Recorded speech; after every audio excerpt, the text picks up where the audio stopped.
I don't suffer, no be small. But say I get sense. Poverty no good at all. Now it make I join this business. For one night, no be cheap. It's just again, everybody dey pay up. If anybody follow Mugu, my brother, I go chop back. National airport, National stadium, President, my sister, brother, we dey Mugu, I be the master. Oh, Iboma, I go chop your dollar, I go take your money, disappear. For one time in love, we dey Mugu, I be the master. The refinery, let me get her. The contract, now you white. But you won't pay me some more money, make I bring her. We dey Mugu, I be the master.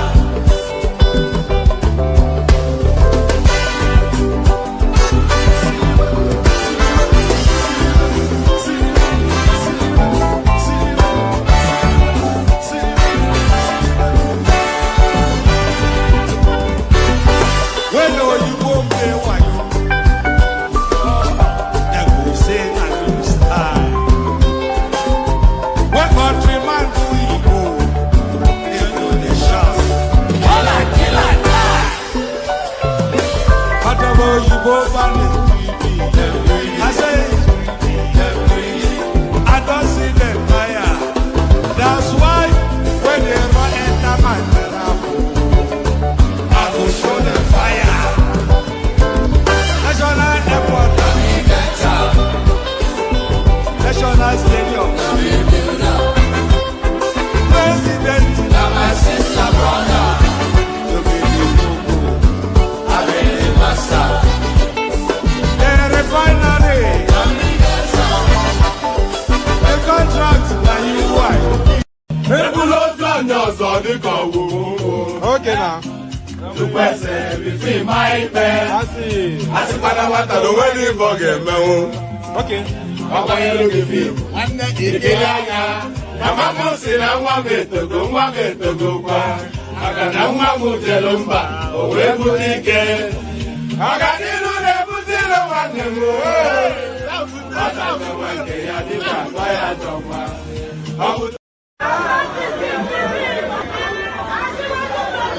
Oh yeah, arrangement for orin àyájọ́ ni,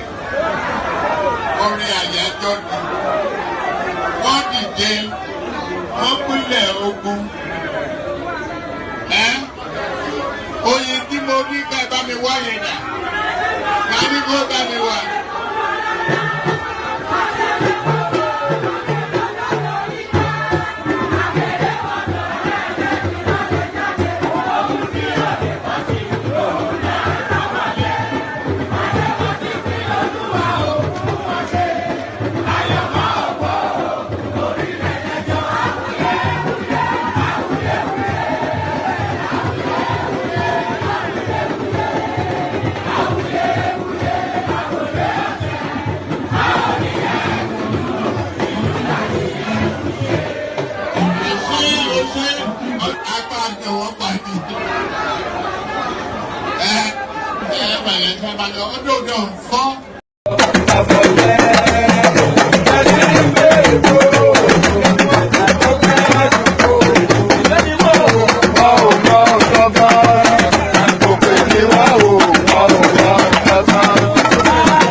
tẹ́rìbà fàdàgbà o àgbà ẹ foríjì ni ojoojúmọ́ ni mo ń pọ́n wọn lé mo ń ṣèyá sí ìyá àwọn àgbà o mi ò fojú tí rìn wọn láyé ọmọdé ẹ má fàgbà ṣe yẹ̀yẹ́ torí oníkọ́ tó rí ọlá ní ọmọdé ń bọ̀ wá dàgbà o màmá ń bọ̀ wá dàgbà o ọmọdé ń bọ̀ wá dàgbà o wọ́n máa ń bọ̀ wá dàgbà o ọmọdé ń bọ̀ wá dàgbà o ọmọdé ń bọ̀ wá dàgbà o ọmọdé ń bọ̀ wá dàgbà. bọ́lájú kòkòrò bá pẹ̀ràn nígbó tó bá fúnra ẹ̀ pín ló dára jù o kọ̀wé mi à jẹ́ dàgbà o èyí mo rí màrò ẹ̀fọ́ gbogbo náà ní ilé ayé sùúrù ní ṣẹ́gun ohun gbogbo ẹ má ṣèké mo ní ẹ má dalẹ̀ ẹ má forí orí ìkìlọ̀ ló jẹ́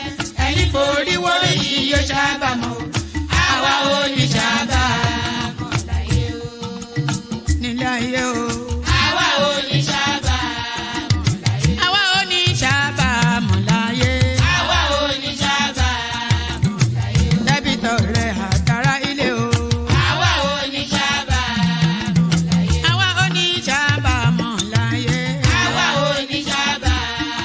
wọ́n gbọ́ pé ọjà tán nílùú Sókótó wọ́n múra wọn sáré kárù sọ́kọ̀ o àyàn ọmọ ògbóògùn wo wọn ò béèrè lọ́wọ́ orí orí lọ́mọ mẹ́wàá lọ ìyàwó ohun tí ẹ wá lọ sí Sókótó ohun rẹ lágbo Sókótó mo sọ àkúnlẹ̀yàn ọmọ ẹ̀dá láyé kò lè yí padà mo ń tẹnu mọ́ o olórí làlábàrò orí làlábàrò olórí làlábàrò mo lórí làlábàrò olórí làlábàrò orí mi gbé mi níjà o olórí làlábàrò làlábàrò olórí làlábàrò oríjà jogun ìkànnì wọn rí má fi wá fáyé mu nílé ayé wa o olúwa àgbẹ̀ wa níyàwó àní nílé ayé wa ó tilẹ̀ jẹ́ pé ọ̀tá kọ́ ni wá ó tilẹ̀ jẹ́ pé ọ̀tá kọ́ lẹ́yìn ṣọ́wa nínú ọ̀pá wọn kìnìún ejò olóró àkékè ṣọ́wa nínú ìdàgìrì ayé dáàbò ẹ̀bùn wá fi ṣọ́rẹ́ ṣọ́wa o mo sáàdì ọba bá lókè mo sáàdì ọba bá lókè o mo sáàdì ọba bá lókè mo máa sáàdì ọba bá lókè o mo sáàdì ọba bá lókè o olúwa gbé wa níjà o mo sáàdì ọba bá lókè o kó má fi wá sílẹ̀ o mo sáàdì ọba bá lókè o olúwa má fi wá sílẹ̀ o mo sáàdì ọba bá lókè o. àwọn ọ̀tá tí wọ́n rè rajọ ìbànújẹ́ ti bá àwọn ọ̀tá nílé àwọn ọ̀tá tí wọ́n rè rajọ ìbànújẹ́ ti bá àwọn ọ̀tá nílé àwọn ọ̀tá tí wọ́n rè rajọ ìbànújẹ́ ti bá àwọn ọ̀tá nílé àwọn ọ̀tá tí wọ́n rè rajọ ìbànújẹ́ ti bá àwọn ọ̀tá nílé bí wọ́n ti ro tiwa sí nínú ilé bẹ́ẹ̀ ni kó jẹ́ tiwọn lọ ijọ́ gbogbo àwọn ọ̀tá tí wọ́n rè rajọ ìbànújẹ́ ti bá àwọn ọ̀tá nílé àwọn ọ̀tá tí wọ́n rè. And there it is right there. Whatever it is that that lady said is exactly how it is. So whatever it is that was said then, whatever message was being, I think it was some sort of a Tano sort of, I don't know. Within the Yoruba culture, we run a polygamous system historically. That's the backdrop of the Yoruba space. And I'm not even talking about philandering outside of your marriage. Historically, the Yorubas, they run a polygamous household. And so that sort of music, actually. So you have one wife cooking in the kitchen. You have one wife washing clothes at the back of the house, at the back courts. Yeah, and then one is singing Oriote, and the other one is replying with Oriote. So that's the sort of Oriote type music that the Yorubas are known and notorious for. Oriote. I don't know quite how to say that in English without it losing its resonance, but there it is right there. Let me give you a little flavor of this and then we kick it off. I'm in a musical mode today.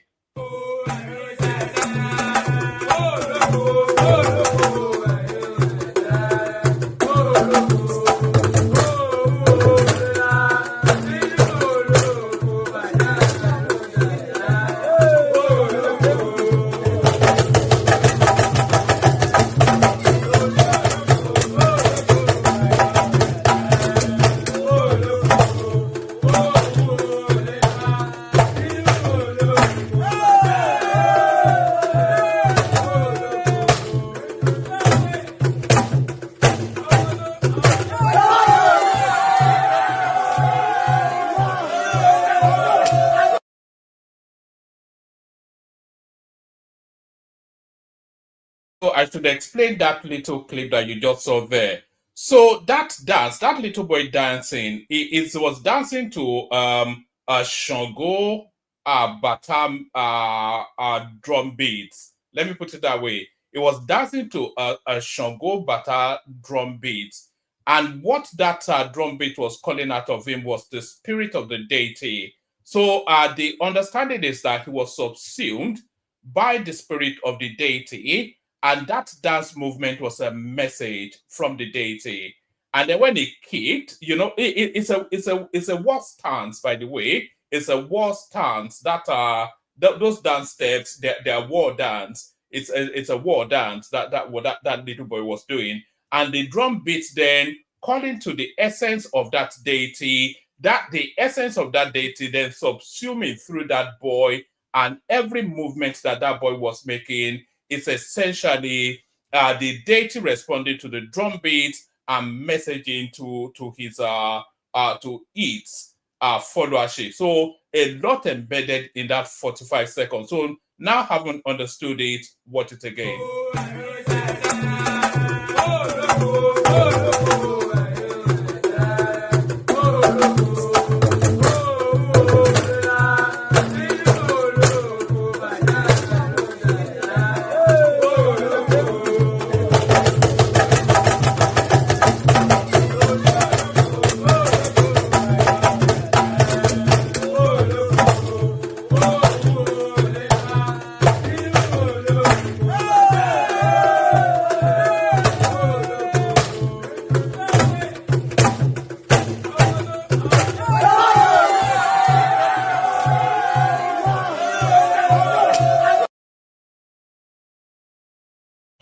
All right, so I'm going to play that one more time. It's only for 5 seconds. But what I want you to look at, I've already explained what's going on. So is the deity then communicating? Like I said, it's a war stance sort of a dance. So what the deity was communicating to them, I want you to watch especially when the boy suddenly drops to his knees.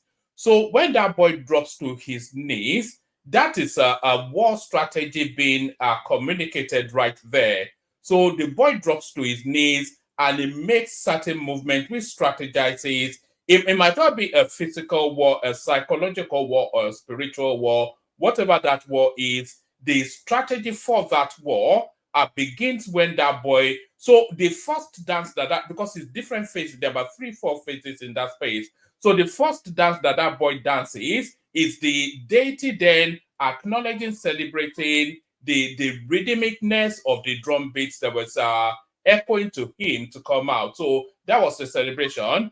When the boy drops on his knees, the messaging starts. So that messaging then is a strategy to go and engage in whatever the conflict is. So the strategy then, when the boy goes on his knees, the movement that the boy makes explains the strategy. And when the boy stands up and kicks, that tells them victory, and then you hear the cheer. So watch it again.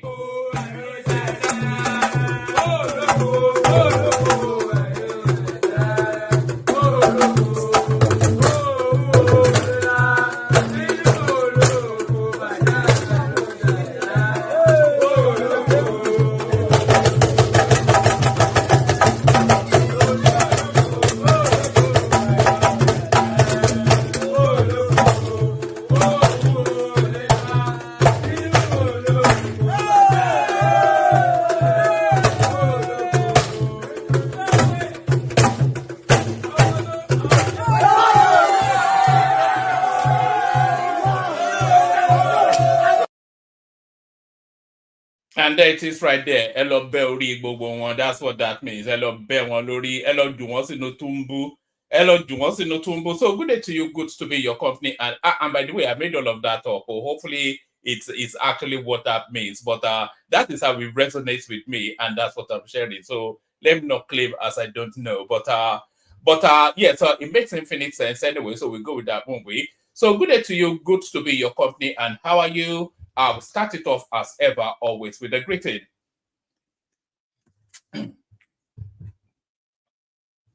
Good day to you. Good to be in your company. And how are you? So, good day to you and all that. Protocol remains the same. Click on the like button just as you hear the invitation at the direction of the sound of my voice. Click on the like button. Watching and watch back, still do it. So it's not really for the live streaming solely. It's for any and everybody interacting with the stream, either in its live form or in its watch back state. So click on the like button. Not subscribed, please correct that as well. A numbers game, as you know, the numbers, the likes, and the subscribes. So click on like and then subsequently click on subscribe, not already subscribed. Do those two things immediately and right now. Do you want me to pause for a moment for you to do it? So flick that mouse and do as directed. Click on like, and then if you're not subscribed, correct that as well. Want to come and join me on the screen? The hyperlink says StreamYard. So click on the hyperlink that says StreamYard, brings you into a studio space. Soon as I finish delivering the body of the talking points, I'll let you onto the screen, then I'll engage you in conversation. That's just how it works. Nothing complex, nothing complicated. It's as simple as ABC.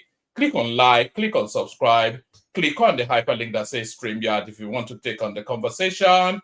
Share the links in your social media spaces, copy the links and put it in your WhatsApp groups, your Facebook spaces, your wherever and everywhere that you mooch around on social media.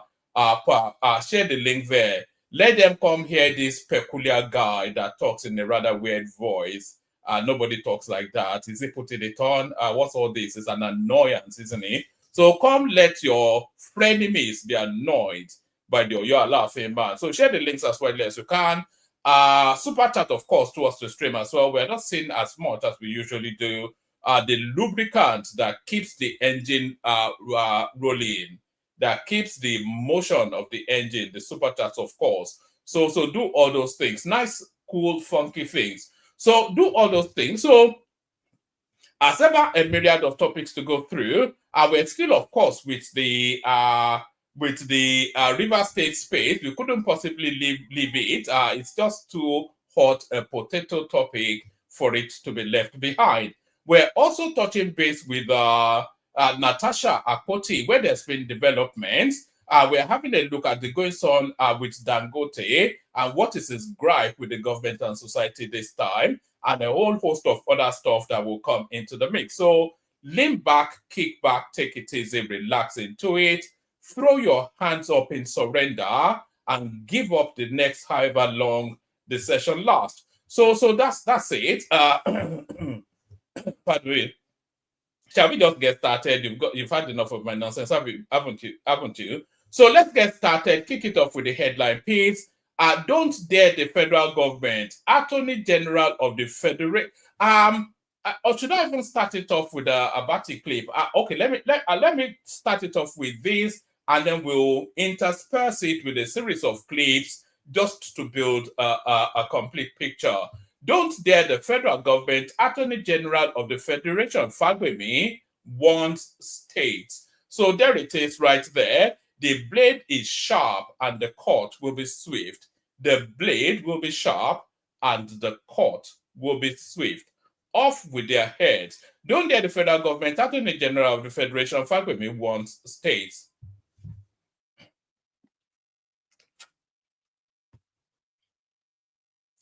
The Attorney General of the Federation and Minister of Justice, Lateef Fagbemi, SAN, has issued a stern warning to state governments, cautioning against actions that could undermine national security and stability. Speaking on Wednesday, Fagbemi accused Rivers State Governor Simi FUBARA of allegedly influencing. And by the way, we've got clips that speaks to this as well. So we've got that. Yes, don't dare federal government, Attorney General of the Attorney General, the FGF actually means Attorney General of the Federation. So you are probably thinking you see an acronym, but that acronym, the A is Attorney, the G is General, and the F is Federation. So, and the FG is federal government. So if I'm reading the fullness of it, that's what's going on. Don't dare federal government, Attorney General of the Federation, Fagbemi warns states. The Attorney General of the Federation and Minister of Justice, Lateef Fagbemi, SAN, has issued a stern warning to state governments cautioning against actions that could undermine national security and stability. Speaking on Wednesday, Fagbemi accused Rivers State Governor Siminalayi Fubara of allegedly influencing militants to sabotage oil pipelines in the state. And it's not beyond Simi Fubara to do that, by the way. Remember when they wanted to impeach him about a year ago? He just sent in cannonballs to go and completely demolish the State House of Assembly. So it would do, is a violent man that will violently defend what he feels he holds on to. So it's not beyond him. And there is sufficient evidence to say that he's the one instigating the blowing up of pipelines that we're seeing now. And I'll present you something in that direction in a moment. The Attorney General of the Federation and Minister of Justice, Lateef Fagbemi, has issued a stern warning to state governments, cautioning against actions that could undermine national security and stability. Speaking on Wednesday, Fagbemi accused Rivers State Governor Siminalayi Fubara of allegedly influencing militants to sabotage oil pipelines in the state. His remarks came whilst defending President Bola Tinubu's decision to declare a state of emergency in Rivers State due to the ongoing political crisis. According to the Attorney General of the Federation, even if Governor Fubara did not directly order the attacks, his failure to denounce the militants' threats made him complicit. We are in a democracy. The governor was seen telegraphing, that is teleguiding, not telegraphing, or is it telegraphing even? According to the Attorney General of the Federation, even if Governor Fubara did not directly order the attacks, his failure to denounce the militants' threats made him complicit. We are in a democracy. The governor was seen telegraphing militants, suggesting he would let them know when to act. Even if that was misinterpreted, did he disown them? No. A week later, pipelines were vandalized, he asserted. Fagbemi emphasized the strategic importance of Nigeria's oil sector, warning that any attack on critical infrastructure is not just an assault on Rivers State, but on the entire nation. He maintains that the Supreme Court's judgment formed the legal basis for Tinubu's declaration of emergency, adding that the decision was necessary to protect vital assets and restore governance in the state. The governor and the State House of Assembly members had to be suspended because they failed to ensure a conducive atmosphere for governance, he explained, pushing back against claims that the federal government acted hastily. And there's an element of hastiness pardon me.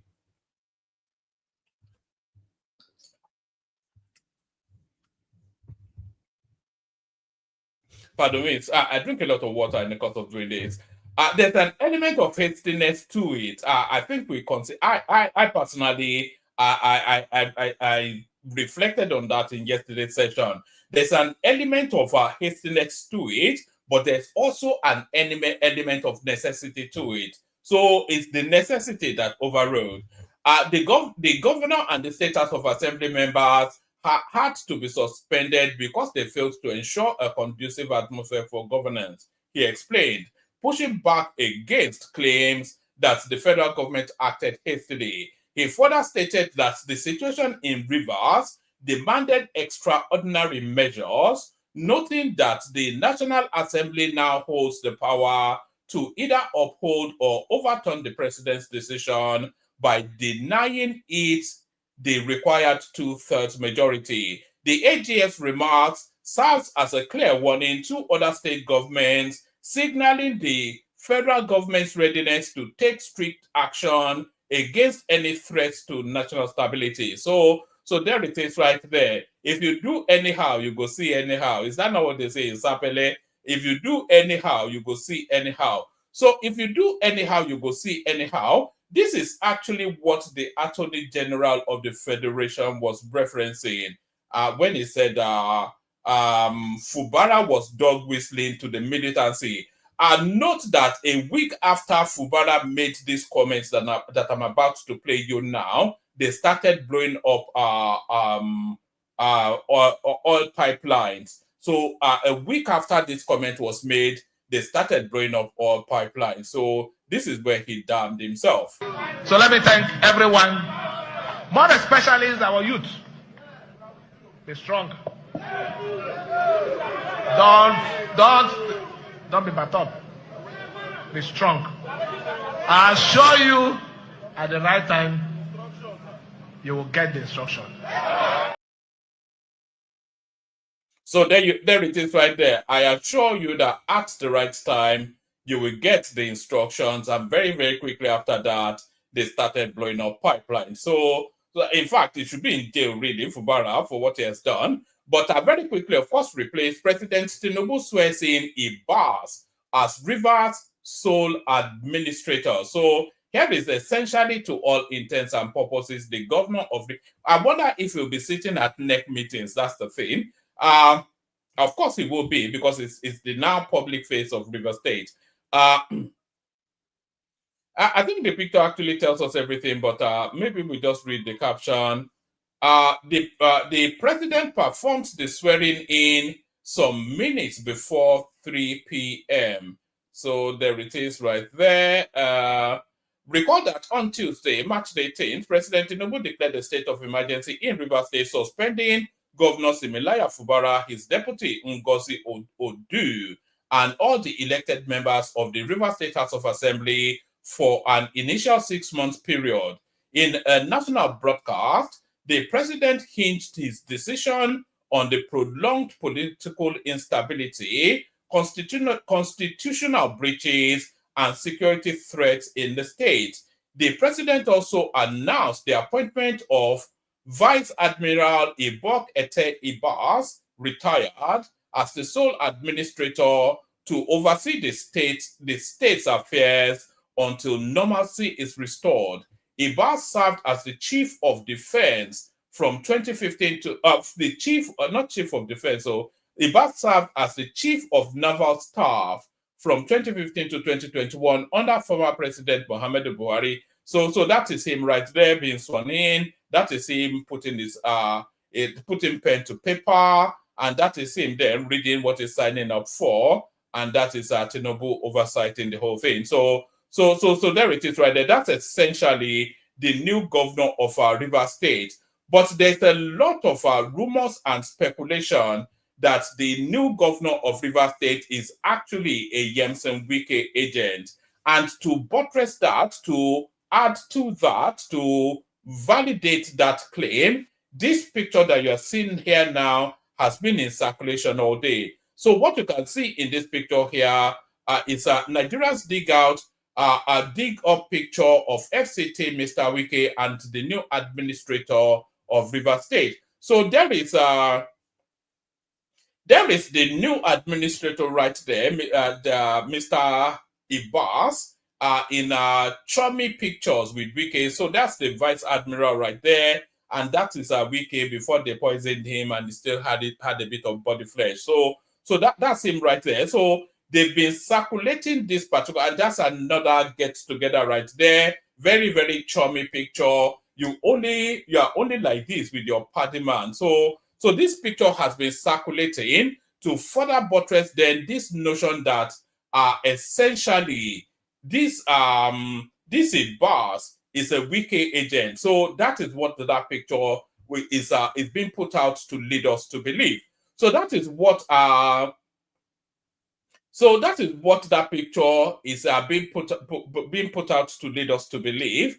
But that picture doesn't tell a full story. So now, when that guy, this Vice Admiral, when he was the Chief of Naval Staff, as part of his role, as part of his remit in that role, he was essentially meeting all the greater and goods. And often instances, a lot of these service chiefs often, in fact, in most instances, they visit individual states and then they have engagement with the state governor.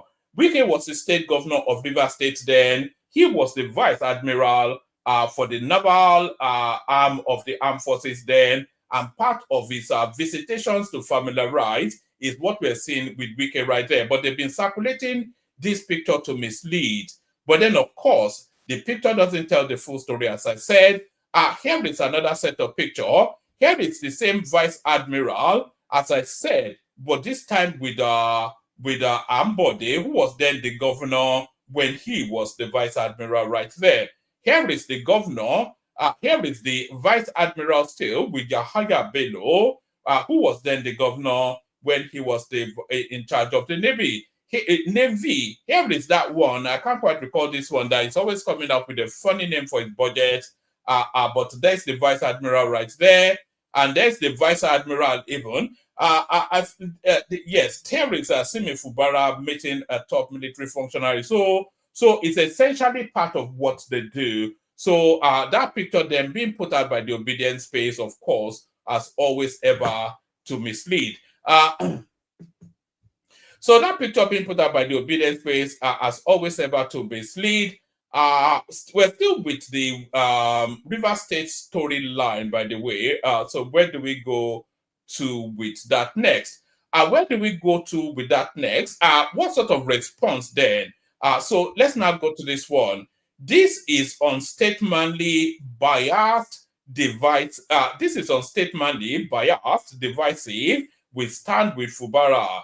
PDP governors knock Tinubu. So, of course, there's a total predictability to this, of course. FUBARA being a PDP governor and the PDP governors rallying round. This is unstatemently biased, divisive. We stand with FUBARA, PDP governors knock Tinubu, and of course, as ever, frontline, Bala Mohammed. So there he is right there, but they're going to deal with him, Bala Mohammed, and I'll show you how they're dealing with him in a moment. The People's Democratic Party PDP Governors Forum has strongly condemned President Bola Tinubu's declaration of a state of emergency in Rivers State, describing the move as unstatesmanlike, biased, and divisive.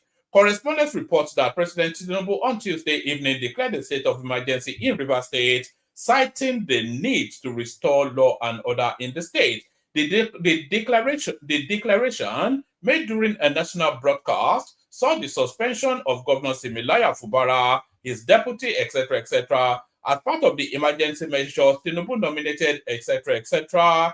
In a statement released on Wednesday, the forum, led by Bauchi State Governor Bala Mohammed, expressed grave concern over the political situation in Rivers State, which it believes has been exacerbated by Tinubu's actions. And by the way, the clip circulating of the Port Harcourt refinery being blown up is fake, because the NNPC has come out to tell us that not such a thing. So you'll be seeing a lot of, it's similar to that picture that I just showed you now. You'll be seeing a lot of fake news being churned out by the obedience space just to ratchet up the situation.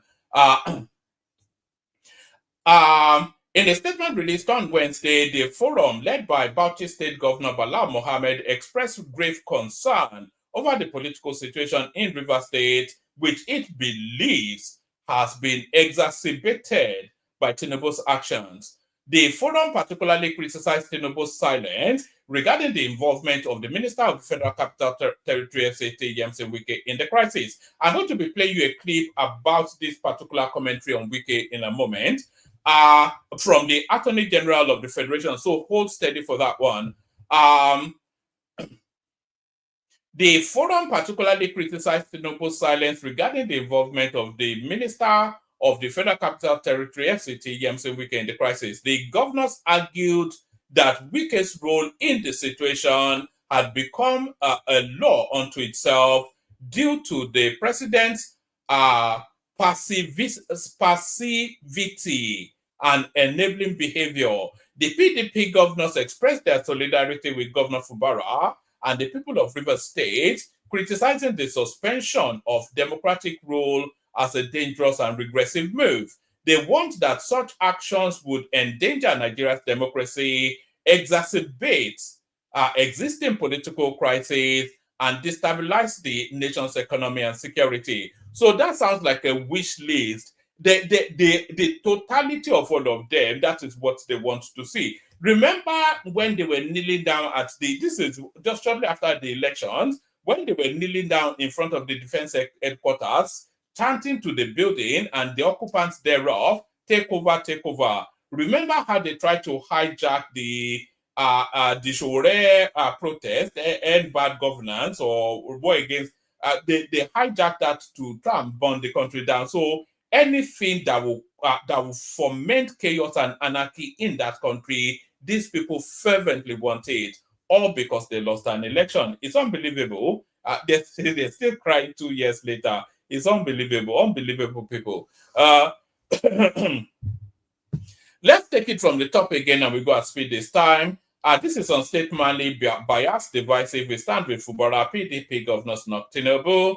The People's Democratic Party, the People's Democratic Party PDP Governors Forum has strongly condemned President Bola Tinubu's declaration of a state of emergency in Rivers State, describing the move as unstatesmanlike, biased, and divisive. Correspondents report that President Tinubu on Tuesday evening declared a state of emergency, blah, blah, blah. As part of the emergency measures, Tinubu nominated retired Vice Admiral Iboket Ibas as the administrator to take charge of the state's affairs. In a statement released on Wednesday, the forum, led by Bauchi State Governor Bala Mohammed, expressed grave concern over the political situation in Rivers State, which it believes has been exacerbated by Tinubu's actions. The forum particularly criticized Tinubu's silence regarding the involvement of the Minister of the Federal Capital Territory, FCT, Yemse Wike, in the crisis. The governors argued that Wike's role in the situation had become a law unto itself due to the president's passivity and enabling behavior. The PDP governors expressed their solidarity with Governor FUBARA and the people of Rivers State, criticizing the suspension of democratic rule as a dangerous and regressive move. They warned that such actions would endanger Nigeria's democracy, exacerbate existing political crises, and destabilize the nation's economy and security. The forum's statement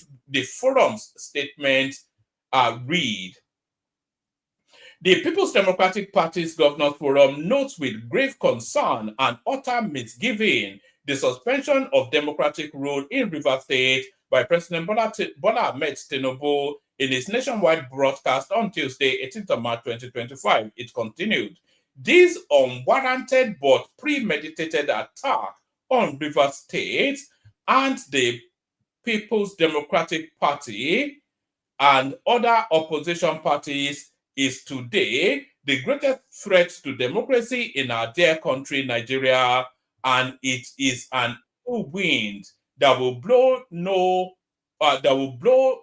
one any good. The forum also highlighted the response from the Nigerian Bar Association, which expressed concern over the suspension of elected officials and stressed that the declaration of a state of emergency must adhere to constitutional limits. The PDP Governors Forum aligned itself with the NBA stance, warning that the decision is unconstitutional and unacceptable. It is constitutional, by the way, because we've all already familiarized ourselves with the pertinent constitutional clauses.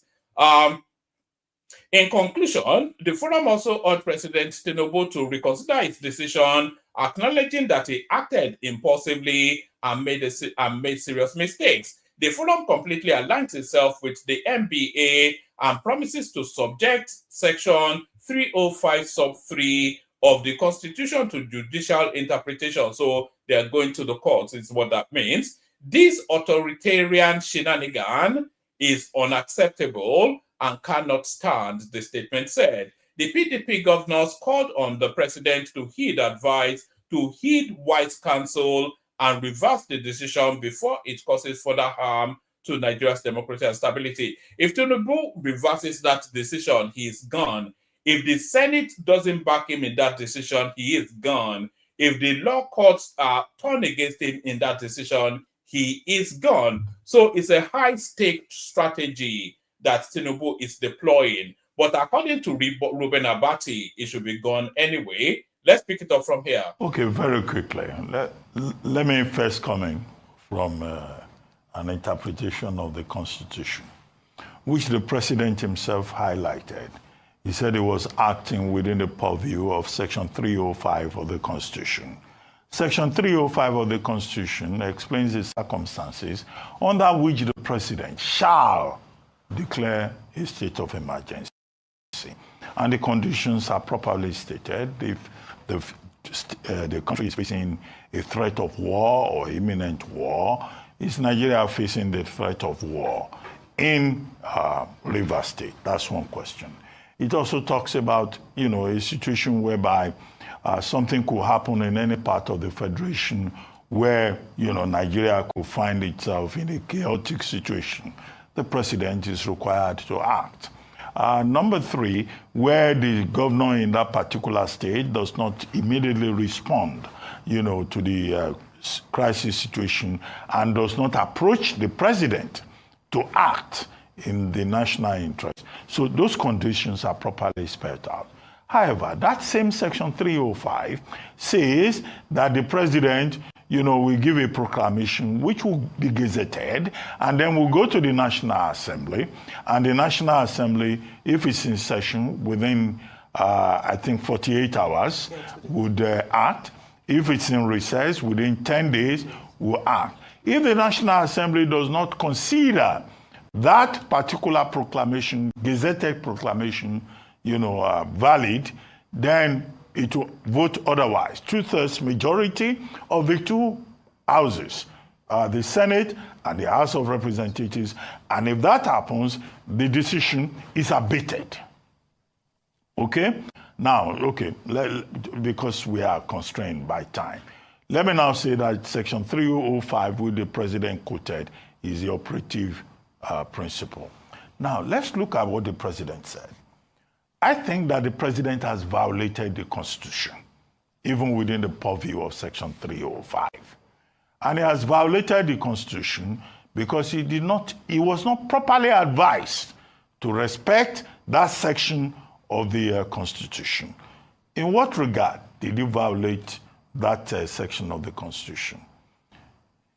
In fact, he acted as the dictator by saying that the administrator that he has appointed can make regulations and laws will be made for the Rivers State House of Assembly henceforth by the Federal Executive Council.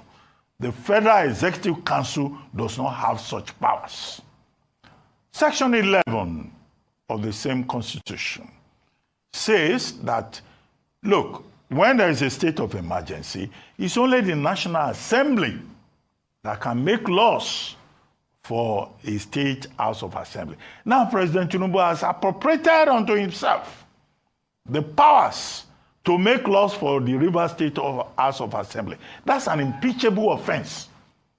I don't know whether the National Assembly will have the courage either to reject his gazetted proclamation or to proceed on an issue of impeachment against him for violating the Constitution of the Federal Republic of Nigeria. Now, the other relevant portion of the Constitution is Section 188. Section. All right. I don't want to overlabor that, and I'm sure a lot of you would have seen it anyway. But Reuben Abati should actually be sacked for what he just did there, because what he actually said is in total is conversely opposed. Let me put it that way. It is upside down to what the president actually did say. And we all saw the clip. If you want me to play you the clip of the president again, I can, the broadcast. You know, he stated there categorically exactly the steps that Reuben Abati said he had to take. What he told us was that the sole administrator there, he cannot make laws. You know, he can only make, let me even read it. There's a response from Reno Mokri right here. It says, it will be very sad for Nigeria's educational system if a PhD holder like Dr. Abati does not know the difference between a regulation and a law. A law sets the legal framework for the government, whilst regulations provide the detailed rules necessary for compliance with the law. For example, the Freedom of Information Act is a law. Determining how to comply with that law requires regulations such as how much fees will be paid and the time frame within which freedom of information request should be fulfilled is a regulation. Also, the law, so it goes on to give examples and examples. So, totally opposite to actually, let me play a little bit of music. I need to pause for a moment. Let me play a little bit of music.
Ladies and gentlemen, sometimes you just have to act like you are drunk, like you are crazy. Confuse your enemies, confuse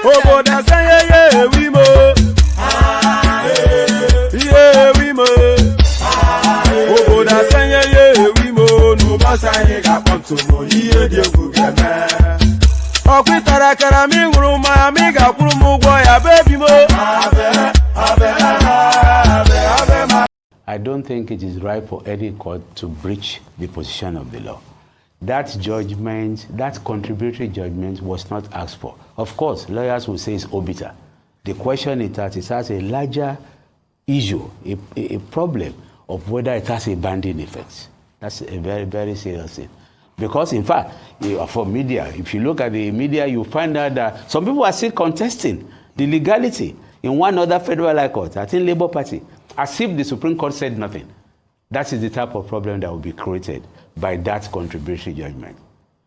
Perhaps if they are stopped at the lead judgment and the others agreed, it will have been a different thing. But the question of determining the legality, whether they have done it rightly, or and now they say, yes, they were just boasting. They never defected. That was legality. It was not right. Tinubu dancing on the grave of the Constitution. That is totally a different matter. If we talk about what it is, the law, as proposition of an is proposition, we'll be able to say the law is dicey, because I listened to you earlier. The law is dicey. Nobody seems to know the limit of 305, Section 305, except it is properly interpreted. But clearly, it gives a lot of power for the National Assembly as check and balance to moderate, to modify, or do anything about such. I think the reliance of the Constitution for 305 is on the National Assembly. You can do anything you want with it. You may even reject it, you may modify it, because they talk about the details. That details is not really known. You referred earlier on to Section 188. Yes, Section 188 talks about how a governor can be removed, impeachment, sickness, etc. No one is sure that that precludes removal in a state of emergency. Like I said, that is for interpretation.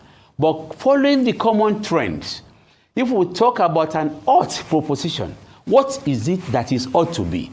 All the parties concerned are obliged to follow democratic principles, either in terms of interpretation or in terms of actions, because the Constitution expects that we'll be ruled and governed, having regards to democratic principles. Thank you very much.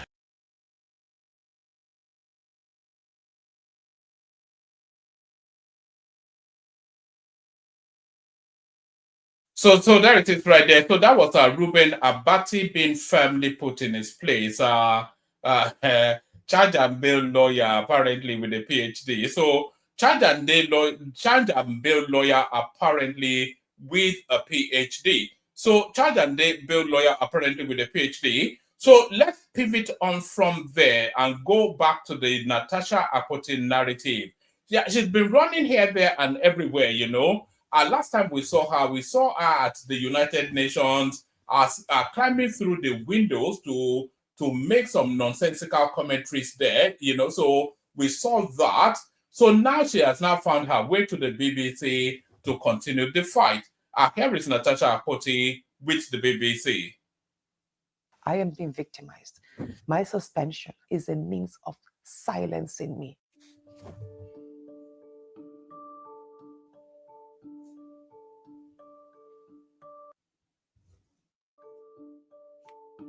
It was episode after episode, moments after moment. We were at his country home. He was taking me around his house. My husband was walking behind us, held my hand. He then squeezed my hands in a very suggestive way. We're women, we know what it means when a man squeezes our hands in a suggestive way. And he went, now that you're in the Senate, I will make an opportunity for us to come here and have a good moment, you know, along that line. Did the Senate president ever make any sort of advances towards you in the chamber or in the Senate? There was a time I rushed to work, forgetting to wear my ring. And there were about 5 senators there. And he was, oh, Natasha, you're not wearing your ring. Is this an invitation to treat? You know, statements like this.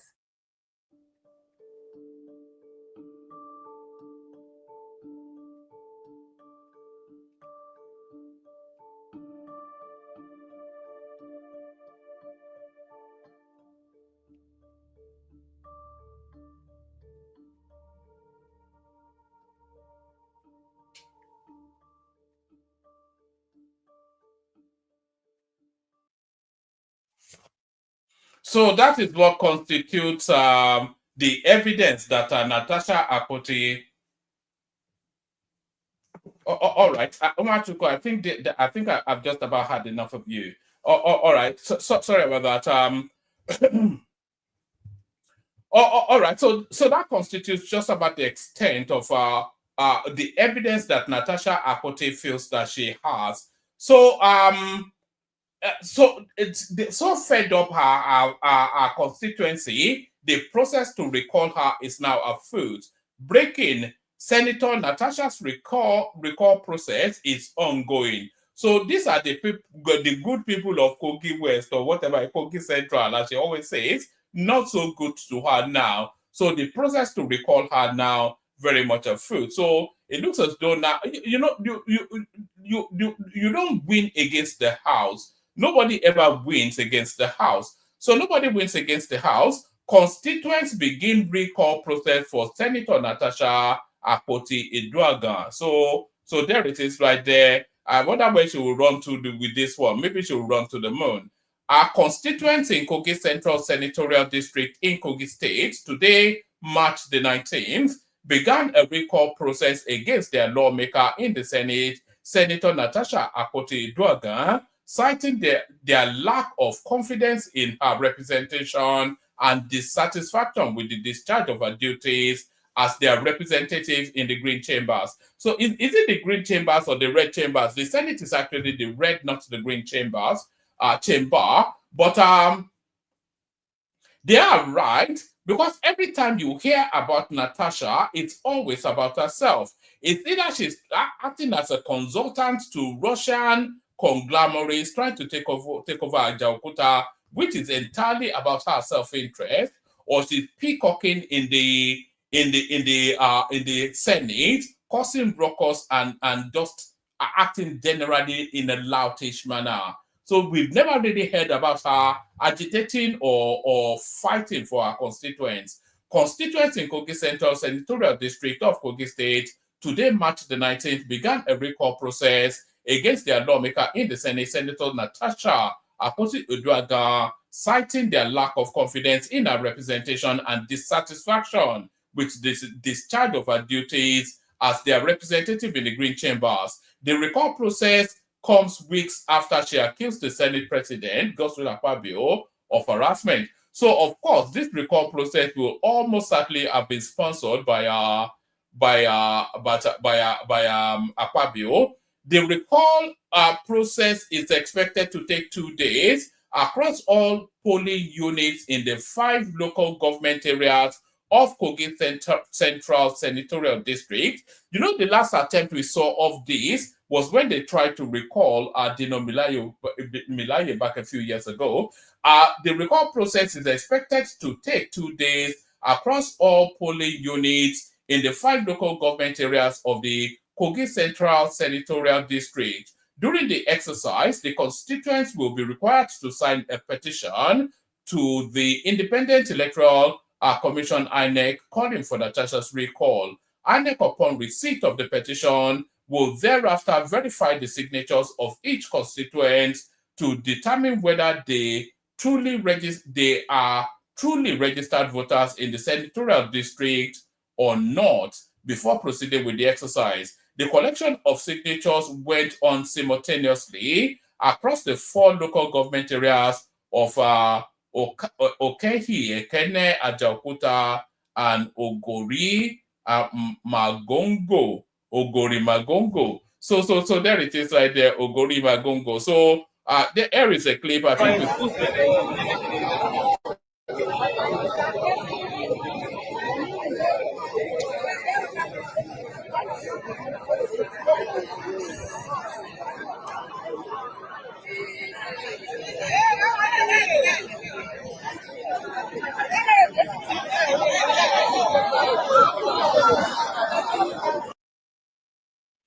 So there is that right there. So there is that right there. Right. Let me take you on from there to this one. So this one now, I did say that Bala Mohammed will be punished for what he was doing just there. EFCC arrest Accountant General. This is the Bauchi State Accountant General, by the way. It is the Bauchi one, isn't it? Yes, EFCC arrest Accountant General in Abuja over alleged 70 billion naira fraud. Details. So operatives of the Economic and Financial Crimes Commission, EFCC, have arrested Sirajo Jaja, the Bauchi State Accountant General. As reported on Wednesday evening, March the 19th, by correspondent, the anti-graft agency also arrested Aliu Abubakar of Jasfad Resources Enterprise Bureau de Change BDC operator, who is allegedly unlicensed, and Sunasi Ibrahim Sambo, a point-of-sale POS operator. The three were arrested in Abuja, the Nigerian capital, Wednesday, March the 19th. A source within the anti-graft agency disclosed that the trio were arrested in connection with investigation of diversion of public funds, money laundering, and misappropriation of 70 billion naira. So this is about the state, of course, Bala Mohammed. Furthermore, the source stated that the AFCC is also investigating Bala Mohammed, governor of Bauchi State, regarding the matter, adding that investigations showed that cash withdrawals of 59 billion naira had been made through various bank accounts opened and operated by the Accountant General on behalf of the state government. So why would the state government be withdrawing cash? That's the thing. The money was allegedly moved to Abubakar and Sambo, who in turn made cash payments to party agents and associates of the governor. The BDC operator Abubakar earlier jumped bail and has now been rearrested. Meanwhile, the Pension Transition Arrangement Directorate has sought the collaboration of the FCC on knowledge sharing, and so there it is. So there it is. They're after Bala Mohammed, essentially.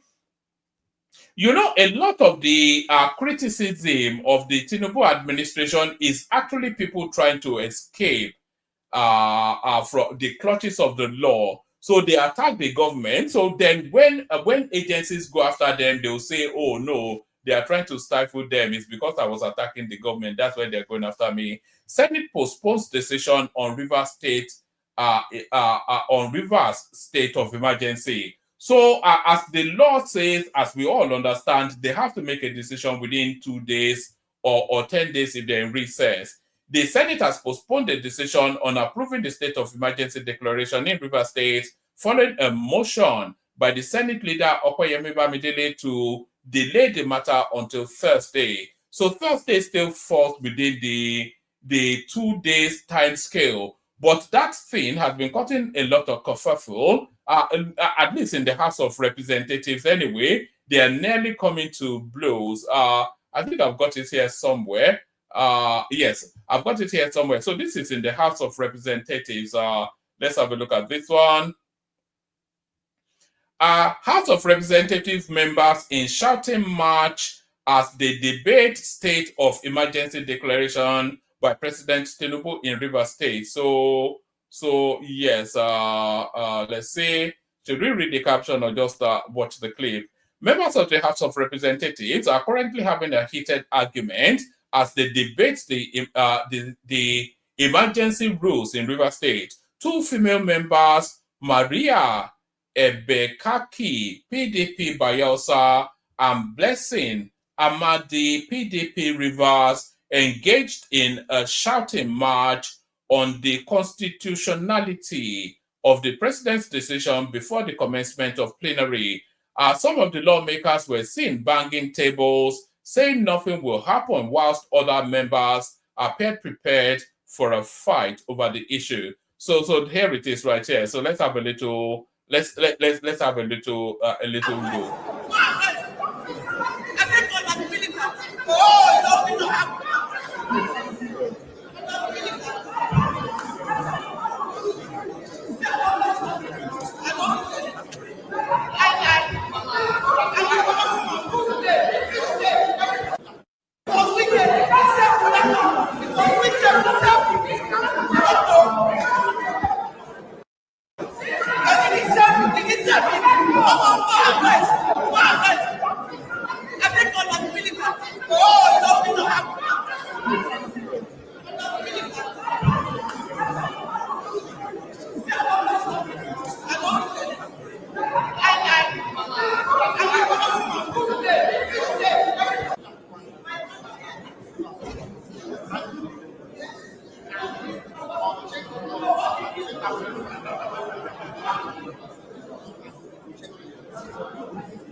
So that's what constitutes a debate in the Nigerian parliament. I paused for a moment because I thought maybe it would turn into a Bianca Ojukwu, Mrs. Obiano sort of a thing where hands will be thrown. So let's go from there today. 12 governors reject Tinubu suspension of FUBARA, gave reason. So we expect, of course, the PDP governors and maybe the Labour Party governor as well. The 12 governors elected under the umbrella of the People's Democratic Party have rejected the emergency rules declared by President Bola Tinubu in Rivers State. So that doesn't especially come as a surprise to anyone. The PDP governors call for the immediate reversal of the suspension of Governor Similaya Fubara, describing the move as a grievous mistake and an atrocious and retrograde decision. I think they brought out the dictionary for this one, our advocates in the north.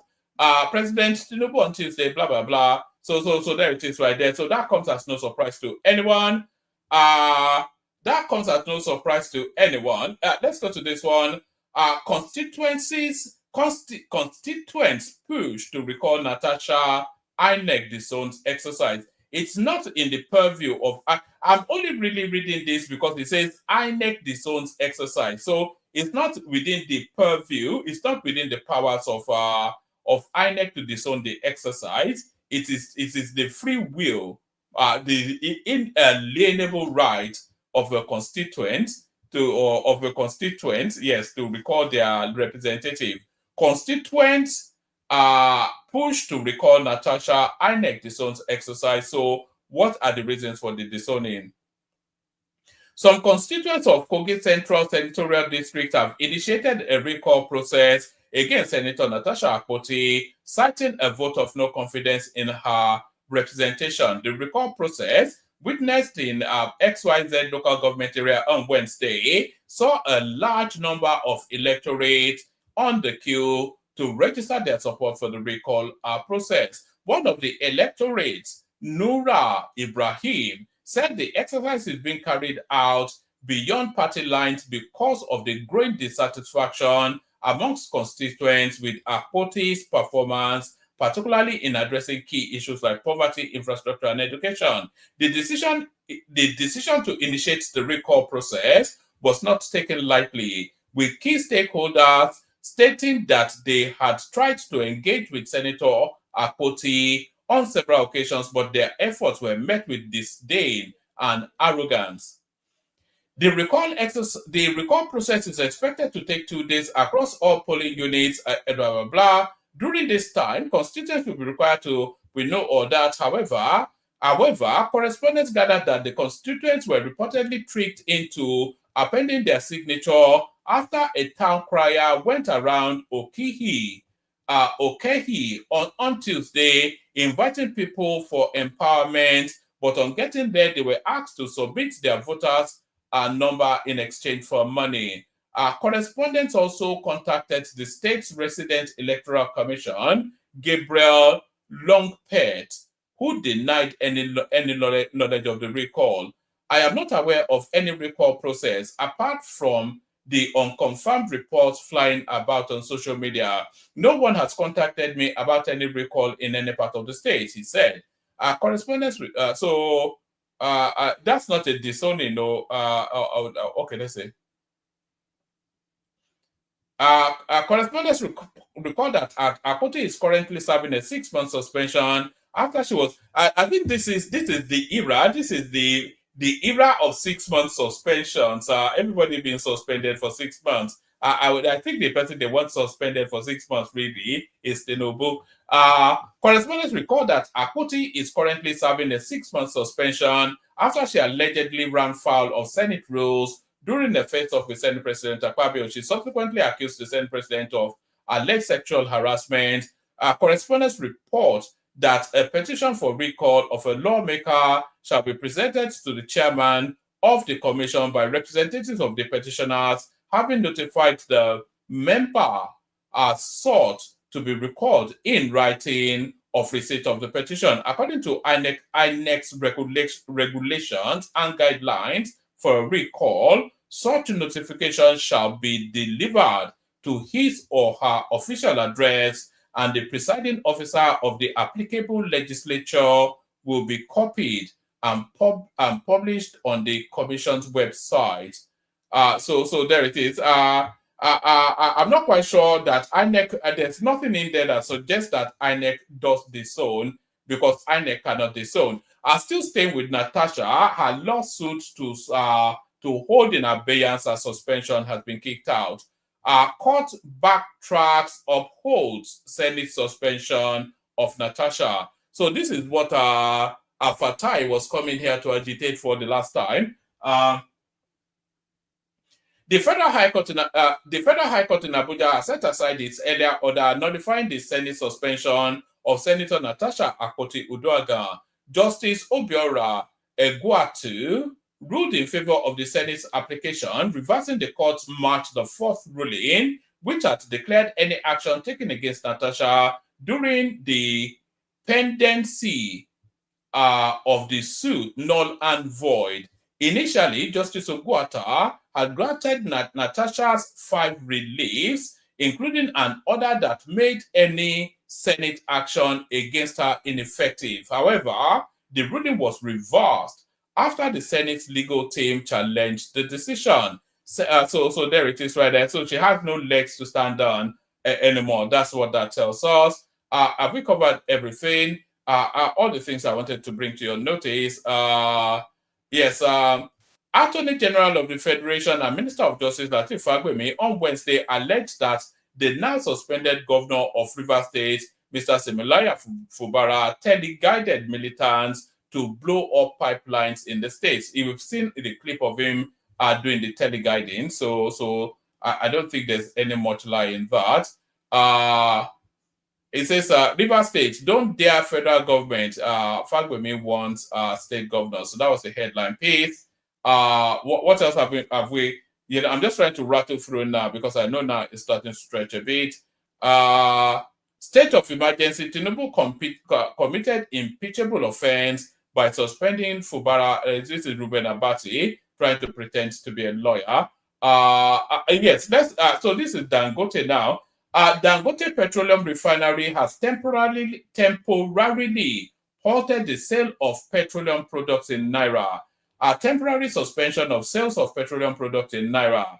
Dear valued customers, we wish to inform you that Dangote Petroleum Refinery has temporarily halted the sale of petroleum products in Naira. So that is to tell you that Dangote will now be competing for dollars at the CBN. The decision is necessary to avoid any mismatch between our sales proceeds and our crude oil purchase obligations, which are currently denominated in the United States dollars. To date, our sales of petroleum products in Naira have exceeded the value of Naira-denominated crude we have received.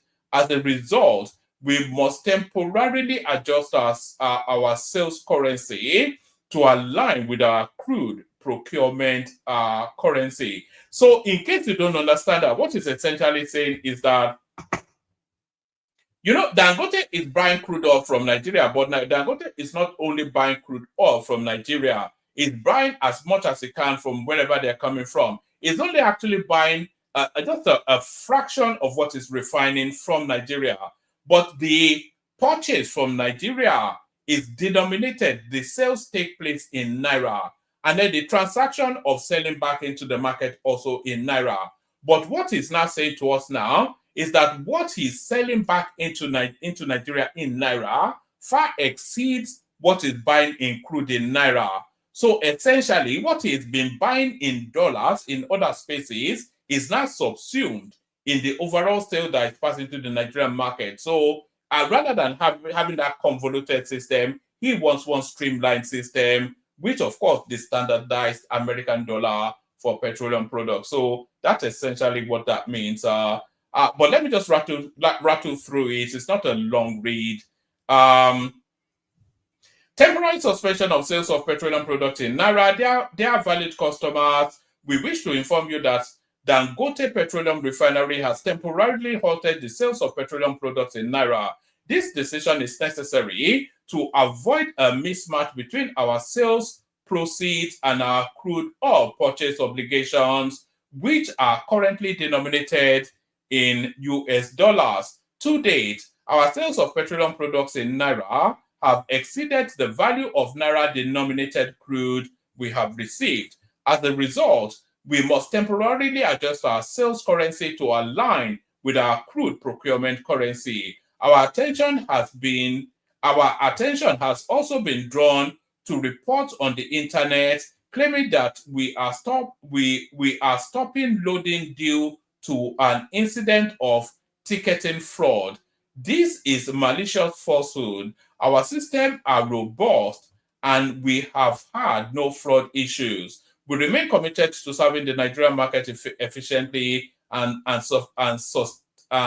sustainably. As soon as we receive an allocation of Naira-denominated crude cargoes from NNPC, we will promptly resume petroleum product sales in Naira. So all the people buying them from the refinery, they will be buying in dollars. So it's essentially still that chase to purchase petroleum for the local market in dollars. So that's essentially what that is. So that's Dangote there, and that never-ending saga, not showing any signs of ending anytime soon. So that never-ending saga, not showing any signs of ending anytime soon. I think now we've been through all the ones that all the key ones. Let's see, is there anything else? Yes, I think we may well have just yes, there we are. So that's that. So that's that. Let's now come into the clips. Let's come into the studio, have a look at the clips that we have. What do we have in terms of clips? We've played you quite a few of them anyway. I've got a brilliant explanation for what is going on in Rivers State, by the way. I've got two brilliant explanations, but this is the one that makes the most sense. Watch this. That the political krinkum, or if you like, the political higi-haga that has enveloped the politics of Rivers State for a period of time now has all the trappings of an odoriferous saga. Kum gagatwan gaga. And I am maniacally bewildered that this flashpoint is of no serious concern to the Commander-in-Chief of the Federal Republic of Nigeria. This is because all the flashpoints of war that has snowballed and transmogrified into bringing about a calamitous end for Nigeria.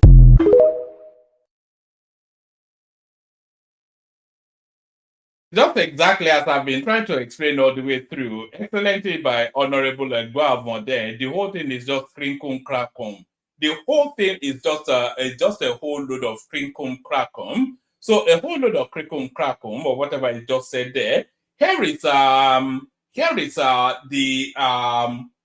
King of Kano, Emir Sanusi, telling us that you need if you ever vote Peter Obi or you follow him, then you need a checkup from the neck up.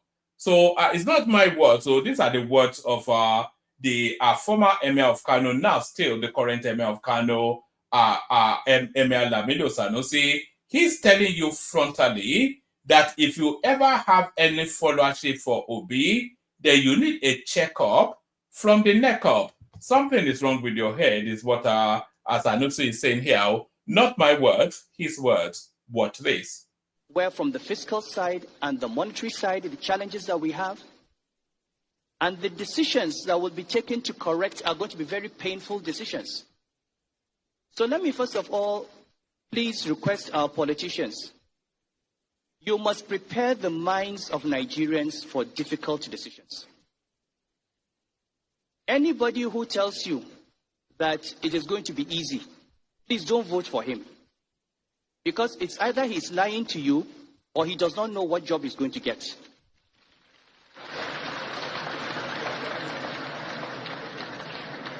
You cannot with this level of debt service, With this level of collapse in revenue, with this level of poverty, you cannot, and you have to take corrective decisions. Tariffs on the electricity sector have to be corrected. Tariffs in the oil sector have to be corrected. But before we correct that, we have to deal with the opportunities for rent seeking. You have to close off the inflated numbers, the false numbers. And I hope that whoever becomes president in 2023, the first thing they should do is ask NMPC to document and bring evidence for every dollar they took as subsidy.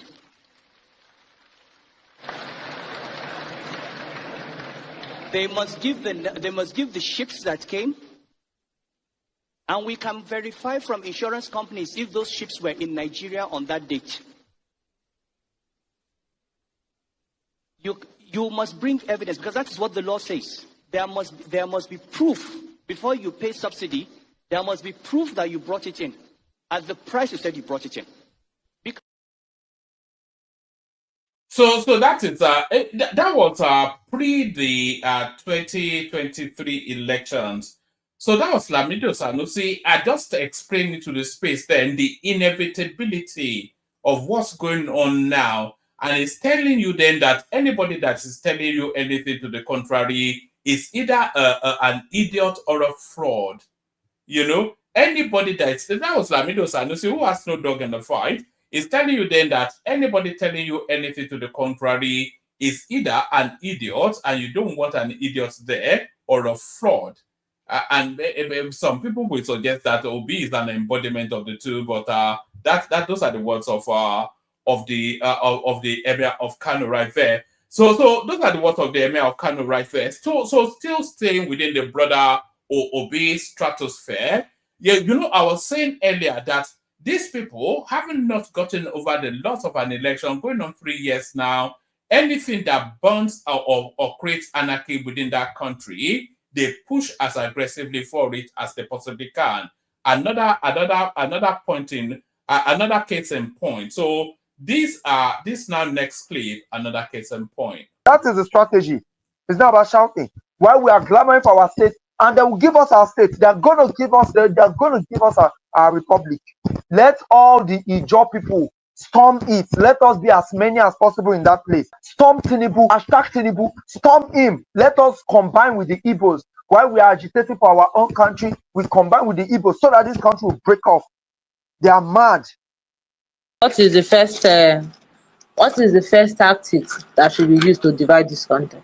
There are strategies. If we want those strategies, let's create a WhatsApp group and then decide it there. Have you seen it?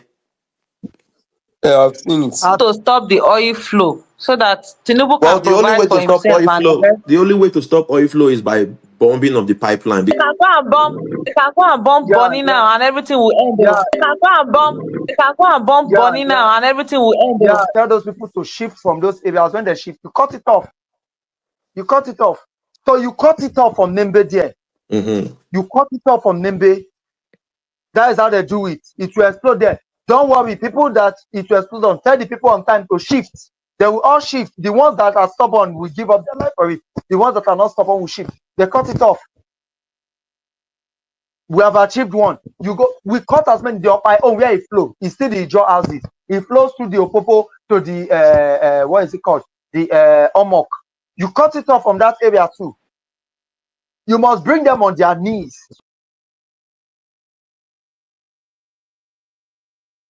So there it is right there. Do you remember that Otapia woman from Canada? I think there are two characters in that space that will be sharing a prison cell right next to her fairly soon.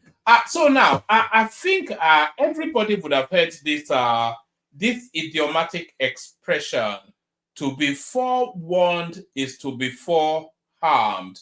So to be forewarned is to be forearmed. So it's to be forewarned is to be forearmed. And the forewarning for FUBARA, of course, came very early. But did he heed it? No. This is a throwback, but now it comes into play. I used to be a tough man. I used to be, until I met you and realized that troublemaker get level. Because somebody will know they tire and say he will fight you. You have to find solution to your problem. So I made up my mind. It is better to be with you than to be against you.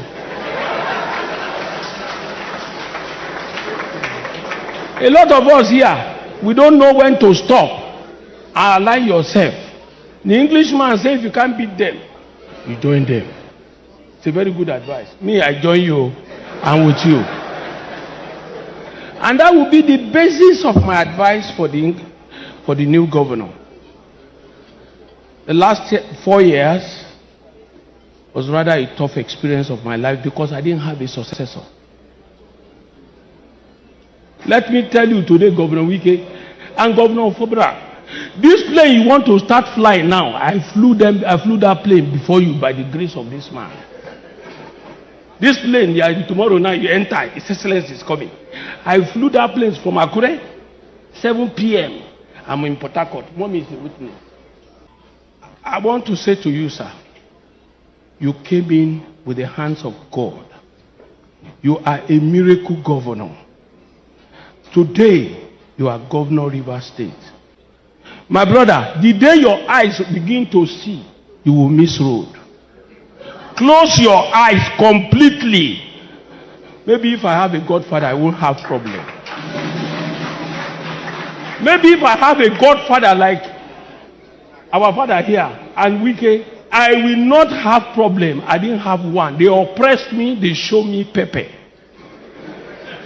The moment your eyes begin to see in this government, you will have problem. Oh.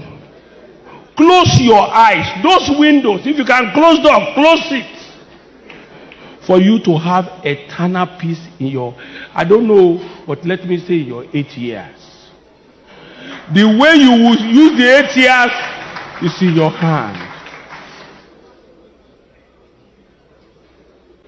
Adam and Eve, the very day Adam began to rationalize God's word,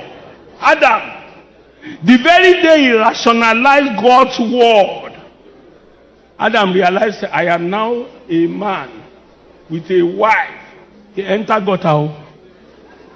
He entered trouble. Sir, may God help you, Your Excellency. My counsel is to you. God will help you. Don't see more than what you are supposed to see. The moment you want to see more than you are supposed to see, you begin to see spirit. Oh. I know we go. I know we go. Now, if he say he will fight you, it's either you surrender or you look for that trouble to the end. God will not find you weakest problem. Oh. He has found you weakest favor. Remain in God's favor and weakest favor. God bless you. So there it is. To be forewarned is to be forearmed. So to be forewarned is to be forearmed. I'll play you one last clip and then hopefully people turn up and we have a session. This still within the River State space, but this guy now gives you a whirlwind tour to take you now to where we are. So this one now, it captures everything in just now this little vignette. Then they tell you person you go man I'm absolutely I've been at the Timaya sing, I've been at techno or I just say this person I go sing this song Portable. Nigerians are the only people they push people into problem. Then when the time don't reach, they online and say, oh God no, oh God no, oh God no. Una don't push FUBARA into problem now. When we go they talk, una go they use emotion. Politics not be emotion. Una they see the reason why politicians they already use on our head. If una just did the social media, everybody would phone sent. Everybody would just phone good. FUBARA is not a cent. Wike self not be sent. Nigeria now where Godfather is it they work. If you not go just abide with them, you come off for there. You see this man where they my back, so his name is Omoyele Sowore. I mean, this is your name self. You don't get English name. You understand now? He look as say no need Godfather reason. Only one waka jejeje go enter a party. They do your own thing. You dey understand Nigeria politics so. So wait till you not go eat. Like wait till you dey forbid. Not use your mouth, take share and give people. You'd already eat them. Some of una dey FUBARA side, some of una dey wicked side. My brother not dey anybody's side. Evil that men do, live after them. FUBARA is not a politician. Una hear a story. Now wicked they like they do one more. They come before it could be accountant general for civil servant. That place where they not be small thing, how they do there. You understand what I mean? So when we came one come out, he call and say, come and be governor. Do like this, I go make you governor like this. FUBARA go say, fine. We can go buy form. When we get they buy you form, you know, it don't turn you to a boy. You know how this thing be. When I just did your life, so all of una just the judge, they go on one side. They call buy form for her to be governor. We can call use all the people, all the contacts, everything. You understand? They call be like father and son. One guy where they call Dana go, he calls over a dead body. This guy cannot be governor. Why we can want put this guy? This guy he thief for the accountant general like this. Bring EFCC come. Make them fight him. We can call help this guy out with the EFCC case. Make it for no enter problem like this. Not be small, we go. Another one, Austin Okpara. He won't be governor. We can say no. Now FUBARA must go like this. The guy say cannot serve Oga, cause serve the boy. Problem. With all these things, we can come make her enter. As we can say make he enter, God say, no, remove all these people we fight. We make you enter. This man, you know, say you never do politics once. The thing never even reach 1 month to 2 months. You don't change people. People will say make you not enter, we use EFCC pursue you. You put Dana go for your SSG, I be wanting. The other one, Bara, you do as your special advisor. You call they do your own thing. Where your leg never strong. Now know how this Nigeria be. This country, we not even move forward. Oh, now never connect girlfriend give person when they take percentage. When I never even tell person say you feel buy it for you, they take percentage. Everybody they do this thing for this Africa, especially this Nigeria. All of them they do it. Because we can do you now. All of them just the shot. You know say you know what be boy to wiki. You go follow and they. You understand? I just be like, you go make deal with devil. Devil don't make you rich finish. You call they go do thanksgiving for God. My brother, devil go must spark for you. That's what the thing be. So if you don't want, you for not take him. You call go follow and do. They come make a governor. You never even reach 2 months. Your leg never strong. You never know how many people like you for House of Assembly. You just start to disrespect people. Go check all the governor. If our governor, in case if no one ever talk, come outside, sheriff. As he did this with the cage. Godfather is in do not let anybody deceive you for this social media. For you to even be local government chairman. He get one man where they call Oguma. Only the man I they buy. All the people who want to be council and I go buy phone for them. People who want to be local government chairman, I go buy phone for them. For Delta State here. Because Delta people now they smart. Now they talk about River State too. Una Godfathers with they here. Where they buy from, where they tell them, they go tell you how it be. So if you don't want to eat this something, don't use your mouth, take cutter. Then you never know who like you for House of Assembly. You never even get your own team. Or just 2 months. Chris enter this your bololo. You call they do. Yes, when I go they listen to people where they for TV station, where they know they come outside, they talk, chaka. What would they talk now? So wait till they for social media, not be day grand. When I go they use us still the play. Now so I take deceive it all. That's all he told us to go to court. Then we are going to court. And they go start to the carry bombs things, they go court. I thought I say my brother, these people they plan ahead. Oh, now where they do social media, una know they calculate. Politics na brain, they calculate. Not be about hey, the people like me, the people, my brother, the people can still like you, they'll still use you. You have to use your brain. You just enter 2 months. And you never do politics once. You be civil servant and you never get your team. This life not team. Then you call they go follow people where where they don't be governor before, they don't retire and not be their party, not be PDP, now they rule, now APC.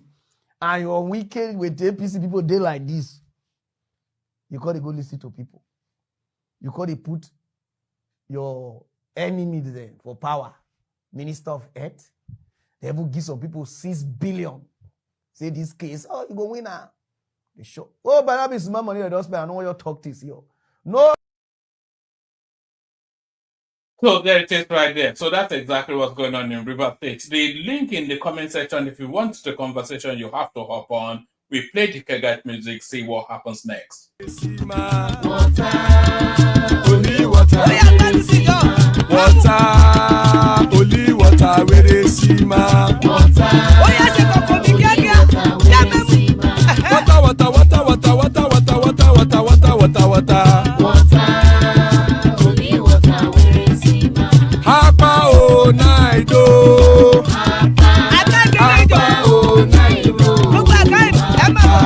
Hapa you don't come oh.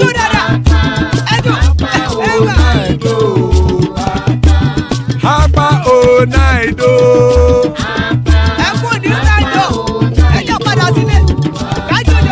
Oro keke elemu ye o. Ide shodi ya keke elemu re o. Bobby master keke elemu re o. Chifu Waila ti keke elemu re o. Erukulele elemude. Erukulele egbe elemudode ojare o. Erukulele Ghana ti de egbe body o. Ọmọ ẹlẹ́yẹ ẹyẹ o ó dilé o. Odúyẹ̀lá ẹyẹ o ó dilé o. Petrosonana ẹyẹ o ó dilé o. Petrosodunke ẹyẹ rẹ ó dilé o.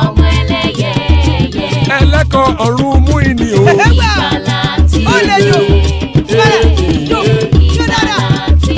Àkùkọ ọ̀run mẹ́kọ̀.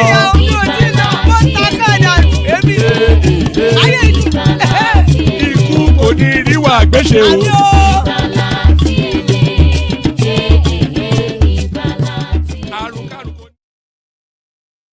And there it is right there. Oro keke lemo. So Oro keke, Tony joins us. Good to see you, Tony. Baba in the house. Good to see you, Baba.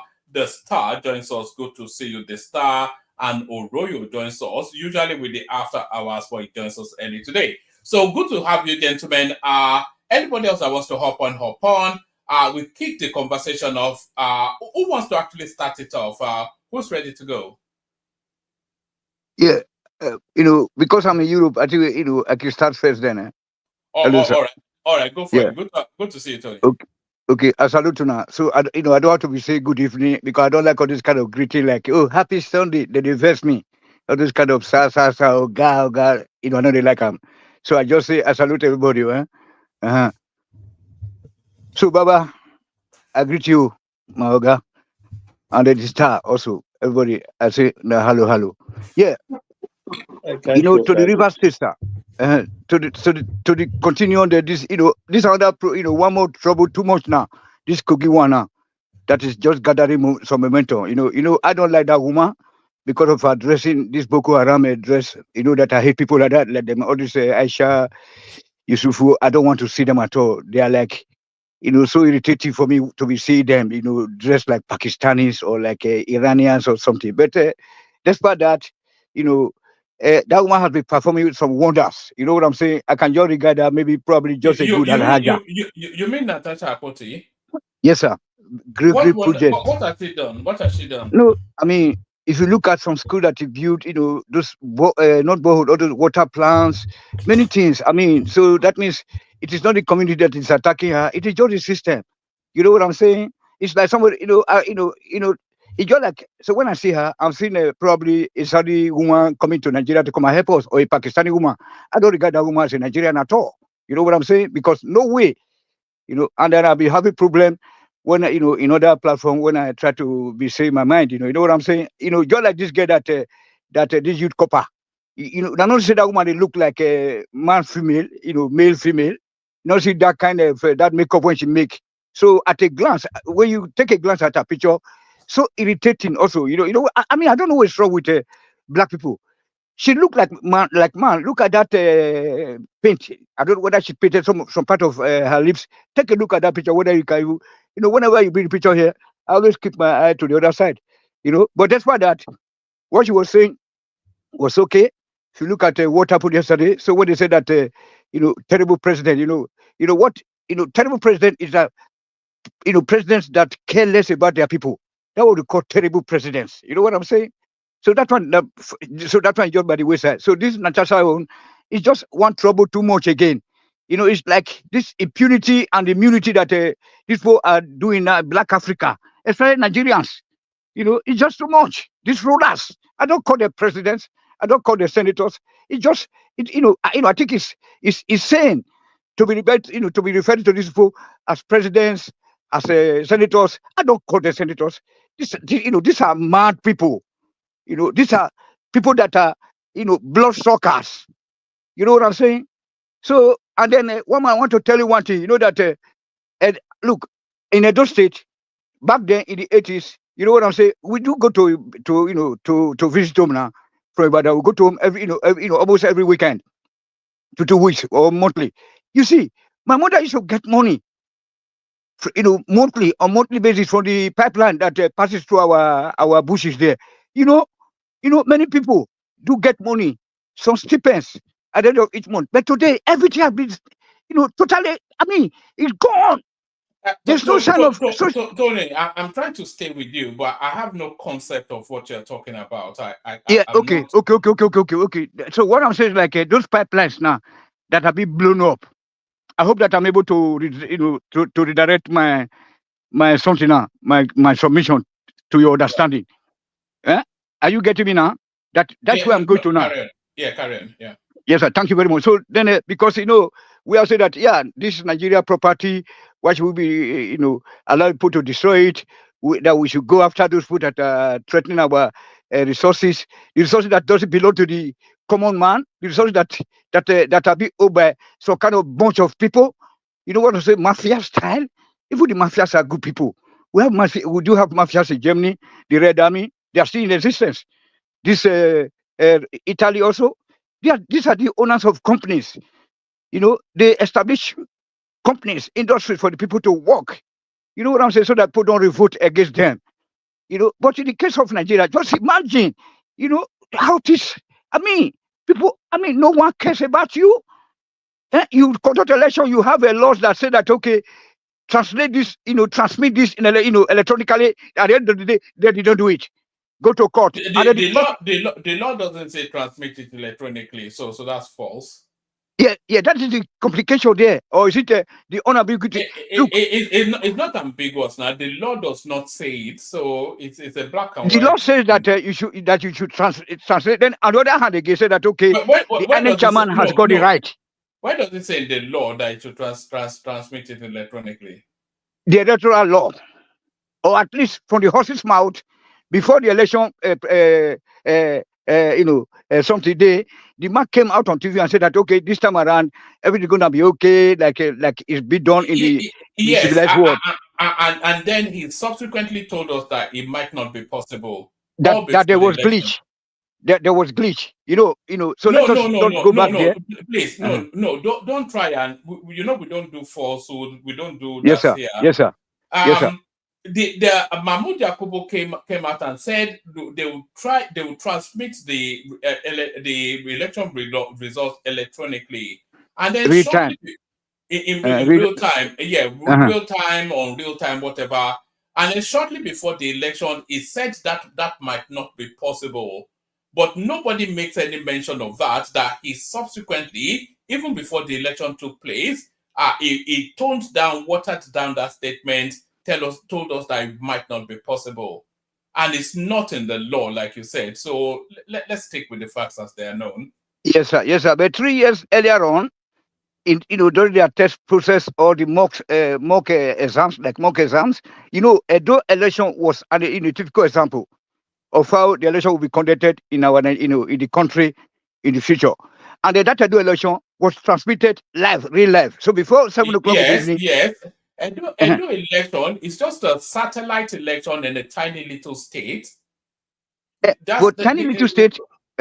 Okay, yes. right on. I don't want to stay too much in this space, but I know. Yes. You know that your platform is the most educative. You know why? Because you look, you do allow people to air their opinions. I still remember your opinions, but stay with facts though. Don't yes, sir. I'm going with fact now. Don't mislead people. Okay. Just like as Maurice, when Maurice who came in last week to join our lovely platform, did give thanks to you that he came over to here because he had been listening to us and see that it's the only platform that allow people to air their various different opinions. You know what I'm saying? And then you do give chance. You see, you do give chances. So what I'm saying is it's like a dual election. Not be saying as people small issue. We are the most important space in Nigeria. Don't forget that. We're a very complicated state. So at that election of 2020, that was I remember 3 years earlier on, before the 2023 election, it was transmitted live, real time, just like has been done in Germany, in America. And then by 7 p.m., the election was announced. Nobody went to court. I mean, all of a sudden, every election in Nigeria, the so-called election, have to end up in court. And that court is not in existence. That court system is not in existence in Nigeria. Let us stop that. Let me go back to River State now. And then where I did make mention of say that my mother usually get money. Not only my mother, 4 wives. They got their money each month because of the pipeline that passes through our bush in the village in Edo State. 80%, 90% of people from Edo State, they had their own village. They came from villages. Only probably 5% that were born in Benin City. You know what I'm saying? All the rest are from a village. They have village. So every village that the oil pipelines passes through, they do get stipend at the end of each month, no matter what. You see, and that is when Naira was Naira. So, but today, nothing like that. So that's why, for me, I'm very sorry to say that, it not concern me. What did they do right now? After they blow those things up, I think because we have nothing to lose. We have got nothing to lose because, we have got nothing to lose there. So even the more they destroy something, I think our people, they will just be looking at the other way like, okay, I think so, because at the end of the day, we know they will get nothing there. So I don't know why we should be, that we should be worried. So we shouldn't be worried. So we should bother whatever. So these guys, they own the property. I think we're in a federal country. That's why we'll be clamoring for restructuring or separate the country, because those oil and gas, they belong to the people of that village, the vicinity. You can't just come, some set of people from other part of the country are always the oil west. Then the other one, the white people, the vested interest, they take the rest. Nothing being left. So whether they blow up the whole thing, it's not going to make any change at all. To the life of the people. If they blow up the pipelines, it won't affect the lives of people. No, at all, because the people are already used to that kind of life without eco, without benzene, without food, without everything. So they will just. But all we are looking for, we're asking. Do you know that 3 Nigerians were murdered? Were executed by the ISWAP? I'm not. I don't want to. We're not good there. We're not good there. I wonder why you are not bringing out, such headlines. Well, you know what I bring is what people send in. You have my contacts. If you want anything to be discussed, just send it in. Okay, sir. Yeah. Now I know, sir. Thank you for that. Because that tells me then that this is what people are interested in talking about. Yes, sir. So that's what I'm saying. So this is blowing up on all this, and then look at what is happening in Edo State right now. The tribunal that couldn't take place in Benin because of the Agberos. I just went there and then start shooting guns, and then they say they have one police commissioner there. If you see that police commissioner, it's an Edo woman. You see how the legs, she's looking like an elephant who just come to Edo to come and chop in and the egusi. And that one not fit, that one not fit work for Europe as a police. You have to be smart. You have to be, athletic in nature. Look at the woman when they go put there. They carry it on today. You are sitting down to address the state people that, I'm now the commissioner of police. an Edo indigene. And then look at her leg. Swollen, so swollen. Look at her cheeks. She looked like Michelin. Yeah, all right. yeah. So then let me go to this. Okay, I'm No, through with Tony. Natasha. Let me just move it around because you are not Okay, really okay. you are not in the groove of maybe when the thing starts to get momentum. Okay. Thank Yeah. you very much, sir. But I'm very happy when they can be able to stop the supply of oil and then blow everything up. Thank you, sir. All right, brilliant. So Tony wants everything blown up. So gentlemen, with your permission, I want to start off with the people who we've not yet documented their thoughts on the goings on in River State, because that's a hot potato topic, and I'm sure a lot of people have things to say. So I'm going to start it off with Rational Mind, Kulata, and Fatai. Just with everybody's permission, let's do that, and then we widen it further. So we kick it off with Rational. Man, let me go before Rational Mind. I have to get to work. All right, we kick it off with you, and then we do the three of you, and then we open it up a bit more. So what are you making of? Has your boy scored an own goal, Tinubu, or is this a masterful move? What are you making of this? It's unbelievable. Well, I mean, the whole thing is just calamity all over the place. I don't even know what to say because I've heard all sorts of opinions from the people starting in the middle that let FUBARA be governor, all that stuff. I don't think anybody is saying it from from end to end. If we're going to start with the beginning, the FUBARA guy is a product of illegality. It's like you're in the mafia and I don't know the mafia terminology, your capo or whatever, put you in, right? You agreed to play in those terms. It's not capo de tutti. Capo de you agreed to play on those terms, right? You now can't come and form independence after you agreed to play on those terms. If you didn't like it, you should have stepped down as governor or not taking Wiki up on his offer. So by dining with the devil, you signed up. Okay, that's one thing. So it starts with what I'll term illegality, because if we want to play that game of what is right or what is not right, we want to play that game, then you've already started with illegality. So fine, you're a product of it. You start being governor, like ordinary emotional intelligence, that okay, let me even settle down here and figure my way out. If the ultimate goal is to get yourself out of that situation and you embrace however process brought you in, then give it some time to settle in before you now start getting your own independence. It didn't take 3 months, you started fighting with a known criminal, Wiki. So criminal versus criminal, one has more influence and more power than the other, because we need to look at it. We're not going to make anybody saint or hero here. There are no heroes, including the president. So you start all that stuff, shenanigans, and then what do? You destroy House of Assembly. If we say we have a democracy, even though it's flawed, the process for them getting there is flawed. How can you run a state by cannibalizing an equally powerful arm of the state, burning the house down, pass a budget with 4 people? It doesn't make any sense. Then court judgment comes. I'm sorry, I didn't follow all the details. I've been super busy. The court judgment comes. It doesn't favor you. You go publicly. You say you give the youth signal when the time is ready.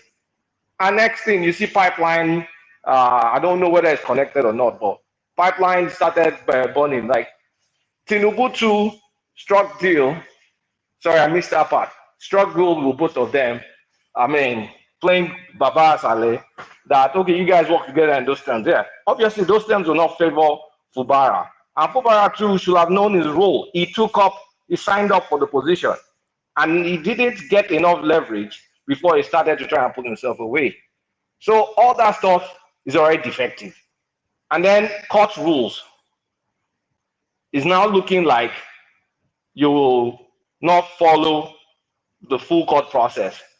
If you're a leader, are you going to sit down this guy being governor or an impeachment process being put in place, and then, of course, he will fight back and is also empowered, they'll start blowing things up more.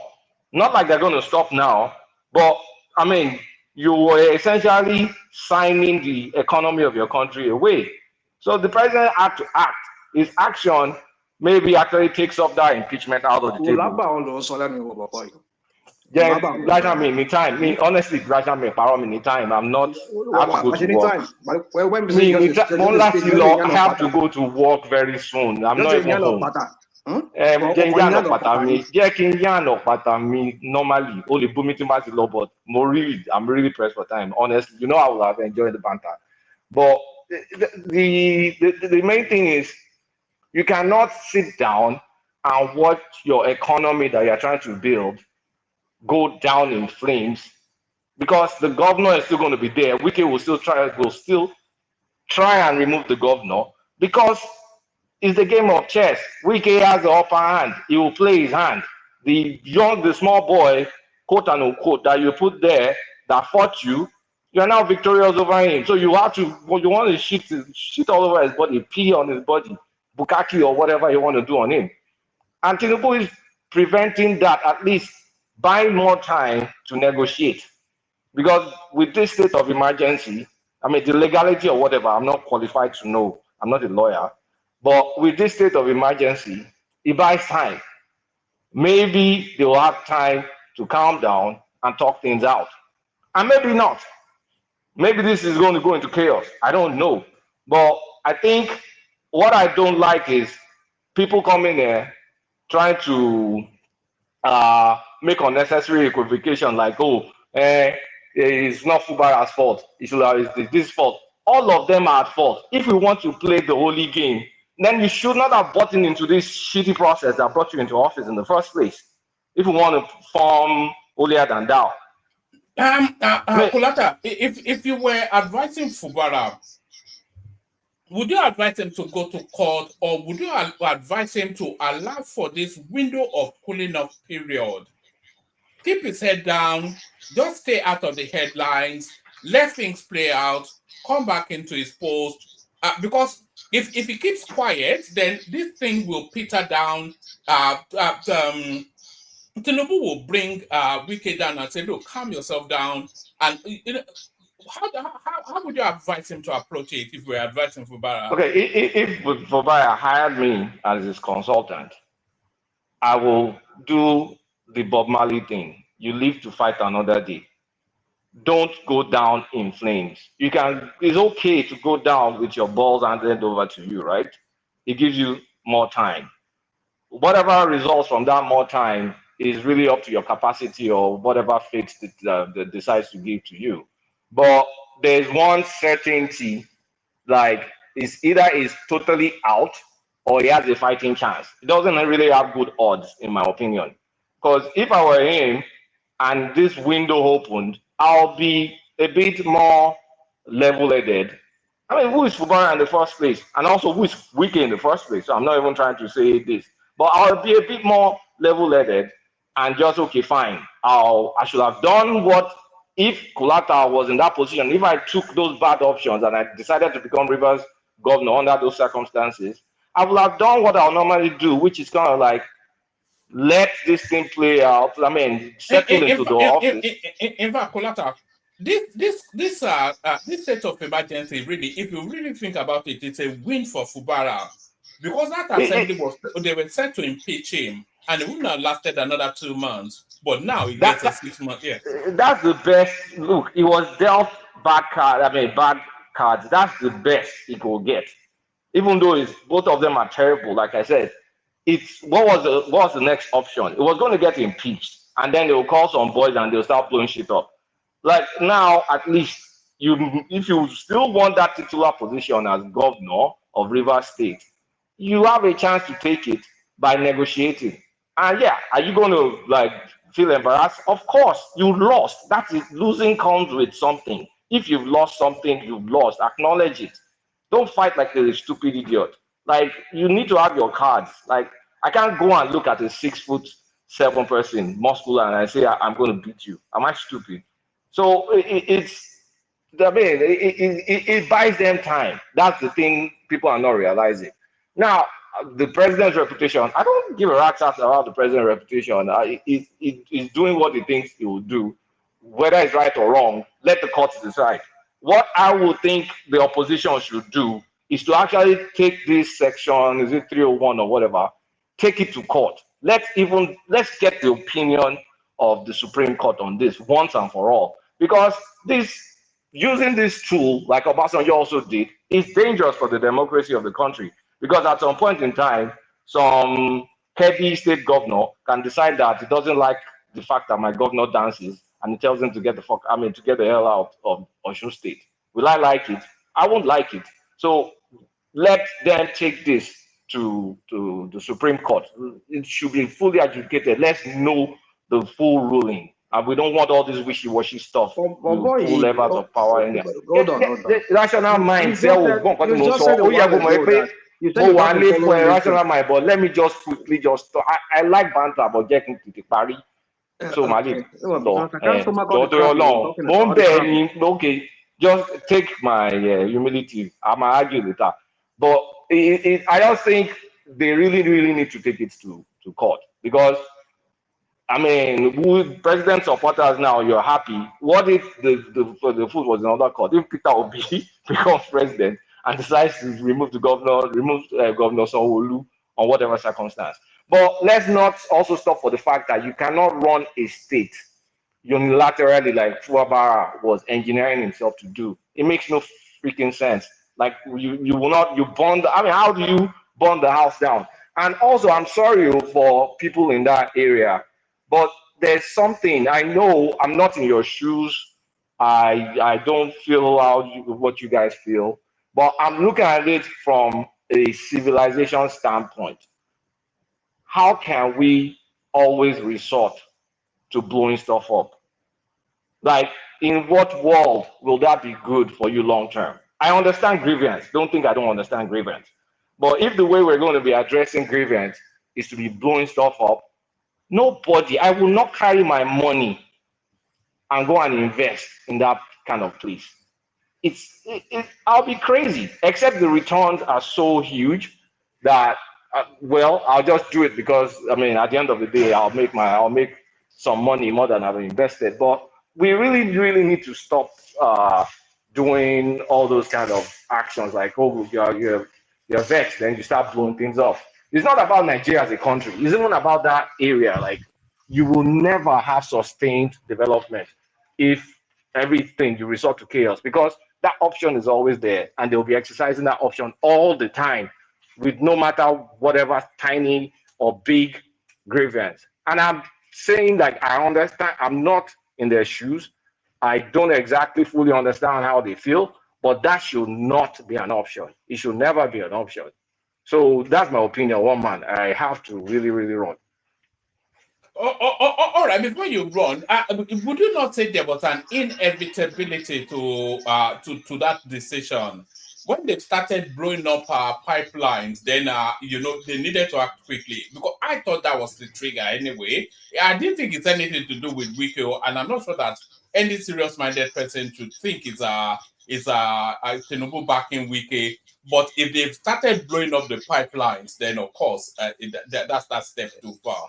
You cannot. One man, will you sit down if someone is blowing up your pocketbook? Will you sit down and watch it happen? Possible now. Just when we are starting to meet our OPEC quota and the thing is starting to look rosy again. Exactly. If the Tinubu, is like everything is just messed up, because on a normal day, Wike too should be reprimanded. But who is Tinubu to now reprimand Wike, being who Tinubu is into Lagos State, and also how he helped him in the election? So, like I said, the whole thing is messed up. So I just don't like. I've heard maybe when I got back, you guys were talking. I can't remember. I'm like 12 hours behind. So I can't remember. I was hearing Aizon talk, but it was focused more on FUBARA. I kind of understand because he's an Ijaw guy, but if he's using that angle, then let's start from it. FUBARA should never have taken this governorship position. Otherwise, you knew what you were getting into by taking it up. Let's not pretend. So, what about this argument that they should also step Wike down? Is there justifiable reasons for Wike to also be stepped down? Here's the thing. Here's the thing. Let's look at it this way. What Wike is doing, like if you look at it from a, how am I put? Because I've sat down to think about it. Wike in his capacity as what's it called? Public servant, minister, FCT minister. From the FCT side, you don't fault him with anything. On the reverse side, you can fault him for weighing in, but you really have to prove how whatever he's doing directly is illegal, not by inference, that you can look at it directly. We all know, we all understand what he's doing, but we need to be able to show that interference, like prove it, catch something, tie it to him, and then you can now rope it in. Without that, you can just be vexed. Do you understand what I'm saying? Like, he's weighing in on Rivers. On the surface level, you can say, well, it's part of politics. It's just weighing in, leveraging. He has popularity. But you need to get some illegal, maybe trace some later to your long rational mind. Oh my God, different laws in the one mark father. Faraburuku Valley. Okay. Lomo cold Pepsi. It's just itching to get into you, isn't it? Momo. Another day, ma worry. Next week, rational mind, ma worry. Next week, you see, so that's the issue with the Wiki thing is, you have to catch him directly, or someone needs to investigate, or because you can't just say, okay, what do you see? You see him on TV just talking nonsense, right? Is it a crime to talk nonsense on TV? No.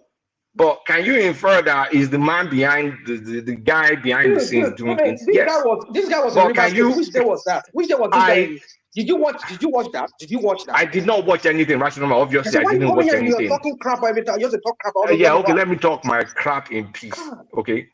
So unless you can tie directly to him, that's why you can action in it. But in this capacity as a public servant in Abuja, there's nothing you can say. But of course, we know the president. In fact, he's doing an excellent job by all reports in Abuja. But we know the president is behind him. The president is supporting it. The president was skilled in the speech. I watched like 2 minutes of his speech. But you have to, put it this way. Who did the direct action? Direct one, who burnt down the House of Assembly, who passed budget with only 4 people. Let me show you something. This was what triggered it. There's a headline. The Attorney General of the Federation was telling us that FUBARA was dog whistling to the militants to start blowing up. He did now in his speech. He said when the time is ready. Yeah. Yes, exactly. He said when the time is ready, I will let you know. And very quickly after that, they started. But that dog whistling is not. You can't. I mean, you don't have evidence. You don't have proof to say that is that dog whistling that this is the same way I'm saying you don't have concrete evidence and say okay, he's doing that. So that one you can just take that one like it's just you're just inferring stuff. But the direct action is the only thing we can act on. He burnt down the House of Assembly. He literally passed the budget with 4 people. Those are what you can act on. And I believe that's what they acted on because you cannot unilaterally run the state. Inferring that boys will start blowing stuff up. Fine, you can infer anything. It's a use of language, right? But unless you trace it that it's FUBARA that sent those guys to go and start bombing stuff up, you cannot. What are you going to do about that? You really can't do anything to him on that. Same thing I'm saying about Wike, that Wike is just talking shit, except you can tie it directly to Wike. That's when you can act. But the one that we can see is the judiciary stuff, burning stuff down, and those are direct things. So FUBARA was stupid to be able to think he'll get away with that. So I'll try and join next week when things are a bit better for me. But thanks for giving me the opportunity to jump ahead. Thank you. All right, brilliant. So that's Kulata, of course, who's just coming to put in his views on River State, etc. So we're going to be somewhat rigid with the timing, only because the panelists are saying they don't want to be held for too long. We do 5-7 minutes monologue. Rational Mind next, Fatai after that, and then Baba Oroyo, and then we move it round. So Rational Mind, you are up next. As soon as the news came out, you were one of the first people I called, and you were not even aware. People are saying that it's as you predicted. You're forgetting is a Black to one man. No, yes, everybody rolls on. I'm just yes, of course, Isaac, we get to Isaac, of course, yes.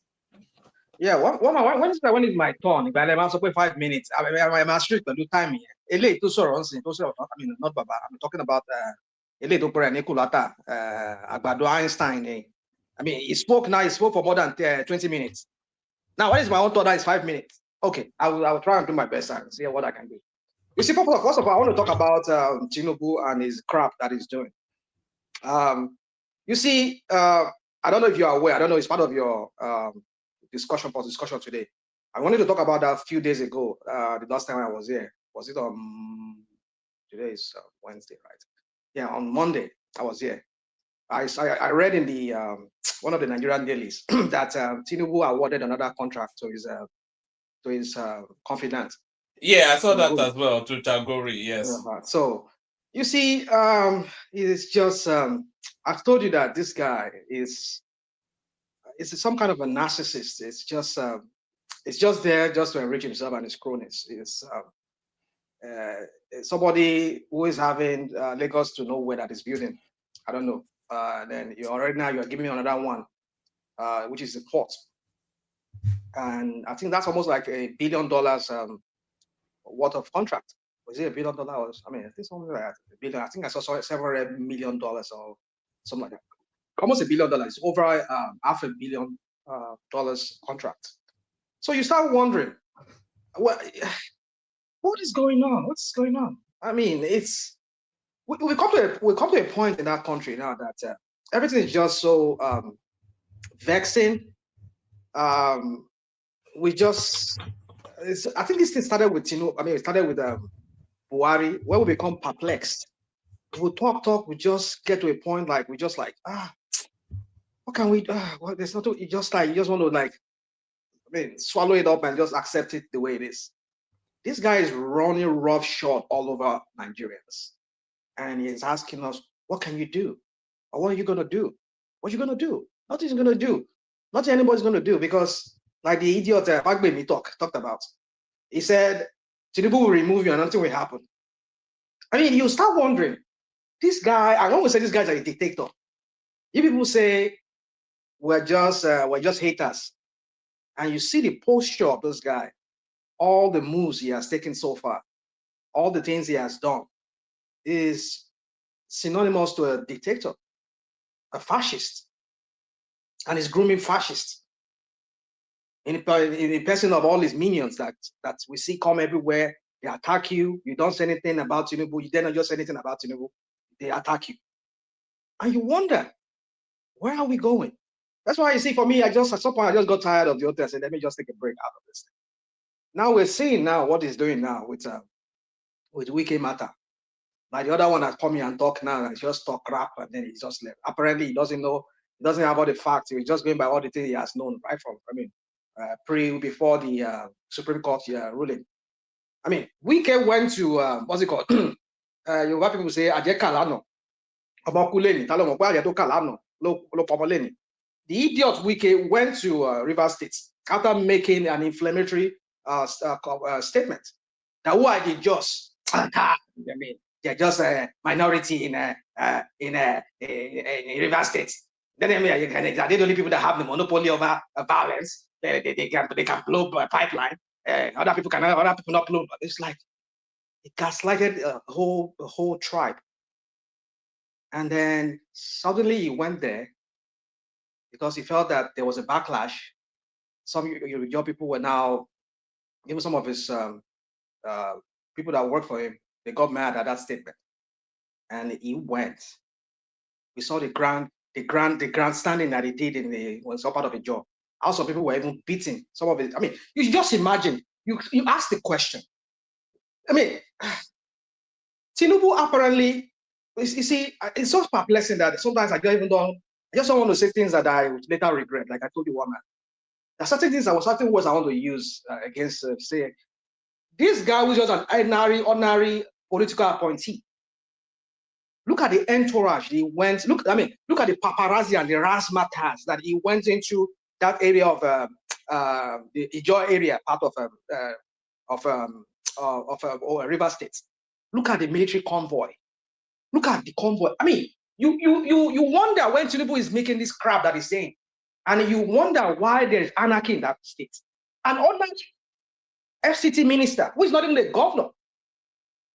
Look at the convoy that he went. I mean, the kind of paparazzi, or how do I say, the kind of showing that he did in the last 2-3 days ago over the weekend when he went to River State, and people were beating blue-black for daring even coming to protest, counter-protest against his presence there. And then suddenly, the next day, we saw, or the following 2 days or Monday, we saw the blowing up of pipeline. And the next thing, we saw Tinubu also playing along with the script that they've already written. Who cannot even read all the handwriting on it? You see, you look at this, and I know there's still more to this story that we know. For me, my crystal ball has even sees even being able to. I can't even gaze through my crystal ball because you may what you want as early as tomorrow, because there's a big fight within the House of Representatives. There's a real divide, and it needs 2/3 from both houses in order to push this through. So if the House rejects it, then it's done. No, it's not done. Did you hear what Fagbemi said? He said the president will veto it. That's what he said. So they do it, they don't do it, he will still get his way. Is that not? You see, we're talking about I was listening to Ruben about it. The way he analyzed the opening. I don't know. Did you play it, woman? Because I got in here when. No, I played a snippet of it. Yes. No, so Ruben Abati and some other lawyers they wade into this matter. Ruben Abati is not a lawyer, though. He's a charge and bail something. I hear you. He's a doctor now. He has a PhD in law or whatever. I think he has. So you cannot say he's a charge and bail lawyer. It's maybe he doesn't practice, but he's somebody who lectures, who can even lecture in law. So what are you talking about? So what man? They had Ogbeni here yesterday. Anyway, who broke it down? Ogbeni is a PhD now. No disrespect to Ogbeni. I just look on. I'm just trying to be. Let's forget that. So yeah. What about Liberos Shoma? I listened to him too. I listened to Liberos. That one that. No, one of the great three in Nigeria after Solano. One of the great three sons in Nigeria. That is Solano. We have Ozekome. Ozekome is not a great anything. Now these are people. I beg you, one man. Maybe they call a spade a spade. They are from the creeks now. Don't worry about that.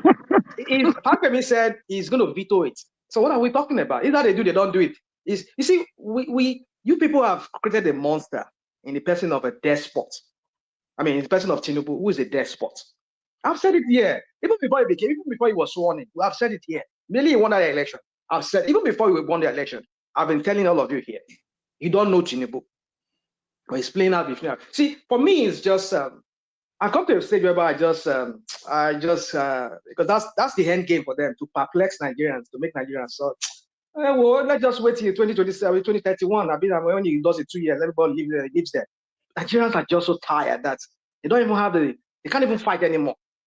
And that's the end game. That's the goal that these criminals in government they get, because even the House of Rep and all of them, they don't enact people-oriented bills that promotes the welfare and the well-being of Nigerians. It's just about Tinubu.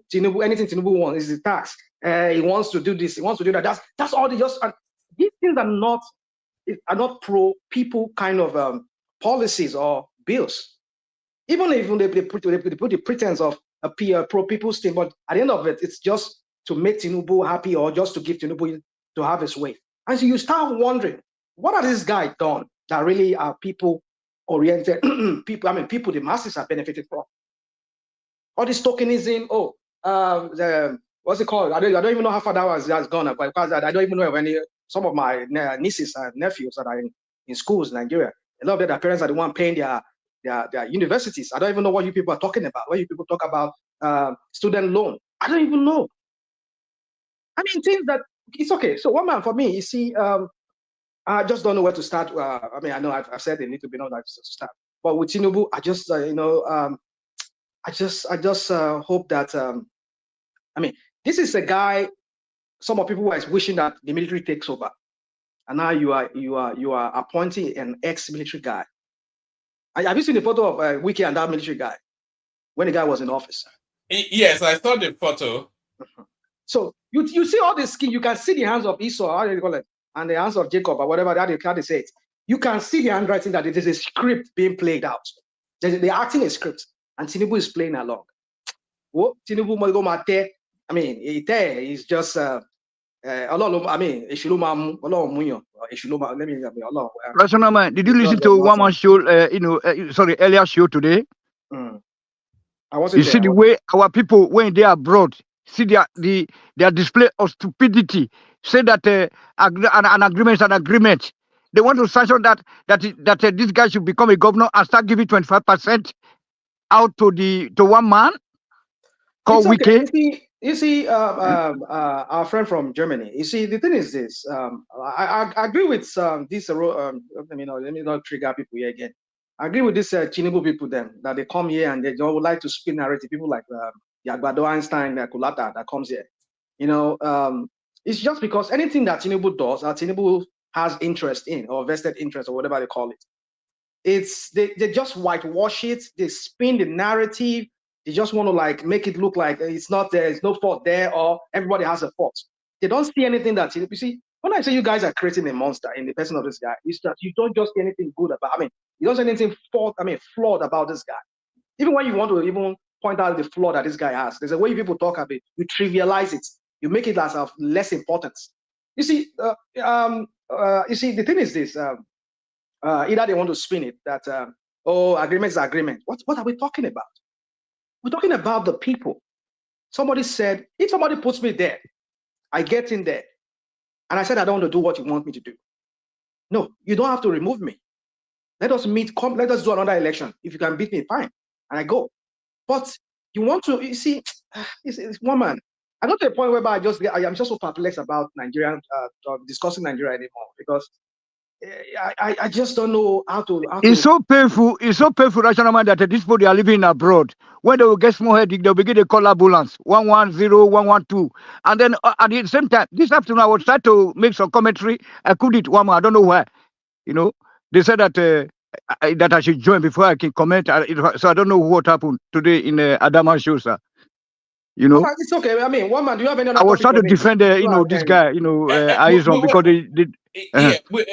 Yes, you could have joined. That's usually what happens in the afternoon sessions. But we were also discussing Natasha Akpoti, a rational mind, who our constituency are looking to recall. So it doesn't when it rains, it pours for you see, one man. Again, I still go back to Tinubu and his criminals. No, this is Fabio now. No. It's you see, it's all. I say you can see the handwork of Esau, whatever they call it. I mean, like you can see that this is all APC thing. Fabio, all of them. That one that does that has a move like Inoki, where that's this ugly guy from Ekiti State. I mean, you can see all of these things playing out. That there's a template that you see. APC is trying to silence all opposition. They will do anything. They will go into the gutter just so that they can get whatever they want. I mean, that very video you're playing, I think I've also seen other videos where people are saying, no, we were asked to come here just to come and collect his or something like that, that he's trying to do something for us. But some people were saying that, no, they came there to recall him. Who is initiating the recalling? Who? They have an APC governor. Our constituents now. Our constituents. No, not our constituents. No, you see, that's the point. That's the point. You see, as they say in Yoruba. Ododo is an APC guy. Who did he offend? He offended an APC-led government in the person of Akpabio. And what's his name? That one from Ekiti State, and a lot of the whole APC. Tinubu involved. Did you not see the comment of this lady? What's her name? On first lady, Remi Tinubu. Did you not see her comment? A woman, even when she was when somebody acted in a way like that to him, Dino, when people, some people, so the women not come in, come fight for her. That's misogynist. That you, a fellow senator like yourself, you say you're going to impregnate her. I mean, like, and then look, this lame lady. Somebody said he's been harassed. At least before you even kill her, or you even, why don't you take into? I mean, hear her out, and then let our case go before an ethics committee. But all of you start making commentary. Even the first lady made a comment.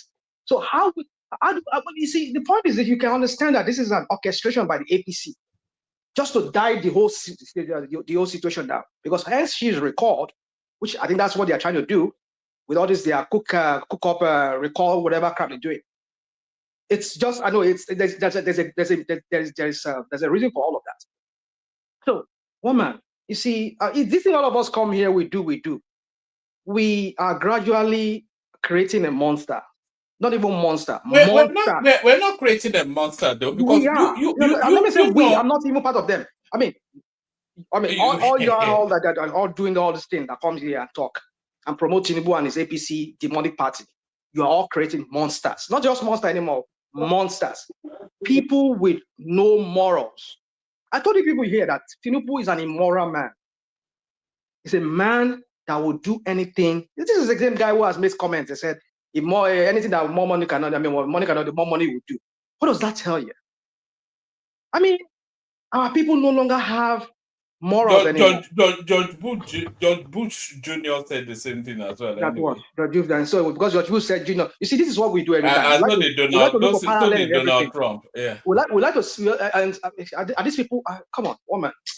You see, let me just round up this way, but I know other people are waiting. But my point is that, you see, Nigeria is on a rapid, I don't even know what kind of adjective can I use to qualify it, decline, morally bankrupt leaders, starting from even from the president. They are all morally bankrupt. You cannot run a society the way you are running Nigeria. Everybody is desperate. The level of despondency in that, I mean, some few days ago, I wanted to come online here because I was talking to my younger brother back home, and and then the level of people, they use the S word. And I mean, the lady, I said there was a lady that jumped from Third Mainland Bridge recently. Yes, I saw that. The level of despondency, man, people are in a depressed state in that country. But we come here, we trivialize it all because of Tinubu. We make it look like it's not. Let me humor you. Let me humor you with this despondency thing you're talking about. I read somewhere 2 days ago, I think, I listened to the financial analyst, the young man, staff of Arise. I think Lagos or Nigeria alone. Yeah, Protus. Either in Lagos or Nigeria as a whole, last year, on debauchery alone, men spent 661 billion. What do you have to say to that? On debauchery. Okay, Baba, any issue now? Yeah, true. No, so I just want to hear your view. Okay, all right. So now, real quick, you see, I was on the platform and I listened to one lady who gave a perspective on this their 30 days rant they said they were doing, and this lady gave some kind of an analysis that I always sometimes maybe I don't put it right whenever I'm here on this platform. Is that you see, let me give it this way. There was a friend of mine years ago. We're driving through Ijorabadia, the area there, and they were going. And we're like, we're coming from the island, and then because of what's it called, traffic, we have to divert to Ijorabadia because of Apapa.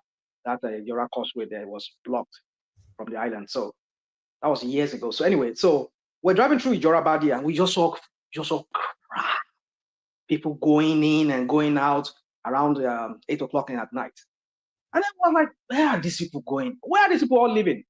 And then we started talking and say something like, what do you know about it? When Baba Kafaya wake up in the morning, he doesn't have work. His wife doesn't have work. The only way they can pleasure themselves is he knock Mama Kafaya, and then he knock. I mean, and before you know him, he don't get belly. If you don't even drop that one finish, don't knock him again. You see, Nigerians don't have any. You see, you and I will live here. I can go into the park. I can go to club. I can go to anywhere. I can go here. There are many ways you can unwind here. There are national parks. You can go up the mountain and go ski. I have so many mountains around me here. I can go ski. I have the leisure of doing so many things here. But Nigerians, probably there are two things they can do. Either they knock, or they. I mean, when I say knock also means maybe they go and drink and they go do this debauchery, like you're saying, or they're on the internet ranting and trying to look for somebody that they would psych. I mean, they would task to give them money. That's what they do. Why do you think a lot of people spend more money on data than even eating? Because they believe that they can have opportunity from them. Maybe ask me and you that live abroad for money to come ahead. So my point is this, Baba. You see, you cannot build a country like this criminals are building Nigeria. You and I will live here and we know what it means to unwind, to live in a country whereby you can walk in the park at any time at night, and you can. I mean, that's really, you live in a very good neighborhood, and you can. There are so many things. What the French people call loisir. There you are. If you live in a good neighborhood. Point of information. I'm on standby. Point of information. Very important one. That what? Okay, let me just land the woman. Let me just round it up. Baba, you see, the point is this: our people back home, they don't have any way. Tell me, where's the park you have in Nigeria? Where is the place? What kind of? If not because they go to bar, they go to one restaurant and they go to Naya. This they are so-called ELOCs, whatever ELOCs in and the ELOCs. Not everybody can go to ELOCs. You must be among the top 1 or 5% of Nigerian people, or you're a Yahoo guy that has just hit. You have more MAGA that has paid you. And then you can just go and buy Ojeni club and carry girls, and that's all they do. I mean, where are those things you can go and have fun? So that's what I'm saying. So if you're talking about so you see, let's not do all this. They spend millions of dollars on the debauchery or whatever. It's because there are no. I'm surprised that there is that kind of money in that country. That's about $400 million. So what are the people that are training? That's a lot of money. This money you are talking about, it's usually people from diaspora. No. This one is not diaspora matter. No, I don't think, that's the thing. We don't have those data for me. You see, Baba, I don't believe all this APC data that some of them. Let me just say people throw coming and talk. Let me give you a personal anecdote, since you've given a personal anecdote.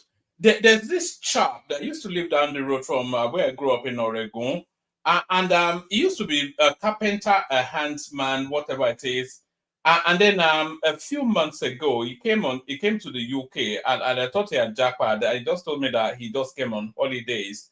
And he's a tradesman, but I think he went into the property business, and then he got his success from there. So it's not just the Abroadians. There are people making. If for somebody like him to just go on holiday in the UK. That tells me then that people. Yeah. You see this when let me tell you people, when people use this kind of analogy you're using, because this is not this is just the exception. This is not a general rule. Like it's everybody in Nigeria that does that. I tell you, 95% of Nigerians are living in penury. And you know, just because one person. No, you can't say that now. You can't. They are. Woman, they are. Where are you getting that? Sorry, where are you getting that data? Where is that data coming from? Woman, you go to Nigeria. Go and see how Nigerians are living. I don't know why you people come here, everybody. Some people come here and just give you some kind of video to play, and then you make it look like all Nigerians are. At least, nothing less than more than 80% of Nigerians are living in penury. Point of information, please. Is that what? Point of information. Yeah, go ahead. Go greet ahead. the house. I'm saying go ahead, but you wasn't saying anything. I greet the house. Me, I have one very, very important appeal that I want to appeal to the Nigerians, from the leaders to the followers or the citizens. We sometimes talk too much and we sometimes make use of certain words, which at the end of the day haunt us. Our leaders are fond of doing that. Look, today, because of the state of emergency, people have been saying all sorts of things. The president did not come in to intervene. The president has not come in. The man took a step now. People are still criticizing. If he did not, they will criticize. Then what do we do? When something seems not to favor some people, they will say this thing is not good. When it favors some, they will keep quiet. Nigerians must change their attitude in all forms. I am telling you people. It's not a matter of Nigerians changing their attitude. That's opposition politics now. Yeah. See, hold on, sir. In Yeah. every country, that's what's done. Yeah. If Yeah, you're in but you see, opposition, you run down the government, and if you're in the government, you defend your policies. which is totally wrong. Even most of us who live outside the shores of our country, we live in the Western world. We see the way the Western world tend to conceive certain information from other parts of the world. We live in the Western world. We're also being oppressed, but they will tell you that there is human right. Except we're deceiving ourselves. All right, take us to the point you're making so that we can Okay, move the it from point there. I'm trying to say is we must learn how to talk. We must not be part of those who escalate issues. It is better for us to help to proffer solutions than adding fuel to already burned situation. Those who talk, if you give them the opportunity to lead, I'm telling you, they will be confused. We're not saying that don't criticize, but if you are criticizing, criticize objectively and with love. When you condemn everything, you are not giving room for development and constructive criticism. You understand me? That's my concern, and that's the information I want to give. Maurice, I'm not trying to pour cold water on you, Yeah. but if rational mind triggers you, better get used to rational mind. Okay? No, it's not rational. No, I understand. No, I'm just saying it. I'm just saying it in general. You know why? I'm just saying it in general. You understand what I'm saying? You're saying it again, See, no problem. I'm just saying it. I'm just saying it in general. You know why I'm saying this? No, You see? Don't tell us why. The point Okay. has been made. Maybe when you have your time, you say it. Let me quickly just round up. You see, one man, you see, you know, sometimes I hold myself back. You see, so you've people that knows my stance here from the beginning about Tinubu, my view of Tinubu, you understand where I come from. I don't care whose ox is God. I stand on principle. I'm a man of principle, and when I have one principle, I stick to that. That's what I try to do. I'm not saying I'm perfect. I've read Tinubu, I've read him, I've seen his kind of politics. I've known he's a good for nothing kind of a fella. He's a narcissist, a selfish person, a bigot of some sort, a pretender, whatever you want to call it. So when you have an immoral person like that, being an immoral does not mean until when you sleep on another person's wife. Immoral is, go and check the meaning of the. I'm not saying some of you don't know what it means, but for some of our listeners, it means somebody who does not want to know. I mean, who cannot tell what is. Who cannot tell what is good and what is what is wrong and what is right from what is wrong. Even though they know it, they don't want to do it. So that's the kind of person Tinubu is. He does anything just for his own selfish interest, and he does that for politics. The life of about 200 million Nigerians are important than just his own selfish whatever crap that he wants to get.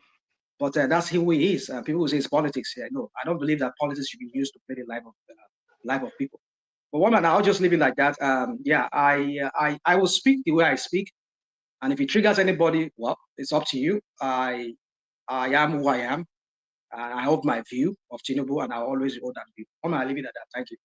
Oh, all right. Thank you, Mr. My brother, Rational. Mr. Rational Man, you are not triggering No. anybody. Please, let's just move it.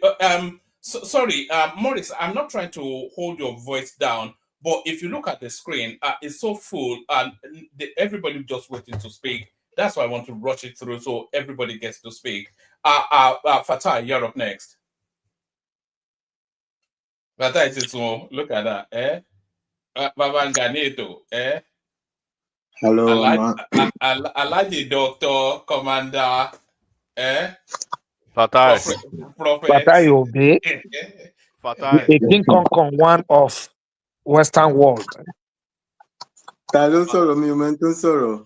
Èmi life is good animatic ló ń sọ̀rọ̀. Mo mọ̀ pé ìwọ ti da Kí ló diluted. ṣẹlẹ̀? Ó ti da kèfèrí ń tiẹ̀.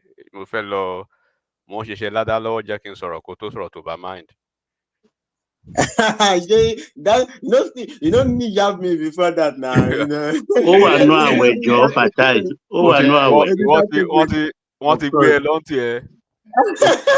Àwọn ọmọ tọ́kì yẹn ti bá. Mi ò sí Turkey, mi ò sí Turkey, the Greek side of Cyprus. You know. Cyprus, yes, of course. Yeah, the Greek side. Because it's a divided country.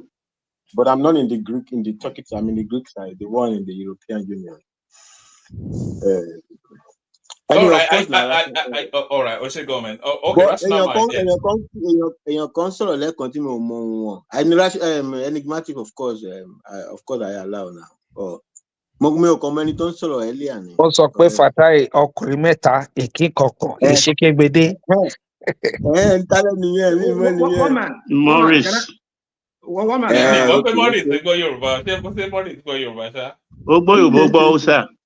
Mo wà mọ̀ bóyá gbọ́ Igbo. Ẹ mọ̀ pé ìyàwó mi ọmọ Abẹ́òkúta ni Kenta. Báwa la ti máa bu báyìí tí ò ní mọ̀. One man. If you're going to allow Enigmatic, let me throw one question to Enigmatic. Enigmatic, you hear about what's it called? The richest man in Nigeria, what's his name?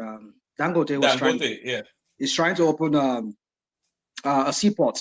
So are you in the know as to the seaport that was supposed to have been done during Obasanjo's time? That it's going to be between Ogun State and. So if he goes ahead and do it in site it in Ogun State, leaving Ondo State out, what's your take on that? Just want to know. It's leadership. I see it as a leadership problem. Ab initio, even the one in do you know this Dangote refinery was supposed to be in Ondo State? It was Mimiko that messed it up, and this current governor now, they'll be trying to get him on board to have some to be serious about that, and that's why the guy is tired now. He's trying to have this meeting with Ogun State governor. Ogun State governor and Ogun State government. Yes, Ondo State should be having that support, but we don't. There's a leadership. There's an ineptitude of leadership in Ondo State currently. So if it goes to Ogun State, it means they are proactive. I won't blame Dangote. He's a businessman, and he cannot continue to waste his time with an unserious governor like Aiyedatiwa. So that's just the situation. That's the honest situation. If anything can happen tomorrow, if the guys step up, he's been in office for almost 100 days now. It's yet to actually have a cabinet, having spent almost a year from Akeredolu's last 1 year in office. So he's not a very serious guy, and he's quite. And this is the reason why I say that Nigerians who come to different social media to rant up and down, they are not serious. They are not ready. You know, we tend to actually feed our biases and sentiments while leading the governors. These governors are ruining. They are doing too much damage. Aiyedatiwa has had over almost 200 billion since the time he came to power, almost a year and a half ago. Over 50 billion in IGR and derivation funds. Total of almost 200 billion in Ondo State. So it's over 70% of the increment in his FAC allocation You can't. You are not. No. You can't even see anything that the guy is doing, and it cuts across the entire country. So, and this is the reason. If Nigeria really say they want good governance, they are not looking at the governors. Do you know, as of last week, these governors, these same stupid governors, they are still trying to have conversation and deliberate this fact allocation, the implementation of it.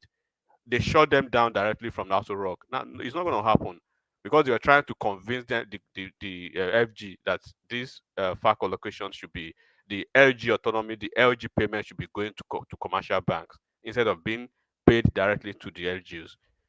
So they say it's not going to happen. Sorry, enigmatic. Ola, if you are there, please check private chats. Sorry, carry Yeah. on. So that's just the point. That's the situation. The governor is not on. It's not doing anything. Is so confused, and I'm not just gonna. I'll just keep quiet about that for now. But if Ogbeni Eleyi is serious and is able to convince Dangote, Dangote is a businessman. I'll be happy if he eventually is able to cite his business in Ogun State. Until Ondo State is serious with governance, and then we'll see what will happen. Just an addendum to the speaker, the person speaking. I thank you sincerely for the point you raised. You see, the subnational, Nigerians just pay deaf ears and close their eyes towards the subnational leaders. Everybody concentrate on the center. What are the Very state strange. governors? What are the state governors doing? In fact, the removal of subsidy tend to benefit state governors. But what are they? How are they translating these resources that is being given to them from the national to their various states? Nobody is challenging them. Nobody is asking them questions. Nobody is asking for their monthly expenditure. And how is it translating to food on the table of the citizens of their state? Everybody keeps shouting national, national, national. I make bold to say that if the subnationals are even doing just 50% of what is expected of them to complement what the federal is doing, Nigerians will not be feeling the impact of what they are doing. So I begin to wonder, they go about gallivanting with no direct physical input, impact, structural activities to say this is what we are doing on behalf of the state, so that the state citizens can benefit from them. They're not doing anything. And people just keep quiet. You know, that's why I said when some persons are not benefiting, they'll be shouting. The moment they are benefiting, they'll keep quiet. But people prefer the individual benefit to the collective benefit of the citizens in their state. We must all wake up and put these governors on their toes. Let them, no, we must wake up and put them on their toes. All right, point made. Thank you. All right, let me speak briefly on FUBARA before I leave. Yeah. So I know there have been this diverse opinion, and then quite dissenting voices about the River State situation. I know briefly I heard Ogbeni yesterday. He was able to speak to the legalists of the situation. But when you talk about the optics, yes, and I know there's one thing that is quite very very germane that we must speak about. You know, the behind. People really want to, like I said, most Nigerians, they are like the proverbial, uh, you know, convert that wants to go to heaven but doesn't want to die. You know, the sentiment, the bias, and then it's too much. First of all, Wike, they want to label Wike as a devil. Okay, admitted Wike is a devil. Is FUBARA a saint? Wike is a devil. Why? What is FUBARA doing with devil? Why are you cutting a deal with a devil for? It's like you are going to do otumapo, right? Money ritual. You went to the Dibia to make your money ritual. The Dibia makes you rich by virtue of the outcome of the money ritual, and there are certain conditions to making that money. You are going to on a monthly basis or yearly basis. You are going to donate your maybe one member of your family, right? So you are so desperate to be a money bag. You eventually cut the deal with the devil, and when it's time for you to actually compensate the devil, you are crying foul. The two of them, they are a member of a political family. Fubara does not know anything in politics. He's a political Lilliputian. He was supposed, or he's still supposed to be a civil servant now. He was promoted all the way through. If you know the story of how he became, I mean, it's not a secret to anybody here. And the thing is that when you became governor, the people, Austin Opara, the former deputy, former member of House of Rep, I think he was a ranking member or probably even the deputy speaker in the House of Rep, and Dana Gogo. The two of them were very, very interested in becoming the governor. These two guys, they gave Wike hell. No, you will never give Fubara the ticket. Fubara na small boy, a level 14 officer. I don't go House of Rep, will be big boy, all those kind of stuff. What are you thinking? So in the midst of that, it was the same Dana Gogo now, right, that petitioned EFCC when Fubara was Accountant General of the state. This Dana Gogo was the one that actually petitioned uh, EFCC. The case was so serious that it was Fubara wasn't gonna get off the hook. It was Wike and his connection and was able to get him off the hook eventually. And eventually, that's this Dana Gogo, and eventually became, fast forward, he became the governor. And the same people, this same Dana Gogo that actually wanted to be governor, that has more political powers than you, that politically you are not even on his level. Now you made him the SSG. You made Opara one of your senior special advisor. So you surround yourself with all the people that actually had, gubernatorial ambition, and they consider themselves bigger than you in politics, right? And 2 months after you came into office, or 3 months after you came into office, with your legs still shaking, you've not consolidated power. You don't have any strength in the legislature, neither do you have any strength in the LGA. Then you are challenging a political juggernaut who has just left power after 8 years, 8 solid years of consolidating power, and then he's in the federal government, serving as a de facto governor. Because if you don't know, Wike is almost governor in FCT, right? With all the wealth, with all everything he's been able to amass, the contact, the goodwill, it will interest anybody to understand that you may speak the truth, or you may lie to yourself. It wasn't Wike, or it wasn't me, or anybody on this platform that told that guy to make this wrong move. This guy is having, what's his name, the current SGF is having problem with his own godson in Benue State, but because of the magnanimity and the political deftness of the leaders, the elders, they've been able to find some solutions to that. As it is, the Ubasoni did not just jump out of the blues, right, to chase El Rufai out of APC. He was able to ensure that he won all the members of House of Assembly to himself. He won all the considerable numbers of political leaders in the state to himself before he started pulling the rugs off El Rufai's feet. When this same Akpabio now, who is the Senate president, when he brought Udob Emmanuel from Lagos to his cabinet as commissioner, then to SSG, after being SSG for 1 year, he gave the guy the ticket to be his successor, as against everybody's advice. But when Udo Emmanuel was ready to do the godson versus godfather thing, he ensured that he consolidated power effectively, sufficiently, before he made any move. Eventually, Akpabio, do you know Akpabio was the Senate minority leader then.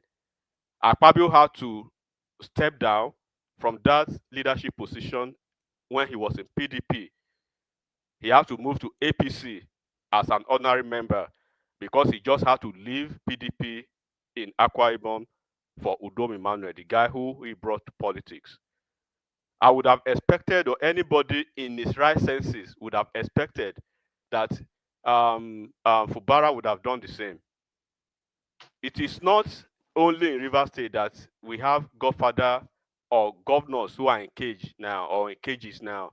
The current governor of Delta State, right, is also a godson to somebody. If he wins his second term and he's now trying to throw his godfather under the bus, people will say, yes, you at least would have consolidated power by then. Enigmatic, just give me 3 seconds, please. Yeah. Ayo, I just want to thank you, Ayo. You're doing a very good job. I'm impressed. Thanks, Ayo. Carry on, please. Okay. So in politics, these guys are in politics. They are not in convent. They are not in a Catholic or whatever. So look at what FUBARA has done over the period for the past 2 years. You first of all, you went to pull down the chambers of the House of Assembly guys. You are running a government with no legislative approval. So look at all the stuff, because if we want to blame A, we must blame B. But Nigerians want to always blame A without blaming B. Wike has told everybody that he's a Christian but not born again Christian, and he's not pretending to be one. So FUBARA is playing emotional politics. Is so, you could see the egregious ineptitude in his attitude and the blatant disregard, to rule of law. He has the inflow of these colossal financial resources in Rivers State. He has been throwing everything around, every Tom, Dick, and Harry, and a lot of political crumb grabbers around him. Do you know it cost him 6 billion naira to do this Supreme Court case that he lost?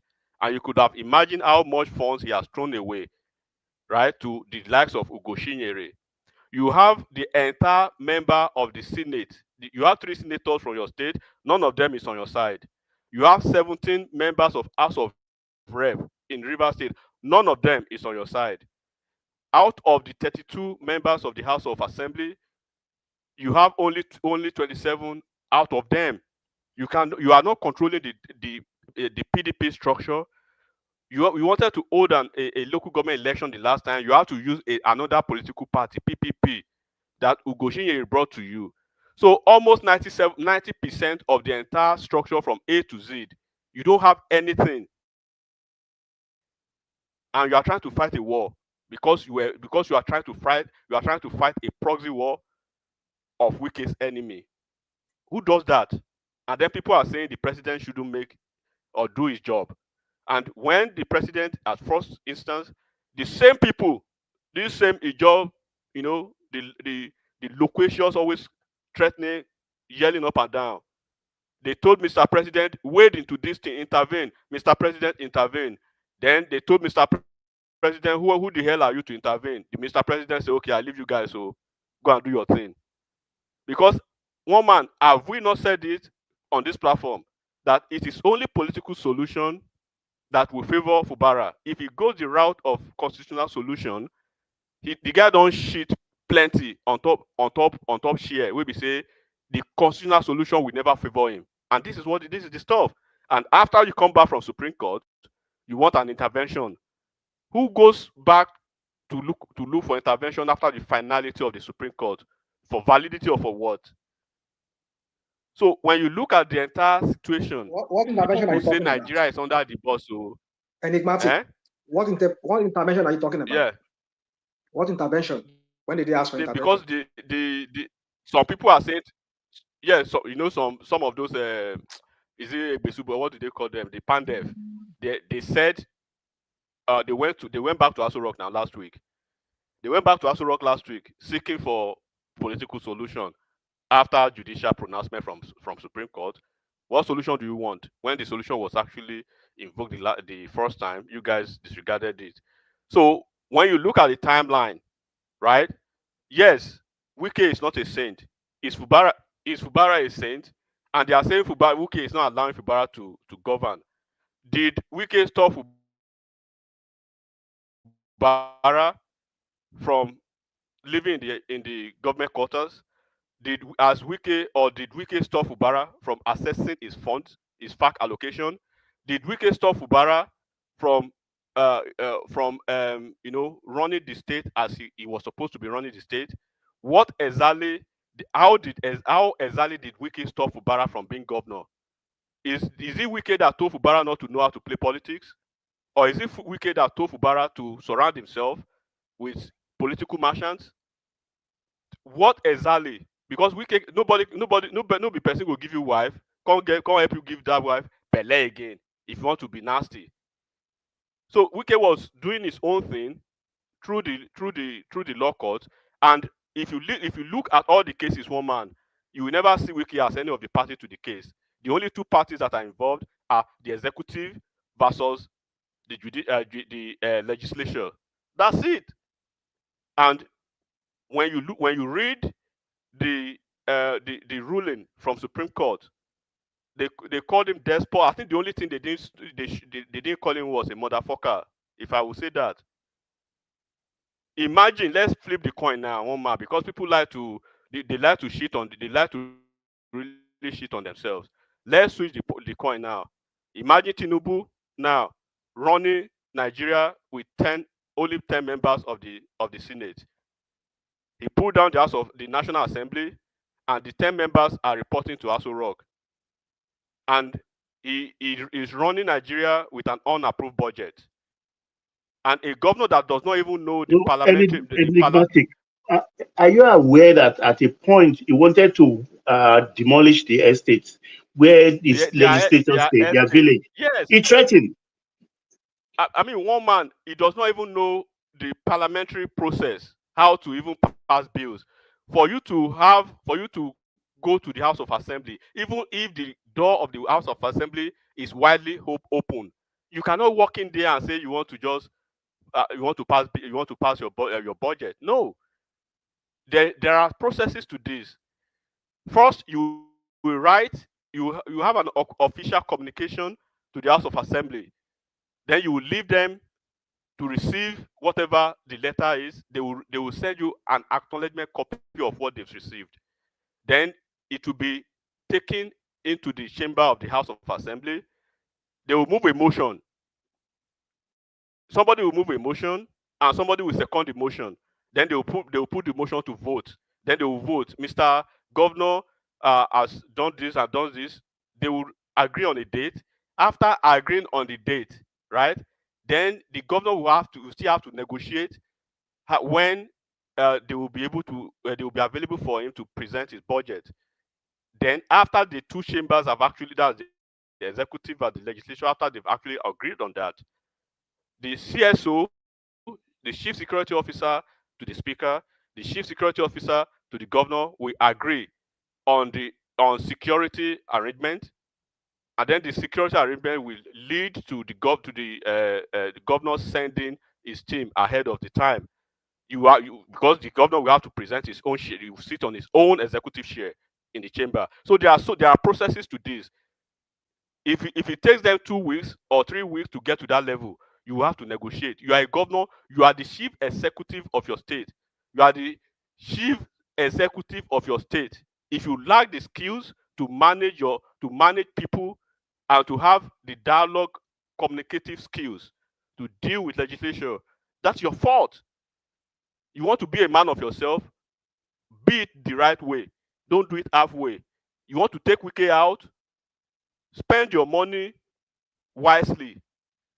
You have this enormous wealth in your hands, and you can't even convince at least 10 out of these House of Assembly guys for over 2 years. For almost 2 years, you've not been able to convince any of the House of Rep guys. You've not been able to convince at least one out of the senators. and you are going all And most of about, them are Ijaws. Most of them are Ijaws too. and most of them are your so, and you are going all about gallivanting, blackmailing, doing some cock and bull social media. Look, politics is not played on social media. People should understand this. Politics is not played on social media. You either want to play it the right way or you get out of the way. Do you think there won't be a problem between Sheriff All in right. Delta State and his godfather? Start to Do you bring think it there home, won't be a problem? Enigmatic. Okay, do you think there won't be a problem between Yaya Bello and Adodo? There will be problems, but you will see most of these problems in their second term. Even Yoruba say, tí ọwọ́ ọmọdé ò bá kú, tí ò bá tẹ òkú idà, kì í béèrè ikú tó pa bàbá òun. They are just pushing the guy all over the place. And then they are blaming Mr. President. They've blown the pipeline the first time. The second time they blew the pipeline, costing $35 million a day. And you think after the president has given you guys instruction, and you think you sit like that. When you see presidents that are aggressive with power, right? They won't go this length that Tinubu has gone now. You best like as Obasanjo not dissolved a whole governor with four members of House of Assembly. Would Buhari be telling you all this nonsense, giving you opportunity to have intervention back and forth? When you see Tinubu is a liberalist now, when you see presidents of liberals who are very aggressive with power, they would have dislodged. They would say, but this one don't even get sense. No politics. They would invest self. You be Rivers State governor. You know Sabi use power. You know Sabi use power. Corner at least half of those wicked guys. If they spend money, go give you go Shinyere. The guy na Mumu Baba na Odoyo, like the biggest of the way I see. I mean, Baba na true talk now. Use the money right. Use your money right. You don't have anything. It's not as simple as The you are cards are making it against sound. you. It's not as simple as It's not simple. That's why he would negotiate. That okay, you are aligning with one thing political about failures. Wike has a tight grip on his own. Forget. See, it's not forget about Wike having a tight grip. I Forget tight appreciate grip. the submission of the man that has been talking, and God I do bless you. hope Forget that tight grip now. I do hope that people will understand. Politics is not a tea party. Now process. You go take your time. Look at Sheriff. It's not a tea party. I know Sheriff will fuck. I know he's going to fuck his godfather up, but he's taking his time. I know Politics is not a tea party. That is the truth. A lot of godfathers that their back will be broken in their See, second term. it's just like your time. Just an addendum. It's just like in Benue State. It will be very difficult for an Idoma man to be governor because 2 senatorial zones are controlled by TV in population.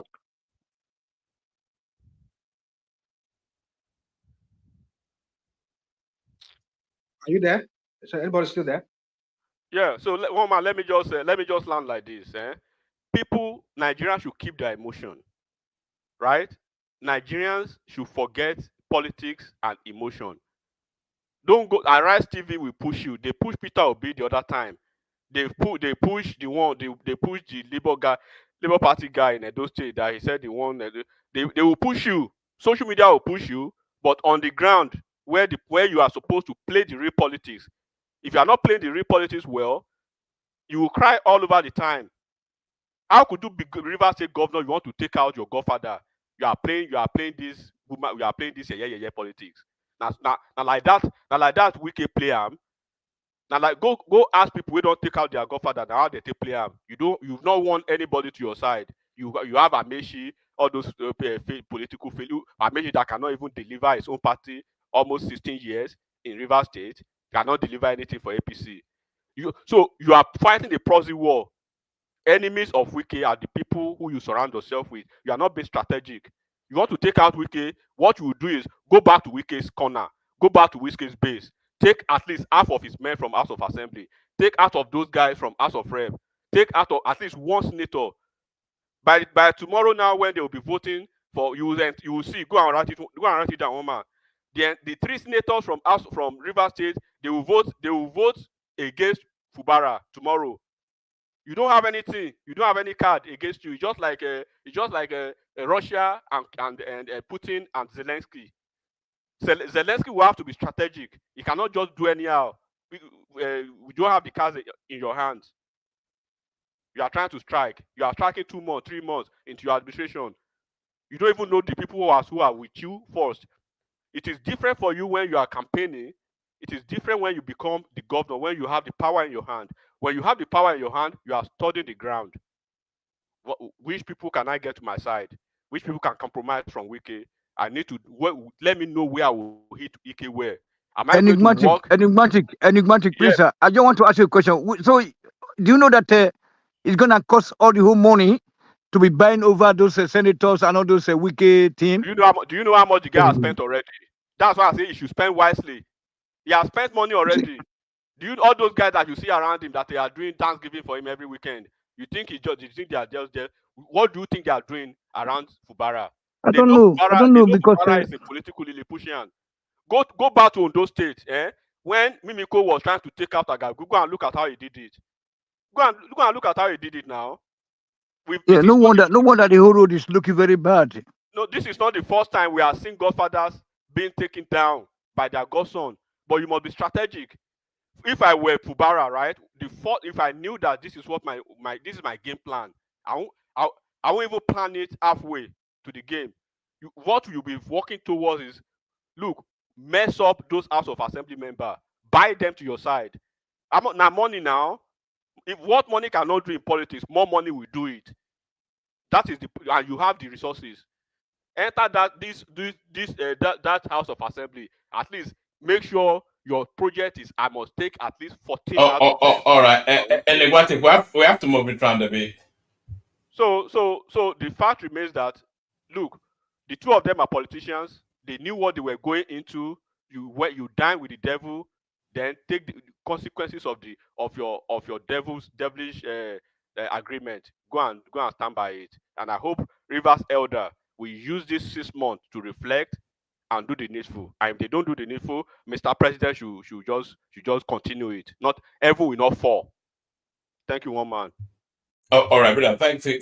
That's enigmatic, of course. Fatai, you're up next. So we want to try and speed it up a bit now because we're 3 hours and a bit into it, and people have been here all the way through. We've not heard a bit from them yet, but Fatai, of course. Fatai, Natasha. Now, have you abandoned Natasha now that they've vacated that judgment that you were hinging everything on?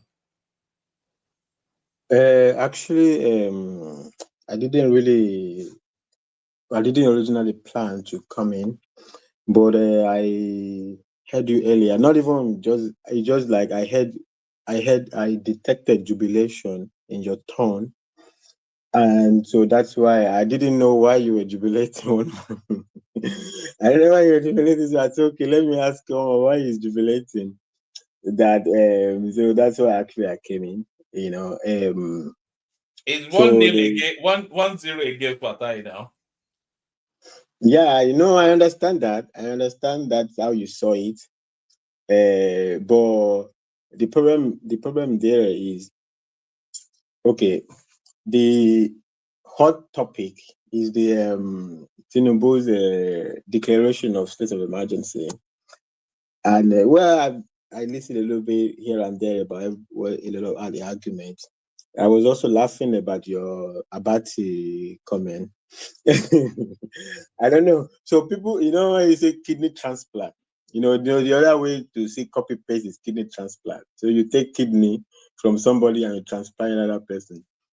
And so a lot of people are doing a lot of transplanting from argument that so basically what I want to say is the Natasha situation ties in together in some way with this situation, with the state of emergency situation. So a lot of people are now transplanting that argument of the Natasha, you didn't elect Natasha, so you couldn't suspend her. So they're now transplanting it into this. And that's why you heard about even went for that, hey, you should be impeached. What is impeachment? What it was about his opinion when Ningi was suspended, when Natasha was suspended. What is the MBA's position when Natasha was suspended, when Ningi was suspended? So so and also today I was listening to you, what you were jubilating about. So I don't know, I think the new sexy word now is constitutional crisis. So the court said he had to go back on his order because he would create constitutional crisis. I don't know how it is the real constitutional crisis. His ruling is constitutional crisis because he had just said he had just declared that the judiciary, the rule of law, the judiciary is below the Senate. Even the Constitution does not give any group of individual discriminatory powers.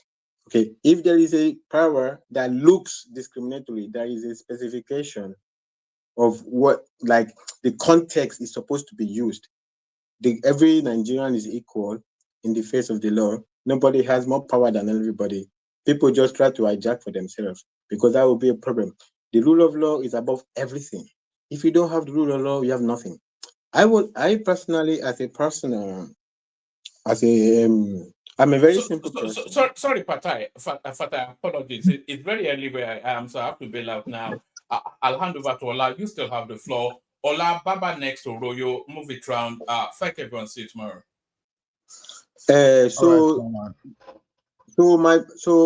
Ola Baba now. Hello. Yeah. How things they go now? I do, Baba. So my point is this: actually, because the High Court decision will go to the Supreme Court. Okay, that is a High Court decision. It's not the Supreme Court's decision. The Supreme Court has a final say. So when Yaya Bello, the EFCC was about to take Yaya Bello, he went to the court to prevent, in anticipation of this. I guess it's actually a very nice thing in the Nigerian. I don't know how they put it there. So if you feel that your fundamental human right is going to be violated by an action, you have a right to go to court to seek a pause of it, or a to just wait a minute, let's take a look at it, or something like that. The Constitution grants you that right. So they are going to destroy this right because two friends, they say they are family friends, cannot sort their personal issues out. That's what they are trying to make us to believe. Me, I don't participate in discussion where they know we can fight and do this and do that, but in the back of the mind, the rule of law in the end, finally. So, but when there is no rule of law, you have a problem. Now, this is the first constitutional crisis that they are going to face. So, Tinubu declared state of emergency. I think the author's argument there is that whether he has authority to suspend the governor and the legislature, essentially to suspend elected officials. But this state of emergency has to be approved by the legislature. So all the people that are saying unilateral, I don't even know why they are saying unilateral. A unilateral action is something that you do alone. If the president sends the thing to the legislative, how is it unilateral? It's not like he's doing it on his own. So if he sends, so first of all, to even claim unilaterality, you have to at least wait for the legislative to overruling, and he does it anyway. So you could be claiming, I don't know why they are saying, even the NBA. Anyway, I'm not surprised because they were also that packed themselves to go and be investing money in refinery. I don't know whether your engineer knew that you are going to give a report on refinery. So those are, maybe it's just the current leadership of the NBA, but that was very surprising. Well, I don't know what they find sexy in the word unilateral, that they are claiming. Somebody said, I have sent this, I have gazetted what I'm doing, and I have sent it to the legislature to give the approval or whatever, or give the approval or disapproval. But you are already calling it unilateral. How is it unilateral? There's no unilateral yet, except it does it on its own without the second hand that the Constitution provided for, which is the legislative. So then it will be unilateral. But that is this minor point. It's just transplanting going on there. But the biggest problem that is the number one constitutional crisis, I don't know how, because it's already a fait accompli, by the way, because I don't know how the Senate, let's assume that the Senate don't agree with Tinubu, because the thing we said, let me not expand it. Let's assume that they don't agree with Tinubu, So I want to see the one senator that will raise up his hand and say that the president don't have authority, don't have right or authority to suspend an elected official, but they, the Senate, have a right to suspend elected senator. The senator is an elected official. You have a right to suspend an elected official, but the president don't have a right to suspend elected official. But you can suspend. You suspended Ningi against. By the way, the Supreme Court already. A lot of people are saying, well, there is no Supreme Court ruling on whether Tinubu or the president. Let me leave Tinubu out of it. The president can suspend the governor or something like that. There is no Supreme Court ruling. But there has already been, actually, by the way, I didn't know that the last time I was here, because the first time I talked about the Ningi, I was like, it was the time I said I had retired. I didn't even know that there had been Supreme Court rulings. I thought Ningi went to court. Even until the last time I came, it was because I heard it briefly. It was a time I wasn't really following like bumper to bumper. So if there had been Supreme Court ruling already that you don't have a right to suspend the senator, then you go ahead to suspend the senator after the ruling of the Supreme Court. That is a serious problem. But that is a serious problem. And this lower court is saying you want to constitutional crisis. It's not a constitutional crisis. That is not a constitutional. The constitutional crisis is that you have said to your judiciary that you are below the Senate. That's number one. That is your problem. But let's see what the Supreme Court will say about it. And also, you have said you have destroyed. You will, if that become the final decision in the apex court, then the Nigerian, then they can just remove that right that says if you have a feeling that your fundamental human right is about to be violated, you can seek a preemptive injunction of court to at least stop that from happening until maybe some review, maybe judicial review or whatever review. Everywhere in the world, many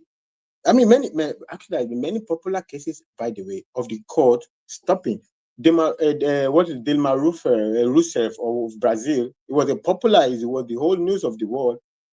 It was the whole news of the world. The court, in fact, in that situation, if I remember very correctly, the judiciary fired the Senate president. Imran Khan in Pakistan, vote of confidence or something. The Supreme Court gave a decision on whether the vote of confidence should proceed or should not proceed or something. This is not, you are not creating new law. You're not writing new laws in Nigeria. You're not writing new judicial philosophy. At the end of the day, if you are writing the new philosophy, it will be very dangerous. Okay, that the rule of law is below, the judiciary is below the National Assembly. No, it's not below the National Assembly. The rule of law is above everything. Any law the National Assembly makes has to be interpreted. You are not the interpreter of the law. So I don't know, Mama, don't jubilate, because actually, even if that is the case, that is danger. That is danger. Even me as a president for Fatai, I will not even be.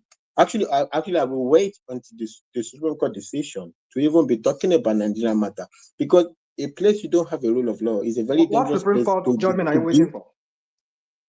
On this today, is it today? This court, they said there's a court that says judiciary cannot stop the proceeding of not stop their proceeding, not stop them from existing, but there's a specific activity that is going to go on against Natasha, which the court said gave injunction to wait first.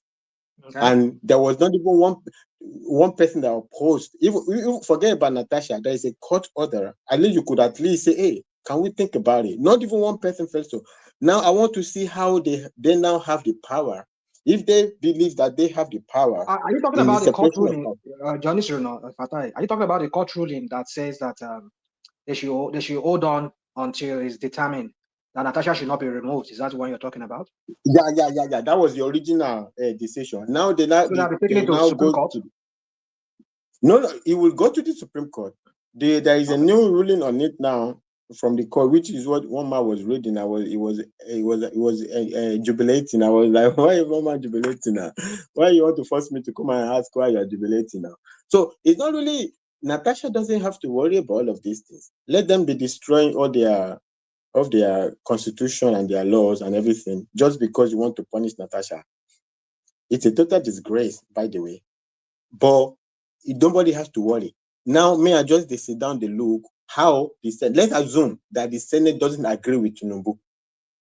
Let me see one senator that will raise his hand and say Tinubu doesn't have authority to suspend an elected official, but you have authority to suspend an elected official.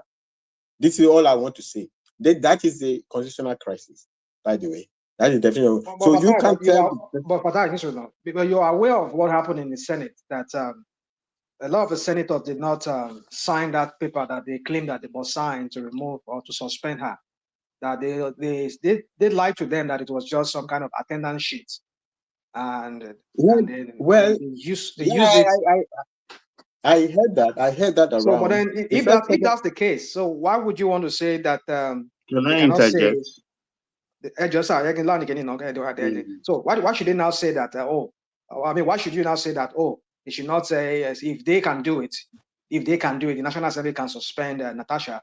That Tinubu does not have the right to do that, because apparently not all the senators, because some senators said they never knew about it, that they only lied to them that just attend that shit. That's I understand. I listened a bit around about that. The first problem with that one is, number one, if they didn't approve it in the committee level, but it came to the floor of the Senate, why didn't one person raise his hand to say what the heck is going on? So when did this, even if you didn't approve it, now they are reading it, you are sitting down there, you didn't object. Now you are coming 1 million years after telling us that you didn't sign nothing.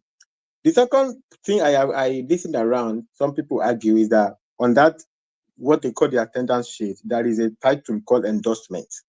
So I don't know whether that means something or that doesn't mean anything. I don't know. So, but what I'm saying is this is hearsay. Hearsay. So they say Natasha should bring proof. Let them also bring proof that they didn't know, that they didn't. When the paper said endorse, you did not object on the floor of the Senate that, hey, what's going on here? We didn't approve. You didn't say nothing. No, but not even one. Now you come 1 million years later to say you are not aware. You just send attendance. So why didn't you make that? Why didn't they make that case on the floor of the Senate? And if that is the case, why is that is fraud? So why is EFCC not arresting the people that perpetrated the fraud? So these are their problem. Why is EFCC not arresting? Because that is criminal offense, forgery, or whatever. Even if it's not forgery, maybe it's not for. Maybe they sign attendance, but whatever somebody does not approve something and you claim approval, that is fraud.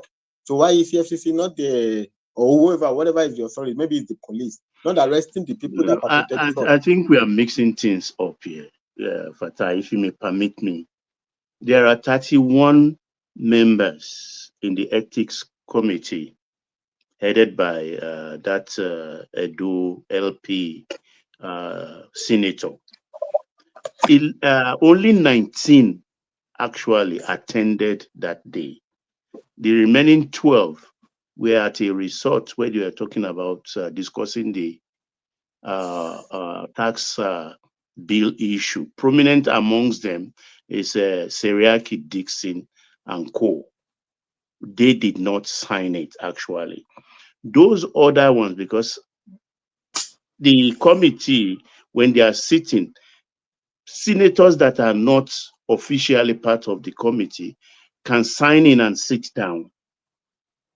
It doesn't mean they will append the original bill, but they can mention their presence when they reach any decision, that they were present in it, not as a member, but as an observer group. That's my contribution. Yeah, Baba. No, Baba, I'm not disagreeing with the point you contributed or whatever. My point is whatever it is, this is their internal. I mean, I would not know every internal situation or every organization in the world. So you have some internal situation, your committee internal situations, whether somebody can sign without really agreeing or whatever it is. But my larger point is, let's assume that you didn't really endorse it. You just stand for attendance or whatever it is. But I'm saying the issue came to the floor of the Senate. Where is the expression of you say, hey, excuse me, wait a minute, I did not endorse this. It came to the floor of the Senate. So now 1 million years later, you are telling me that, no, actually, I didn't, whatever. If there is a fraud there, okay, report it, let the police handle. You have a point there. Yeah, let the police handle the fraud. It's not my business. I don't care if you didn't. I would care if he didn't. I could care. Let me say could if he didn't come to the floor of the Senate. But he came to the floor of the Senate. What are you telling me about fraud? If there's a fraud, go and report it to the police. But personally, am I interested in that? It was in the floor of the Senate. You didn't object. You didn't oppose it. So everybody was quite. I was so surprised. Not even one objection. It doesn't even matter, even if you don't like Natasha or you think. But I mean, there has to be at least a conscience of wait. There is a court order, even if you don't agree with it. So there is not one person who just have a little bit of respect for a court order. Like, can we debate this? Maybe it goes yes or no, doesn't matter. But okay, there is a court order. So no one person could even have a feeling like, should we talk about this court order? No, it's like nothing. No one opposition. I was totally shocked. Like, what do we have here? Is a big problem we have here. But that is that about that. My problem now, and also even this Tinubu, I have my opinion, but I don't have an expression of an opinion on this state of emergency either way, because I don't want to, as a matter of choice. I personally love in my life not to get involved in only cattle banning. I don't know what's in front. Look, there can be mistake, there can be wrong punishment, whatever, but at least if there is rule of law, you can always, even if somebody mistakenly punch you, maybe there is always a redress that finally, even if the road is long, but at least it's there. Maybe I might not practically have a means to get there, but at least it's there. But when it's not there at all, it's a big problem. I will not put myself in a situation where I'll be talking about having conversation about a space where there is no respect for rule of law. The court decision is a total disgrace to the rule of law. The rule of law is about everything. There's nobody. But let me even leave it. My only commentary on that is this one sentence. I want to see one senator that thinks that Tinubu doesn't have authority to suspend governor, and anybody, elected or not elected, but they have authority to suspend an elected official. But the president, who actually has a constitutional provision for state of emergency, let's say you even disagree what is the meaning of state of emergency, but at least there is some sort of constitutional provision that you can look through the window, you can look through to see whether it has or not. But there is something. Are you aware that some people have said that it's an impeachable? What Tinubu is impeachable? That was a joke. Now, what is that is a provision of state of emergency. You might be what is there the Senate can disapprove. Okay, I'm not saying I even agree with it. So the Parliament can disapprove of it. Okay, what is impeachable in you carrying out what there's a spell out constitution. Well, they said the manner in which he went about it without following the due process. Okay, they can debate that now, but it doesn't. They say it's unconstitutional. But then, for you to know that this is despotic, even his attorney general was saying that.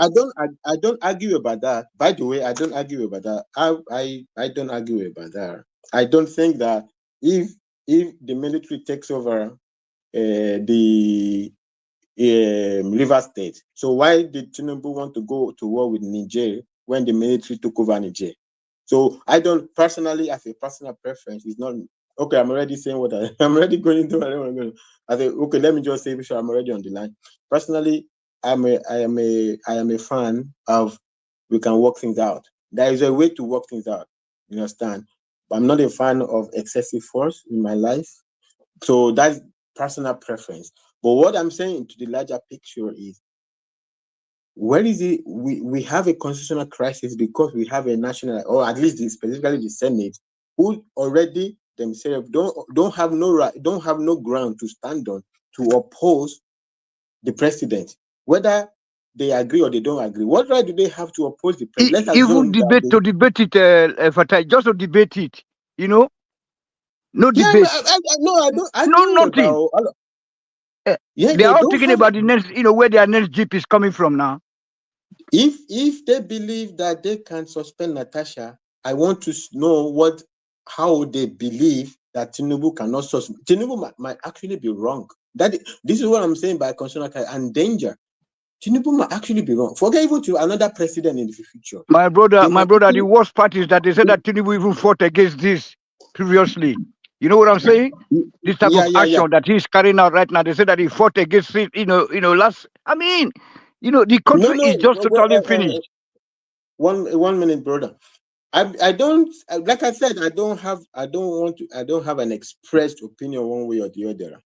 Whether Tinubu is right or wrong. These things can always be debated. No, I mean that they said he fought against it when Jonathan tried to do such a thing. I know. I'm saying what ground does the Senate have to say that Tinubu cannot suspend an elected official, but they can suspend an elected official?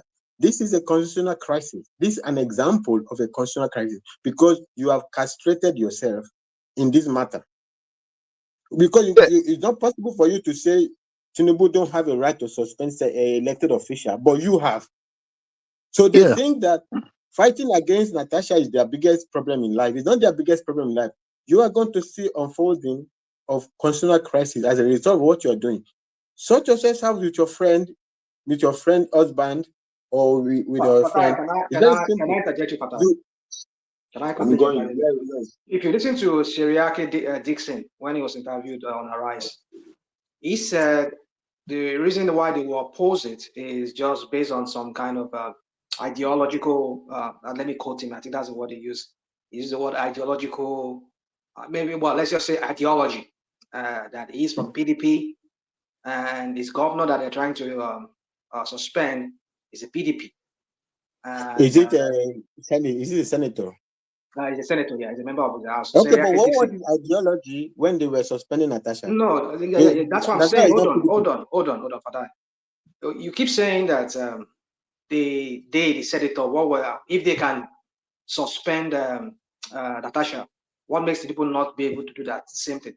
Why can't Tinubu suspend all the governors in Nigeria if they can suspend an elected official? I get that. But what I'm saying is this: you keep saying that, but you need to realize that those who suspended Natasha were not the senator, were just Akpabio and his minions, the likes of what's it called? No, I know. This present senator. You are getting to the details. I'm saying the Senate suspended Natasha. So if you are saying the Senate, say Akpabio, APC Akpabio. Hey, no, this is like the details of it. This is like the details of it. I know. I understand what you're saying. I don't. By the way, personally, I don't even disagree with you on that. But I'm saying the Senate, they went onto the floor of the Senate, and nobody opposed it. He's from Edo State and it's LP. So if you don't stand on ideological ground to say you can't suspend an elected official, by the way, in this case, it's even worse. Tinubu is a higher hierarchy, even by constitutional, than the governor. The Senate to Senate, a lot of people have made the argument that you are equal.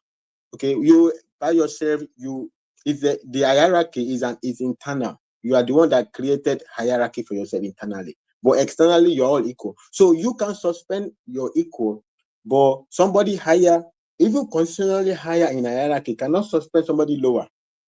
I don't know how they want to make the argument. It's going to be all over a nonsense argument against Tinubu to do that. And by the way, personally, I don't agree with Tinubu.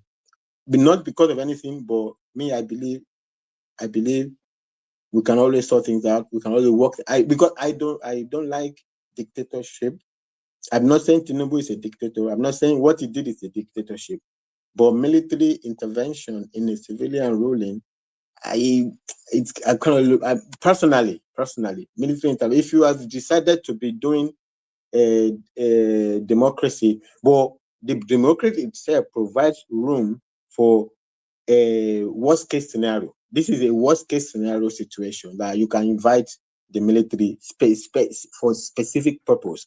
But personally, I would have loved, but I don't know the intelligence you have to make your decision. This is discretionary on the judgment, because what intelligence do you have that you are saying this is the last of? It might be like a futuristic, like after this time, it cannot be handled. Maybe it has that, maybe it doesn't have. That goes to the bad faith. I think it was a PDP. I think also their objection to it, they mentioned one word, bad faith. This is the only thing I have heard opposition, in the commentary that sound interesting. So maybe it's a bad faith decision, maybe it's a good faith decision. So this is really the debate. Is it a good faith decision or a bad faith decision? So, but their claim, their own debate is it doesn't have a right to suspend the governor. Okay, but the Senate that is suspend elected official.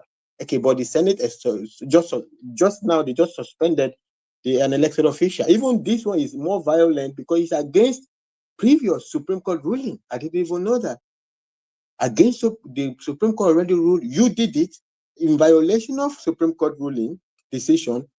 You did it in violation of a court order, not on the decision itself. Just say, wait a minute, somebody has approached me that he feels his human rights is, she feels her human rights is being threatened. Can you wait a minute? Let's see what's going on. You went ahead, you did that. You want to come and tell me?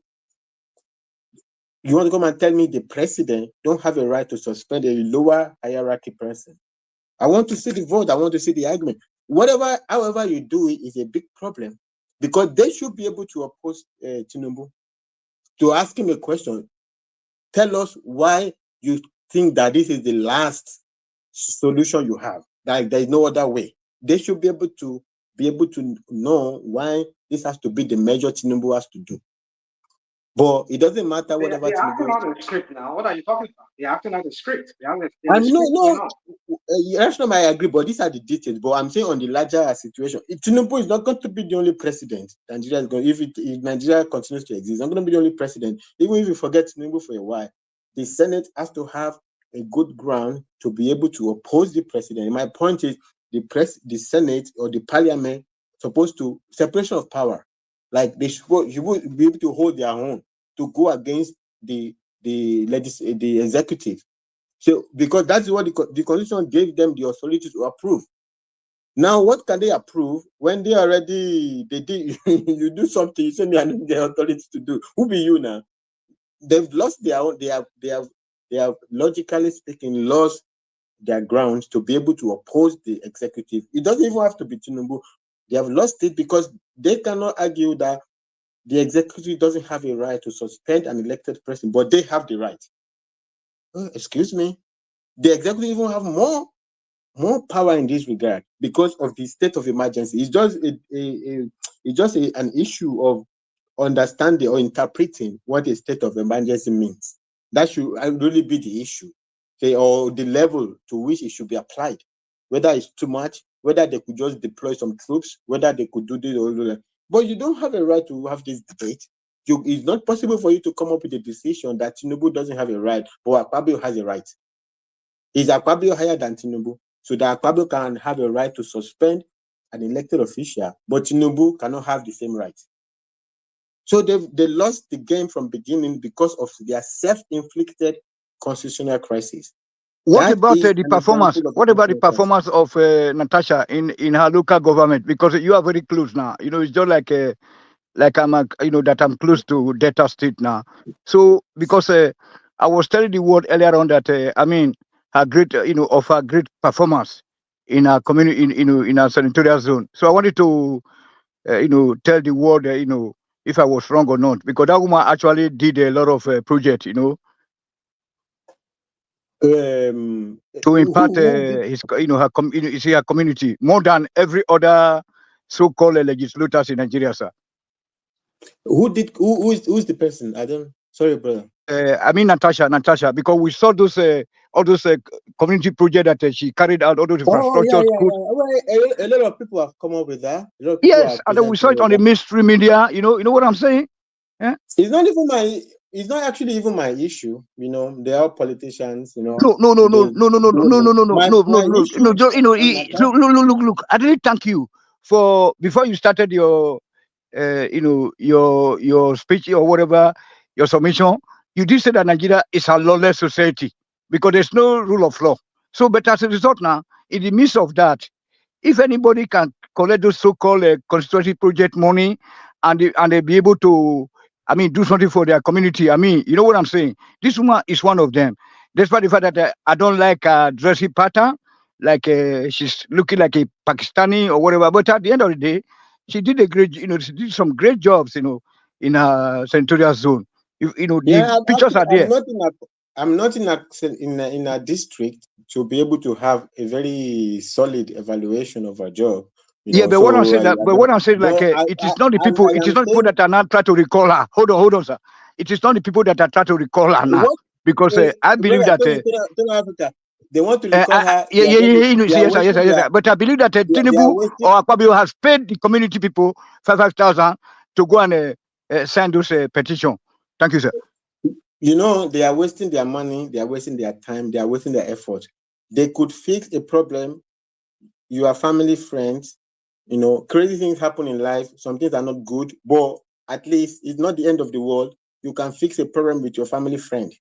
Now, because you couldn't fix a problem with your family friend, the resources of Nigeria is being spent on stifling your family friend. This is what we're going to be running our country with. It's a total disgrace. Try to oppress the woman. It's an oppression. By the way, you know, Tony, you know who is the biggest loser apart from, let's leave the Senate and in public commentary, Deji Adeyanju. So this Deji Adeyanju guy goes to hold a press conference to say Natasha provide proof evidence. First of all, like they say in their law, local standing. What is your local standing to be demanding proof for Natasha? You say, oh, we can help you. Who told you she needed your help? You see, this woman is saying, I am being oppressed, I'm being persecuted, and my explanation of it, the way it occurs to me, is because of these sexual advances. You are watching in your face every day total targeting of her. You are saying she should go and bring a proof. Don't mind them. Sexual advances is there could be layers in sexual advances. It's rampant in Nigeria universities, in Nigeria schools, I know, Nigeria business, Nigeria banks. The bigger problem is using authority position to be pressurizing her. This is even the bigger problem. If it's normal people, you can, of course, it's not the same thing as flirting when it already involved power play, pressurizing, using power authority. It's not flirting. It's not flirting. Flirting, of course.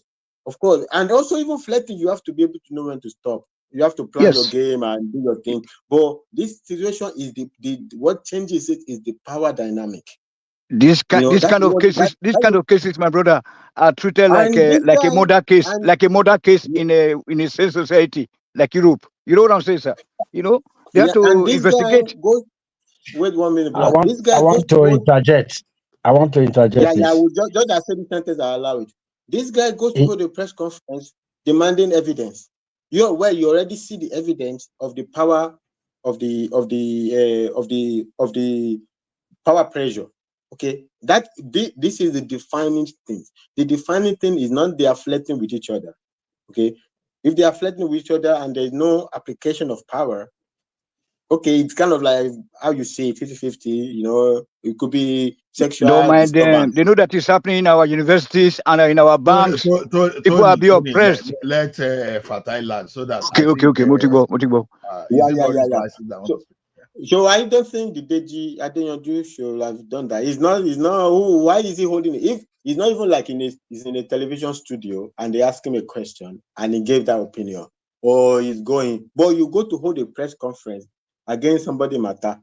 Now who get headache? Now who they use Panadol? Why are you holding the press conference on her struggle? She's struggling. She's fighting for her life, and you're holding a press conference on her. How is it? Are you a lawyer? You know, like this is how people lose. You lose your face over what doesn't concern you. You know, he's been doing activism. By the way, I love activists, by the way. But don't mess it up by going to take up what they don't concern you. It don't concern you at all. To be asking, demanding, who are you now? Who are you to be demanding from her to give you that you want to fight for her? How can you fight for her? You are not her lawyer who want to speak for her. Who told you she started a fight? You just joined the bandwagon. So why is it you that will fight for her? Now, why you don't be destroying people's struggle in life? Everybody, she's struggling, she's fighting for her life. The power play is already open. Fatai, Yes, good brother. morning. Yeah. So how do you want her to fight? No, I think I was supposed to interject first. I was waiting. To fight her case without evidence. How do you want her to do it now? Just Well, by it's mere two people. talking and going up and down, go to BBC, go to CNN. Is it No, that's the only way can do it? no, that is our explanation. Okay. Well, That the truth explanation. of I'm saying the truth again. of the matter is, we all know what the truth is, but you see, in law, it's not being seen that way. Fair hearing should be created. You understand me? The woman should be given fair hearing. Let her come and speak her own side. While she's speaking her side, she will say what she wants to say, and maybe she has Brother, truth to it. You understand what I'm saying? And that is yeah, what brother. is lacking.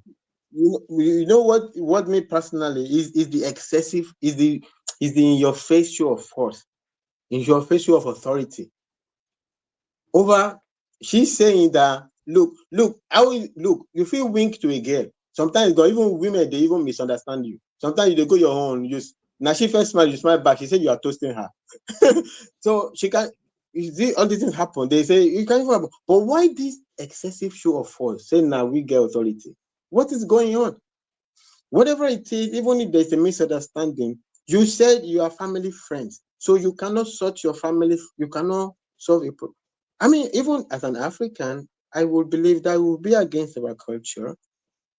See, Okay, I don't that think you that have to lady, fight well, your, for me, you I have to don't think fight. that lady just came out like that, right? Yeah, We are that you all have to fight, assuming. We're brother. all Yeah, assuming. yeah, This is all an yeah, yeah. allegation, right?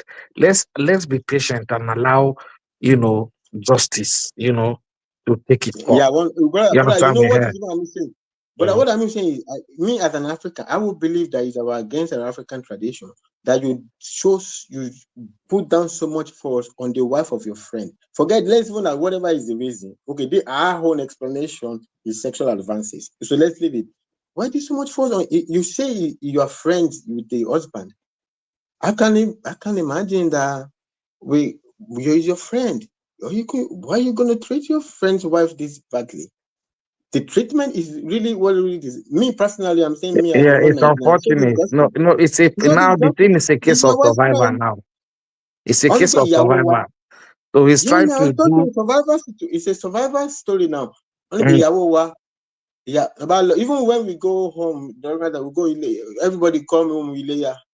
Yawole, Yawowa, Yawowa. Why are you going to? I can't believe it. If it's your well, friend, I don't believe it. You need to get. You don't need to violate court order to punish your friend's wife.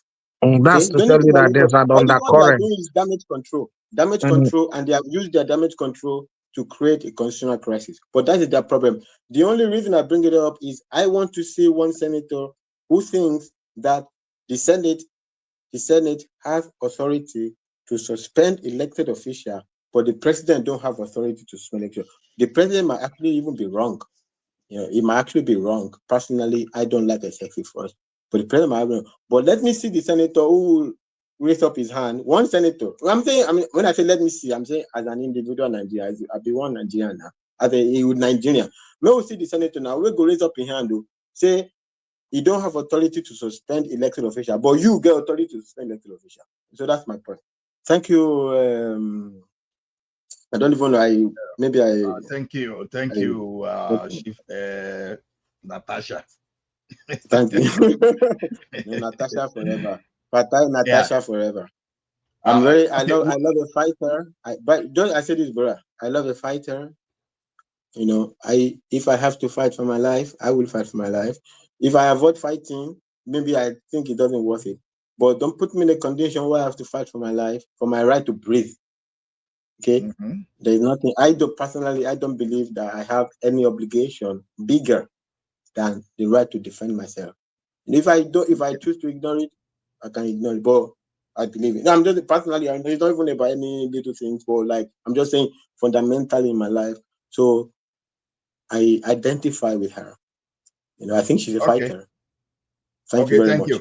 Fatai, Thank if you are you. not in a hurry, maybe after we go to Maurice, or I don't even know whether Rational Mind has spoken, or will you? no, he has spoken. I think it's my turn. I have spoken. Yeah. Okay. Yeah. Okay, Yeah. because I want us to discuss a little bit about this global economic crisis that your brother in America is about to cause. So maybe Okay. let's allow Maurice and Oroyo to speak. I won't. Yeah, I won't really. Yeah, I won't really. You mean between Canada and America?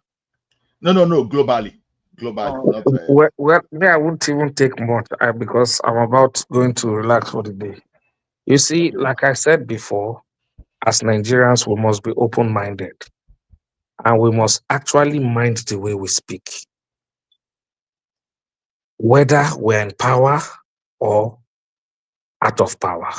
Today, there are certain statements that most of our leaders said in the past, which is haunting them today. And so, therefore, the need for us to control and moderate the way we speak is very important. I've also noticed that Nigerians are very selfish. When a situation tends to favor them, they will keep quiet. When it does not, they will be shouting marginalization. This is not the first time state of emergency has been declared in states. The response of people is usually, why would the president do this? Why won't he do it? People come with conflicting interests, and, it looks as if the man who is at the helm of affair does not know what he's doing. But the fact is, for a leader to take a decision, he would have consulted. And if you look at the state of where River State is actually going to, you know that a quick intervention needed to be taken, which I feel has been taken. But when you look at the chronicles of this whole thing, honestly, to lead is not easy. You must develop a thick skin to criticism. You must know what your priorities are, and you must know how to go about it. This issue would have been resolved politically, but because of supporters club, when I say supporters club, the people supporting both sides, this case got to the president initially, and a decision was taken. And at that time, the governor was asked if he was okay with it. He said he was okay with it. Immediately they got back home. The supporters club on the side started coming up with different ideas. The man ordinarily would have implemented what was advised or settled before the president. But those mischievous people around him, I'm sure, would have deceived him or gave him a wrong advice that has led to where we are today. For God's sake, why should a governor destroy a particular arm of government that is the symbol of democracy in a state? How can you be a governor and you are unable to get support of the legislature of your administration? Well, do you understand why he did what he did? Do you understand it? I'm not saying it's justified, but do you know why he did what he did? Yeah, because there was this belief that they want to impeach him. No, there was this belief. There was an attempt to impeach him the first time. But can I say something? Can I say something? For you to impeach a governor, it's not an easy thing if you want to follow due process and as stated by the Constitution.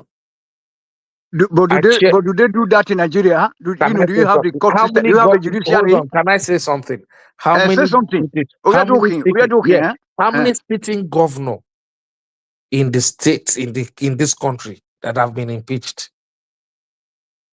Rather, governors or press deputy governors. We can count 1, 2, 3, 4, 5 deputy governors that have been impeached by their governors. And how did they do it? They spend their resources and build relationship with their state House of Assembly members to execute such process. I give another example. Look at Lagos State House of Assembly. When they stood their ground and support for Miranda, what happened? It is the leadership of the states that called them that, look, let us sort out these things politically, and they resolved it. But left for them, they stood their ground and they said they never wanted the speaker. He was just first among equal. The same way they were voted by their various constituencies, that is how he was voted. And in order to have a leader that would chair the committee of whole, that is why he was, elected as Speaker of Lagos State. So if you become a governor after winning your election, I think it behoves on you to develop personal relationship with your members. And I know that every other governor who was elected, immediately they came on board, they developed relationship with their members. I have never heard of this. I beg, man, you we all agree that in a democracy we have three arms of government. Yes. The judiciary, so the executive, and then the whatever to be doing this check and balances over each other. Now you are expecting me now as an executive governor to go and be making cutting some agreement with we are just here to be parabolating. No. I think you are taking it from a different. See, when they say develop a working relationship. It's for mutual understanding and nothing like mutual understanding. That is what we know. Hold on. That's what we know. We see when this guy just landed just now. Hold on, sir. Please. We are talking. Sorry, so look, Fatah just finished just now. He said that that the system, we have no system or ground. So the job of executive is to bring something to the people, to the table. Those who will now look at it, because that's to the benefit of the people.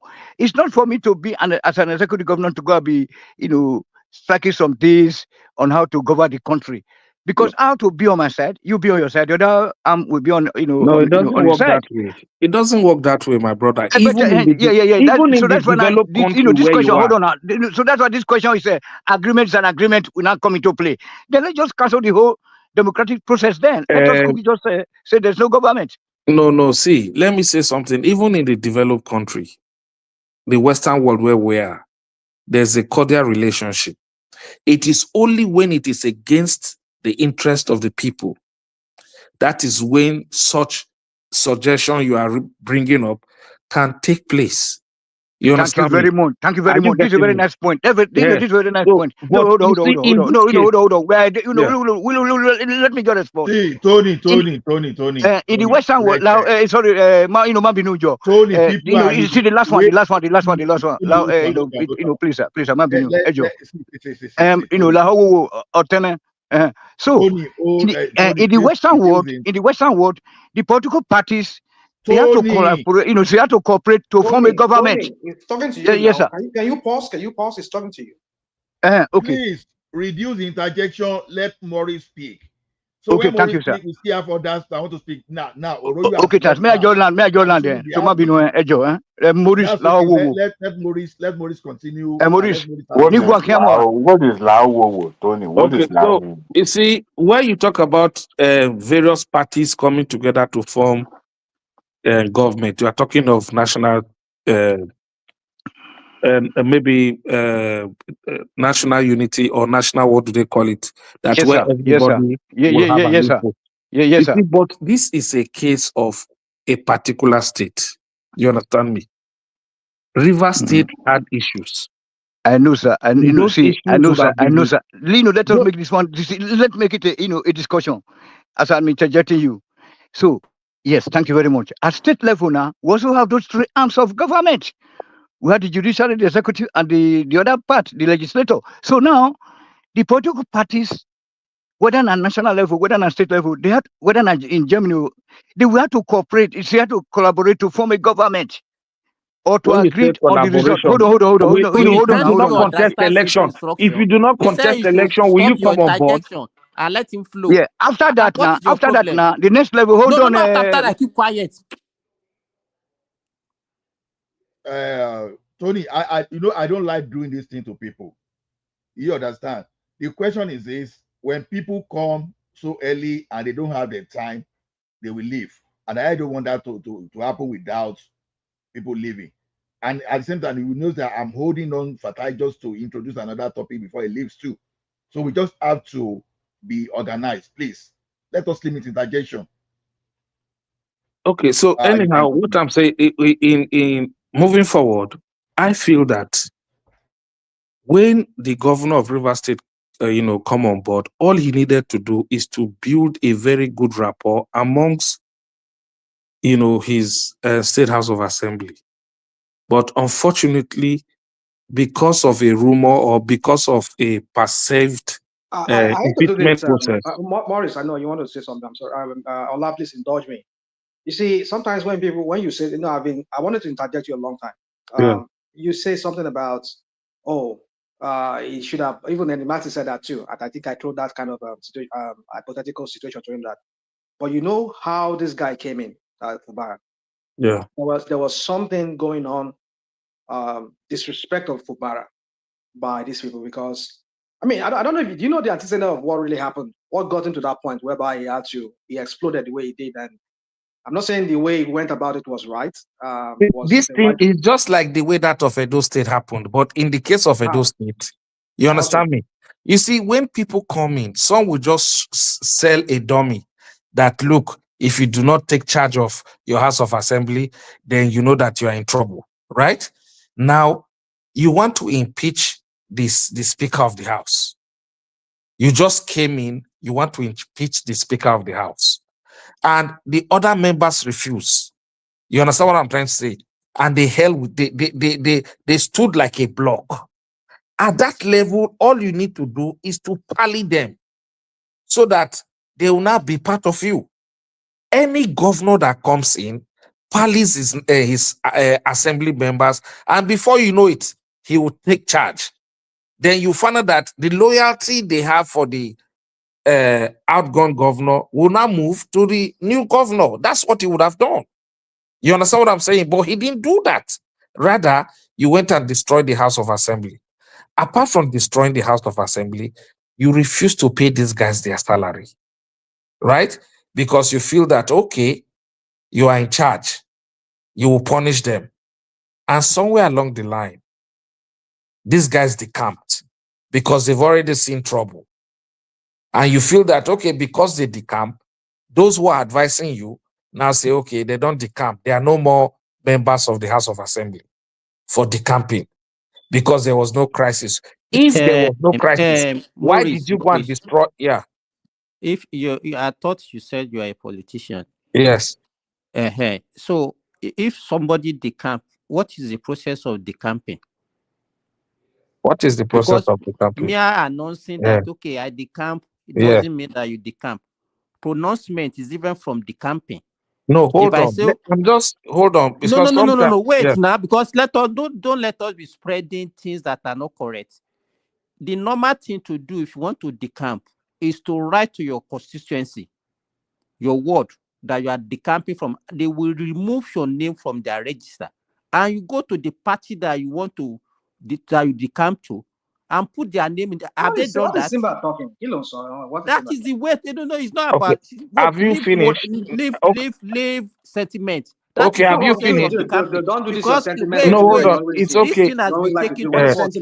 Have you finished? What's the sentiment here? I'm asking you a question. No. What are you Wait. Have you finished? I'm telling you the process. Okay, so you have educated us, Abi. You have educated us, right? So okay, if somebody thank you. pronounce, okay, well, hold on. I am only giving. I'm only summarizing. I'm only summarizing. Let me tell you, Except if you are speaking for me now. A Supreme My Court brother, judgment. we are so many waiting to talk. I am only giving a summary. I'm not giving you what I've not tried to explain whether the decamping process was right or not wrong. Okay, I just said there's a case of decamping, right? According to the FUBARA people. So because of that, they went to court. And as a result, they refused to pay these guys their salary for almost a year plus. Now, the court you went to, the first court seems to favor you, you celebrated. And these persons were not okay with that. And they went to the highest policy court in the country. And at the end of the day, the thing now favored them. Then you just want to come and parley them like that. You think they are fools. At that point, they must be ready. They would you must be ready to negotiate with them. So is that point of negotiation that they are trying to put in place? I don't understand this revisionist history that you people are doing here. I mean, Yes, like, you understand me? what is this Hold on, sir. revisionist? Hold on, sir, please. Come on. Everybody was given opportunity to speak. But I'm Now, interjecting you. I'm having trying to laid interject this you. I'm not foundation, trying to stop you from talking.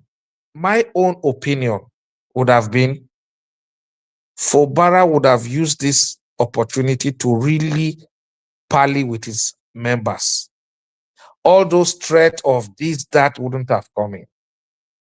And meanwhile, the leaders who were giving him the advice they were giving him, at this point, they would have used that energy to see how they can stretch their hands of fellowship, not to be threatening.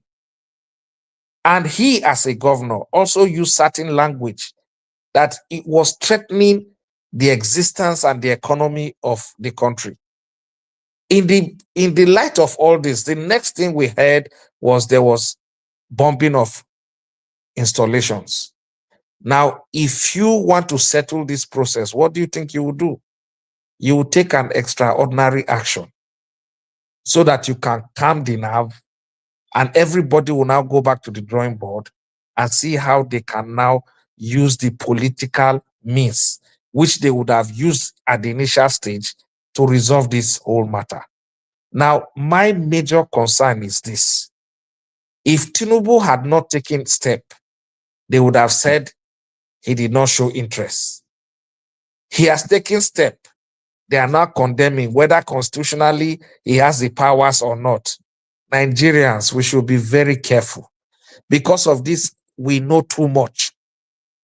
Once it's not favoring somebody, the other person will criticize.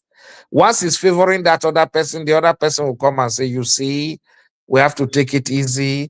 This administration needs some time to grow. Why are we deceiving ourselves?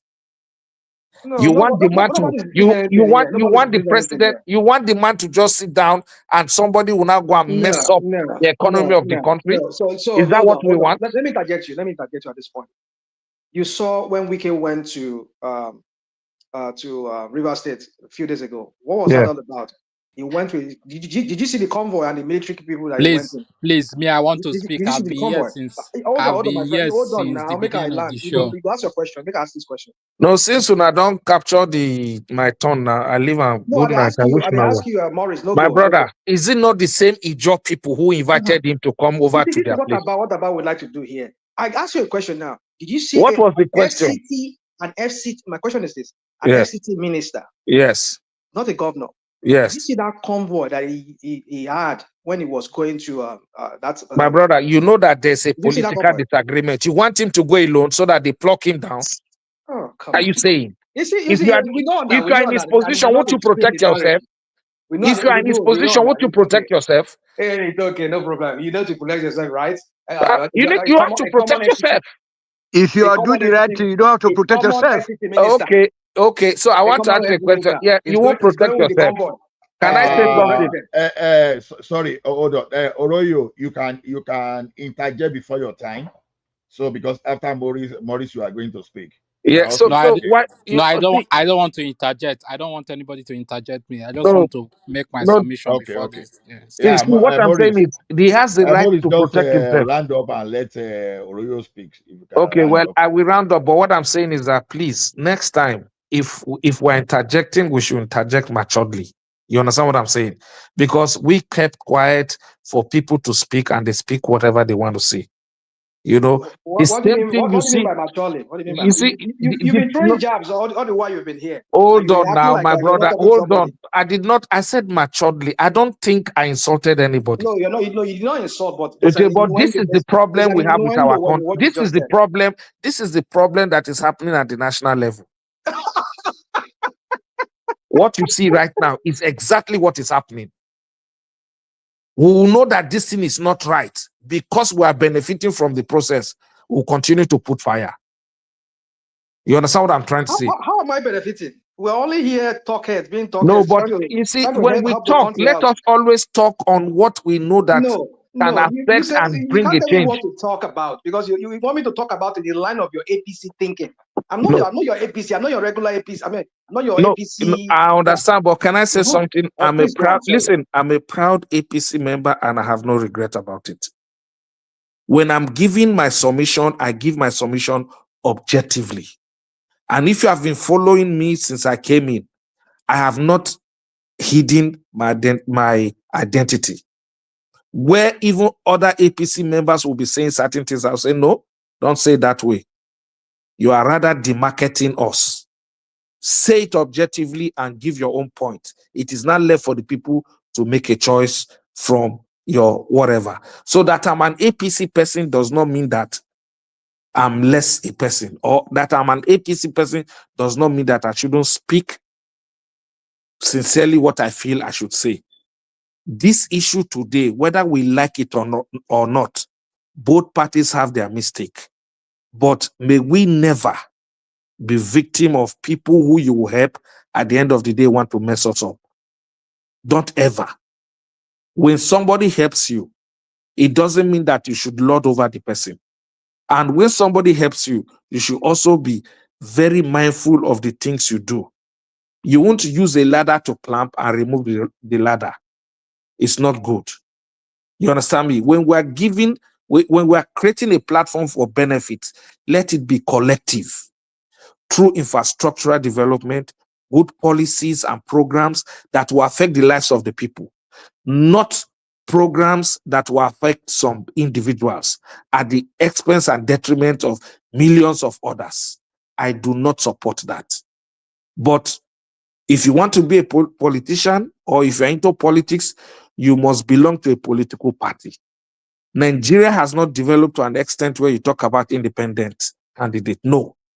So if you want to contribute to the growth and well-being of the politics of Nigeria, if you want to partake in the development of Nigeria, you must belong to a political party that will give you the platform where you will now go and contribute your quota. You cannot sit at home and allow less people, or people will go and contest. After they win, you now think that you can control them. You cannot control them. We only sit in the diaspora and be shouting without making any impact. We must partake in the process. Then our attitude that we display, our style of leadership will bring the change that is needed. The change cannot be automatic. It's a gradual process. No one man can change the problem of Nigeria under 8 years. It's not possible. It's a gradual process. When Mr. A comes, he gives his very best genuinely to the benefit of the Nigerian citizens. He leaves. Mr. B comes, continue from where Mr. A stops, gives his sincere and genuine contribution, he leaves. Mr. C comes, and that is how over the years, the desired development that we need will come to play. Thank you. Yeah, right. Thank you very much. Desiring development. Hey, your godfather, uncle, you not talk about godfather. Hey, Ola, you are the one in charge tonight. Real Yes, quick. I don't care what Rational might think. I'm the one to Anyway, speak, Adewale. yeah, you are the one to speak. Can I? What did you say now? What did you say? Can I seek your permission to? I don't even have much to say. Anyway, go ahead. Don't worry. I don't care what you got to say, Rational mind. I don't care what you got to say. I was listening to you earlier. I stopped listening to you because all what you were saying was just out of the entire context. So I didn't bother to listen to you. That's why I want to take a chance to comment. You don't have to tell me you don't have to listen to me. I don't care if you don't even listen. No, I didn't bother to listen because what you were saying was not true. Why are you telling me? No, I thought you were the one about to go now. I said, I want to go before you. That's why I said, I don't care what you got to say. You still, Oroyo wants to speak before you because Oroyo came before you. You know, I've actually was holding Fatai, but it's like I don't really want his day to be messed up because so. Okay, you guys go ahead. on this. No, I think Fatai is already going. So except Oroyo want to give him It's chance. still in the studio. You guys can go ahead. Oroyo, do Yeah, you want to use for Fatai for like 5 minutes? Okay, you can go ahead. if it's not, hello, brother. Fatai, go Yeah, ahead. Fatai. Yeah. Yeah, no vex. So because I just have to, I will not be able to stay a little longer because I just need to sleep, because I was, just sleep. That's all. Nothing. Just need to sleep. It's already morning already, and I didn't sleep. Usually, I really don't sleep. Do you want to tell Rational Mind Adewale and some other people the implication of this Trump policy before so that when you go, we can go back to our. Do you want to tell us something about it? Trump policy is a big conversation. Okay. Which specific one? Which specific one? No, I mean all this protectionist attitude and where you want to benchmark it to what happened as far back as the early 30s. Do you see the global economy around that place, and especially what do you think is going to happen to the US since they want to become another island, another one tree in the forest? So from a macroeconomic perspective. I think what is going on in the US is like they have to sort out their internal. I don't think there is. Are you saying there is a threat to America's dominance in the world? No, I'm saying if they keep putting a tariff on everybody, and everybody keep responding, don't you think it's going to change the world power dynamics, in the sense that when the global community starts seeing that as someone that can abuse the position of authority, like Trump, we always come. Don't you think everybody will want to be on their own rather than forming some kind of alliance? Yeah, well, I mean, they already got BRICS out of. I mean, it was there before. It got a momentum, out of recent American policies. So they already had that stance already. So, but with regard to the tariff itself, I think Trump is just. I know Trump went to School of Finance at Wharton, University of Pennsylvania. I think he got fascinated. Trump went to School of Finance for what? What school is that? In Wharton, School of University of Pennsylvania. He graduated from there. Is that what you're saying? Yeah, that's where he graduated. That's where he got a bachelor's degree from. When was that? I'm not aware of that.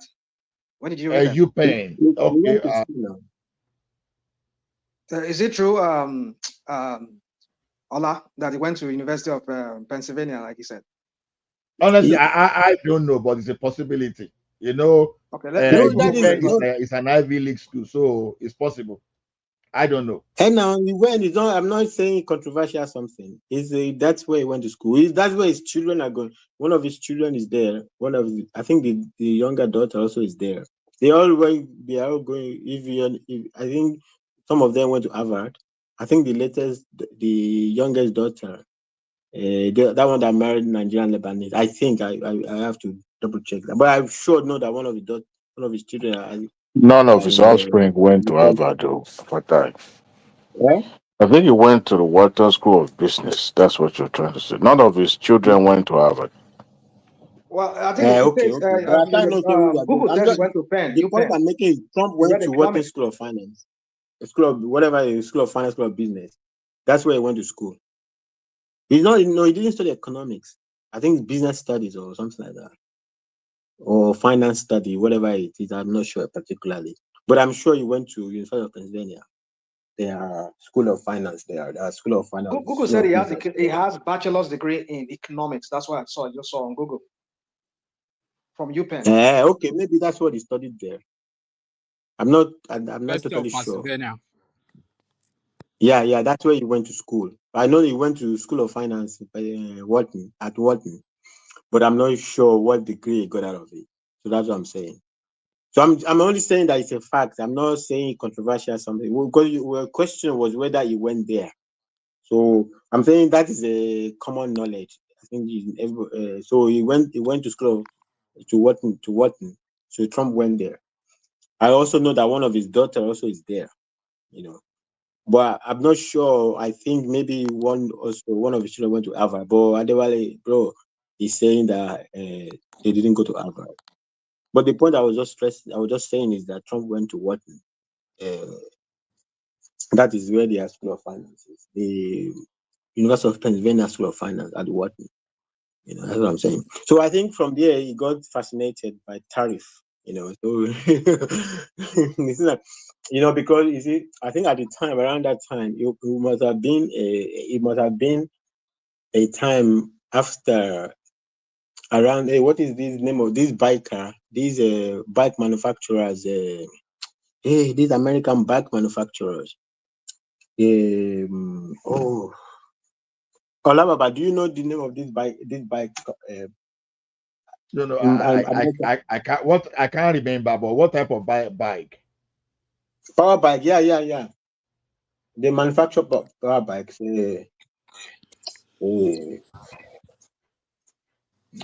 That time the company, so coming out of the world wars, so the company was going down. The point I wanted to bring out of there is that if I remember what I'm speaking, I'll say America used a lot of tariff to bring this company back to life, because it was facing so much competition from Asian manufacturers. So it's actually well thought out in every business school. It's a topic in any business school. So this is a case study.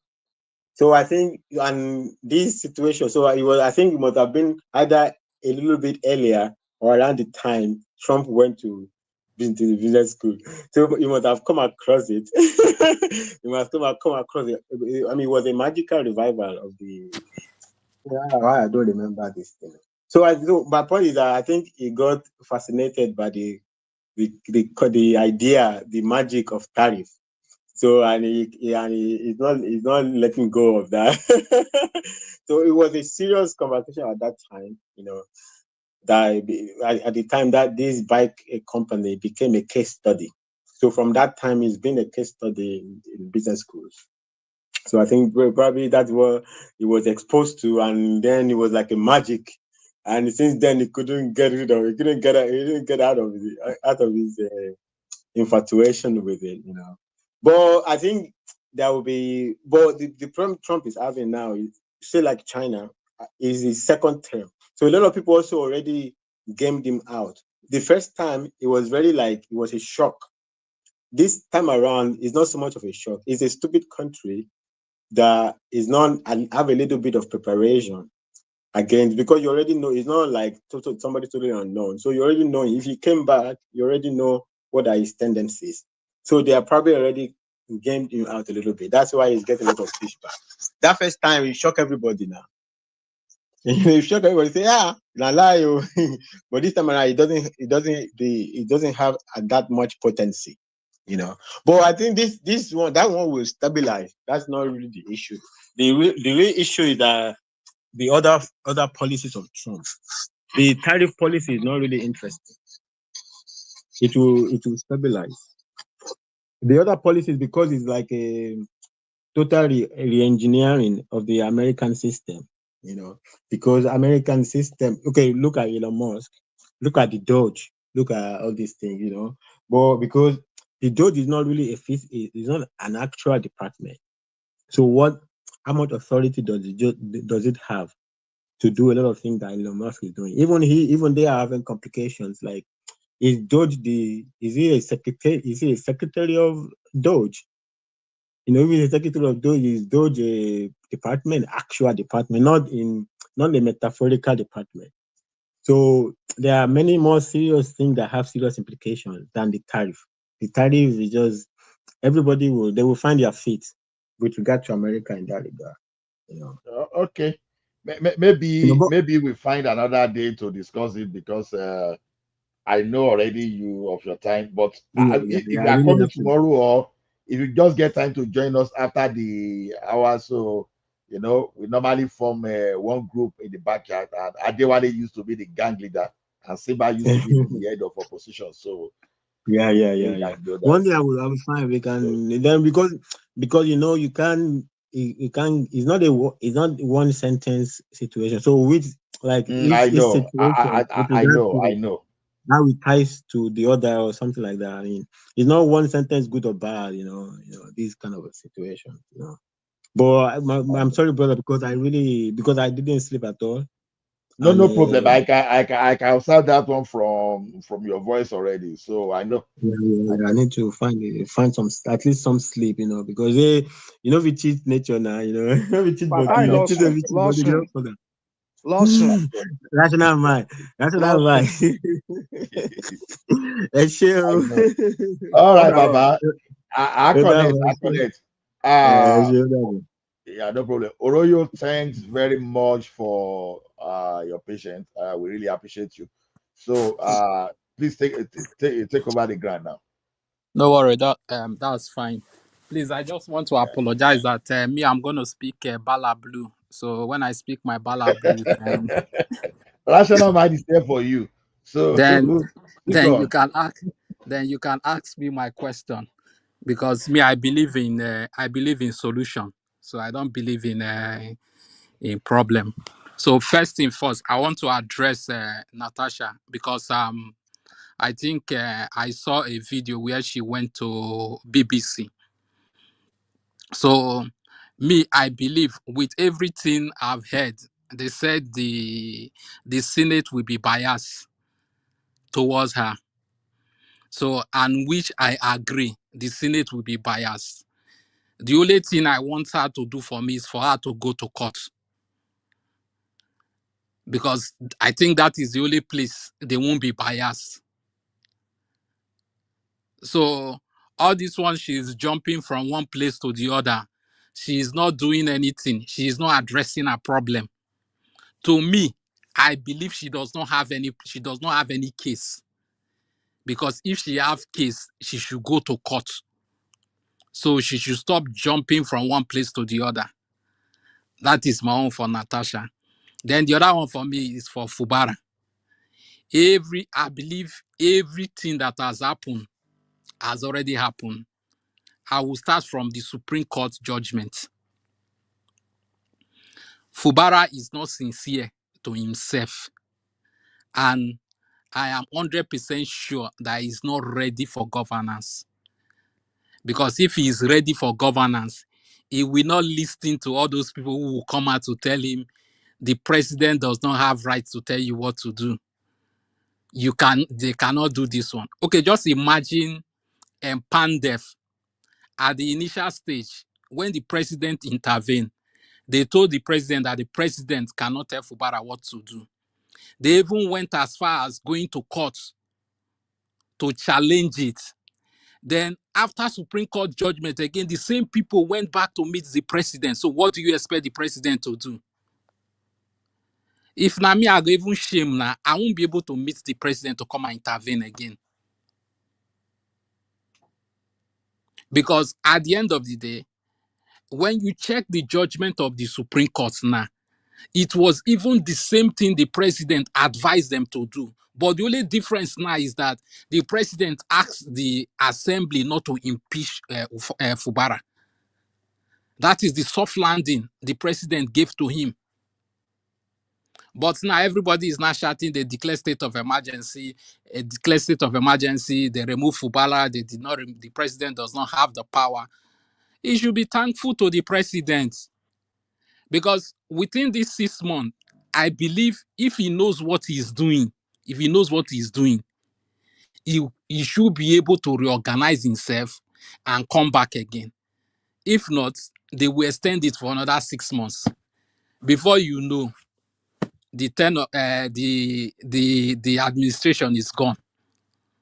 So he should stop listening to those people who come out to tell him that the president does not have this. Sometimes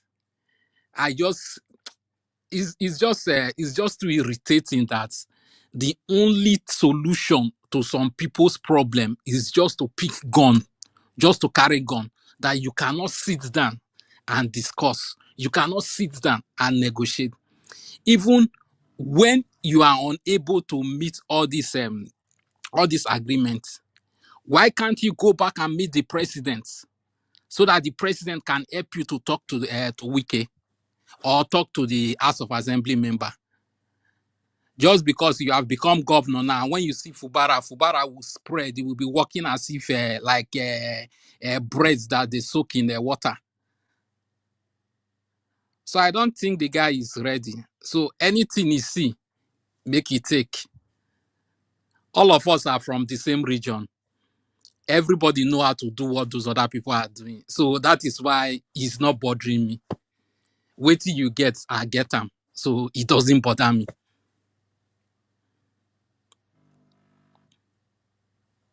I believe. If we interject you now. Yes, you can interject if you want to interject. I'm Yeah. done. So okay. I don't know. Somebody wants to say something. Anyway, it's not even they catch me. When they talk now, I want to interject you, but I don't seem to forget all the thing where you talk. But it's just that you sometimes we like to do this revisionist thing. What they like to do here. There is the history, the way the whole story go is not exactly as you people are painting it. I'm not saying that FUBARA is not does not have any blame in all of those things. But you make it like, okay, for example, you were saying that, oh, Tinubu, you should go and meet the president. What was Tinubu thinking when he allowed him or allowed himself to be used by Wike and his minions to kind of corner this guy in one corner? I made him to go back after he accepted it. He went back and he had to realize that he did a very big mistake, and maybe he rescinded or he kind of reverted himself on those agreements. So why would Tinubu allow the guy to be cornered the way he was cornered? And you want him to go back. Hold on. And you want him to go back to this same Tinubu who allowed himself to be cornered by his own FCT minister. I mean, the term and condition they gave him for that the first agreement they did, it really made that guy just make him look like a buffoon. So why would you think he wants to go back to that same president? So you see, when we come here, we see all these kind of things. I'm not saying FUBARA does not have his mistake or he does not have his own wrong. But don't make it sound like Tinubu is some kind of a saint in this whole matter. It's not a saint. In fact, he's the worst. Lady Bobo respond now. Make you not do too much for them.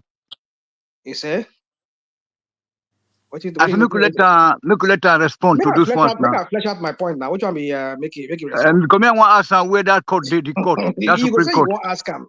But they make I rush myself. So my point is this: looking at all of these things, why would you say you go back to the same Tinubu who allowed himself to be used and continue to be used by Wike, who is just an ordinary political appointee?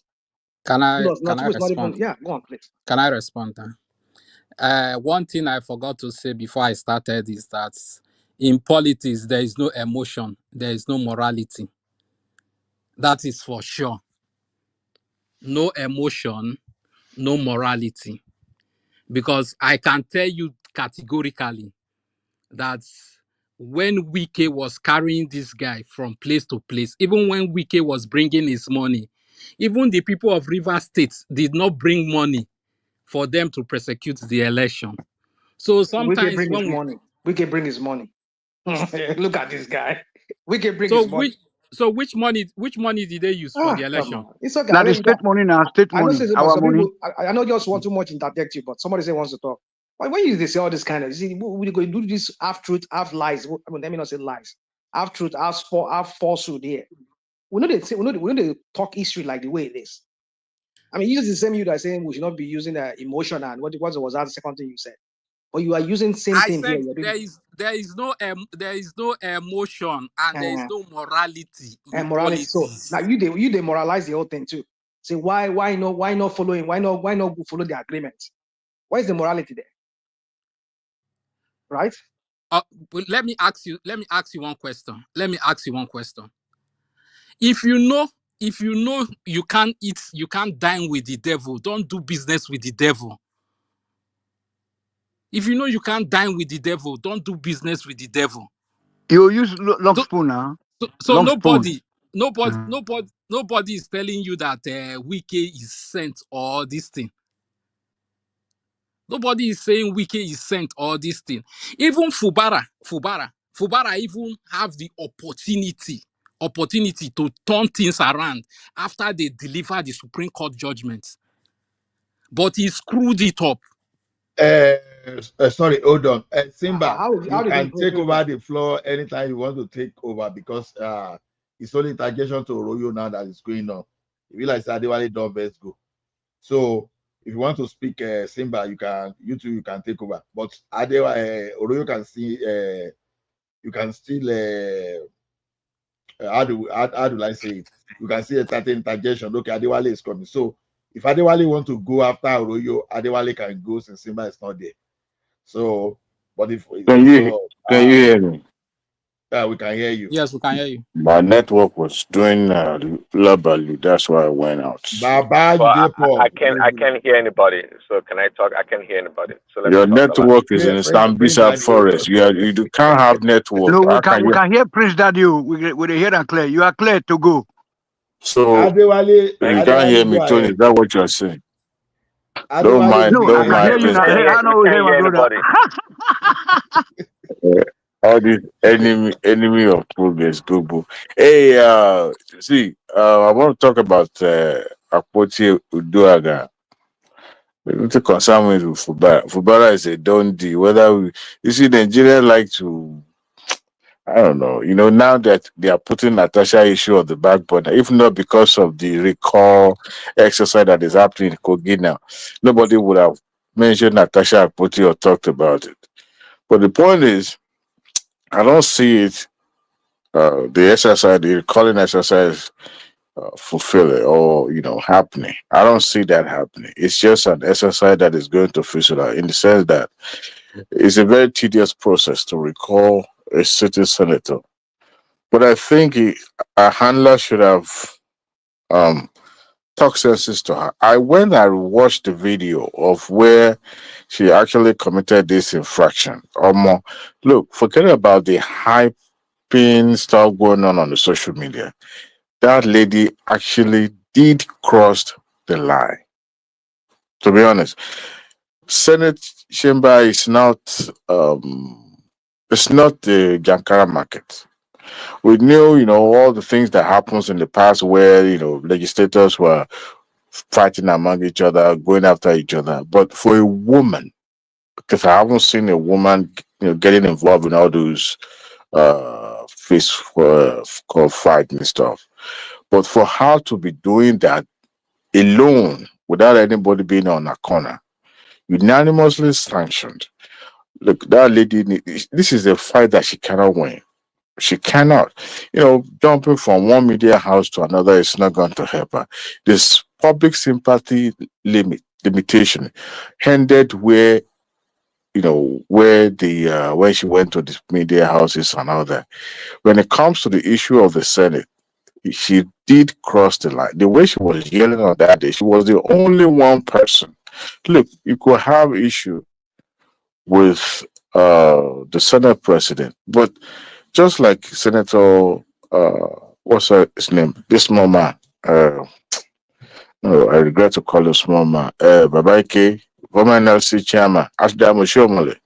He said, Natasha Adamu Aliyu Shomole. He said, Natasha can accuse the president of the Senate any day, anytime, but she does not have fact because these people have observed, they've seen the proximity of this lady to this individual. So to some people, it came across like a surprise. So when they saw her, yelling on top of her voice, accusing the presiding officer, breaking the rules of the house, they were surprised that it could happen. But here's a woman who was more or less the youngest of all the senators, female senator there. I don't know if there's any other person younger than her.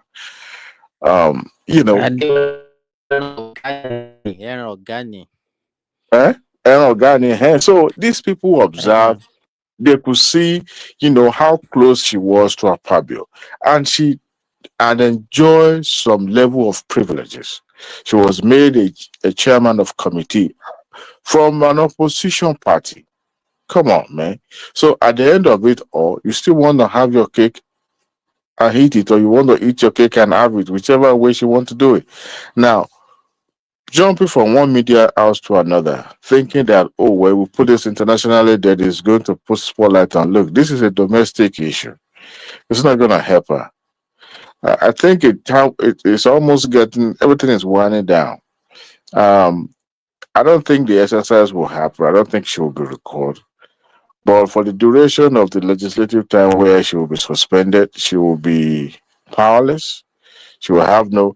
As a matter of fact, now she's more or less, excommunicated in a way. None of them is talking to her because she can. She said on the BBC that Senate or National Assembly is like a court.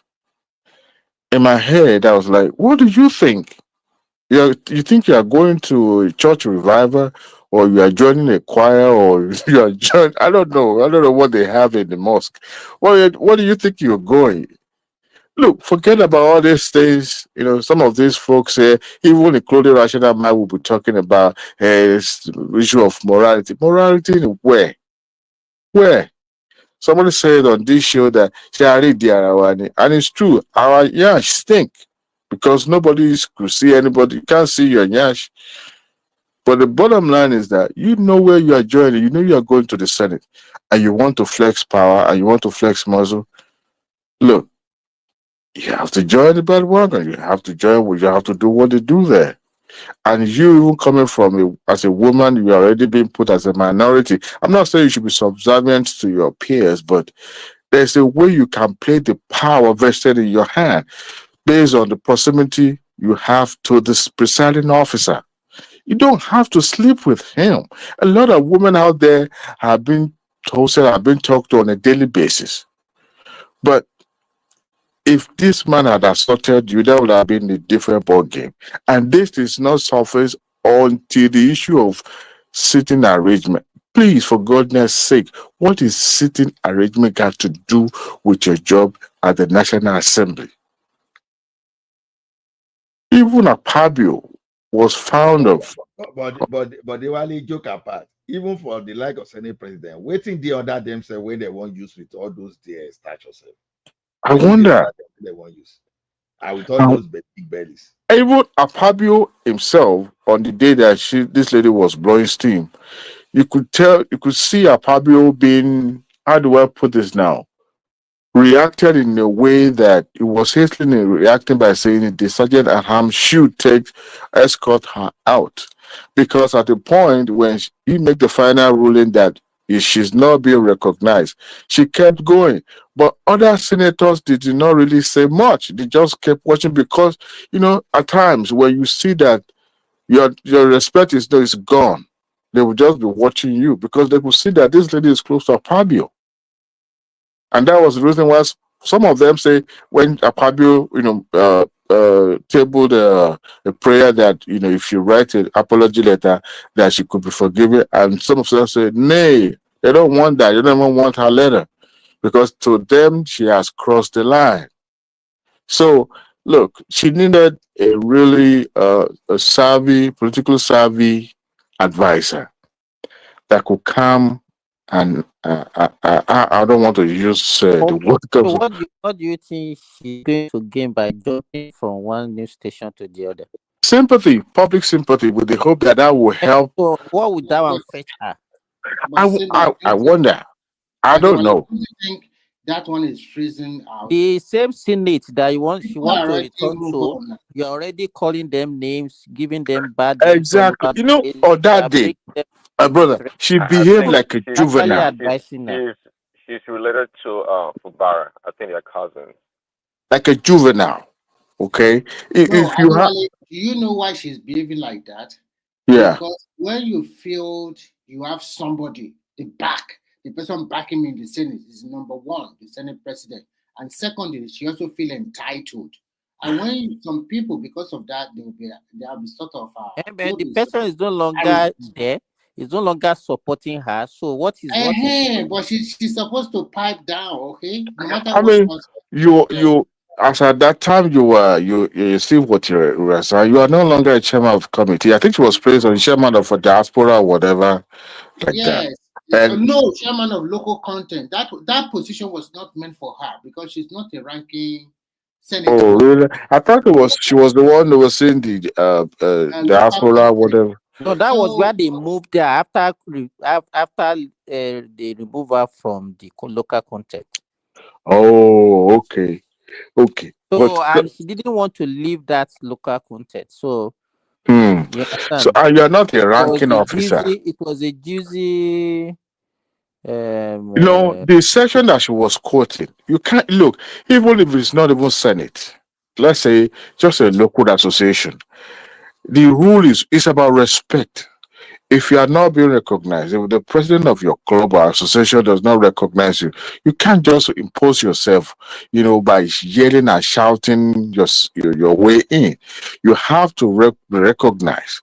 If everybody in the house decided to jump up and say, "Hey, I want to say this," it will become so rowdy and uncoordinated. So, but when you are told, "Look, you are not being recognized," please, I would love to have a say in this.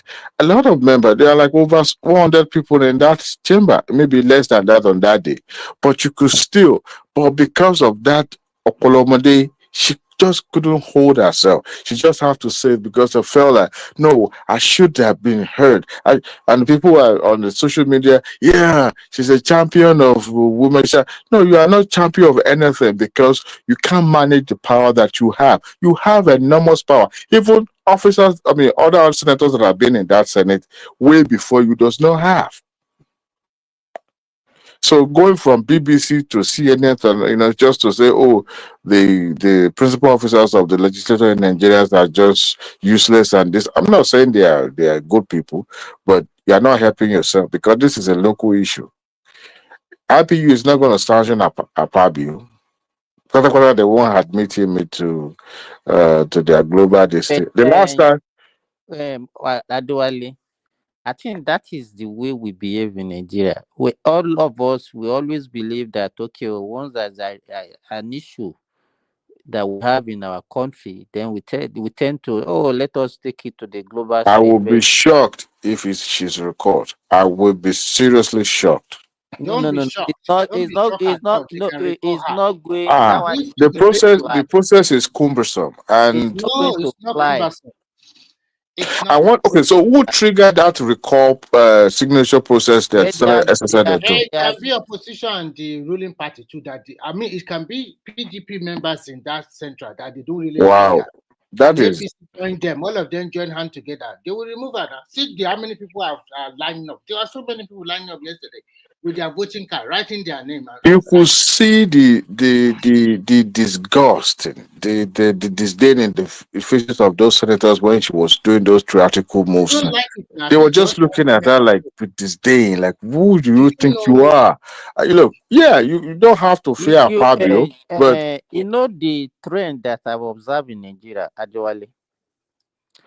Once you are in the opposition to the government, you understand, no matter how bad you are, no matter how rubbish that you are talking, Nigerians will team behind you. So that's yeah, why I talk especially about that person. the opposition. That's Yes. why So that's why I talk all about your that sin, all person. your sin will be forgiven. And to me, I see it as a dangerous trend. Let me give you, for example. Everybody went out now. They are, hey, 2014. Tinubu said the same thing to Good Lord Jonathan when he declared state of emergency. Now, the same opposition that we have now, Obi, what is it called now? Atiku, Atiku. all of them, they were saying the same thing and they were praising them. You understand? Now, let's assume that they now have the opportunity and the same scenario now plays out. Are they not going to say the same thing against them again? Oh yeah. So, what have we learned as people? No, it's about emotion. It's about populism. Actually, apart from that, I discovered that unfortunately for that country, an average Nigerian does not want to check information by himself or herself. They only rely on TV or on social media. Anything they hear. television is even. Look, I was reading. I was somebody's comment section today, and they were like 2 or 3 people were asking what recalling means. Like recall a senator or something. I said, what does that mean?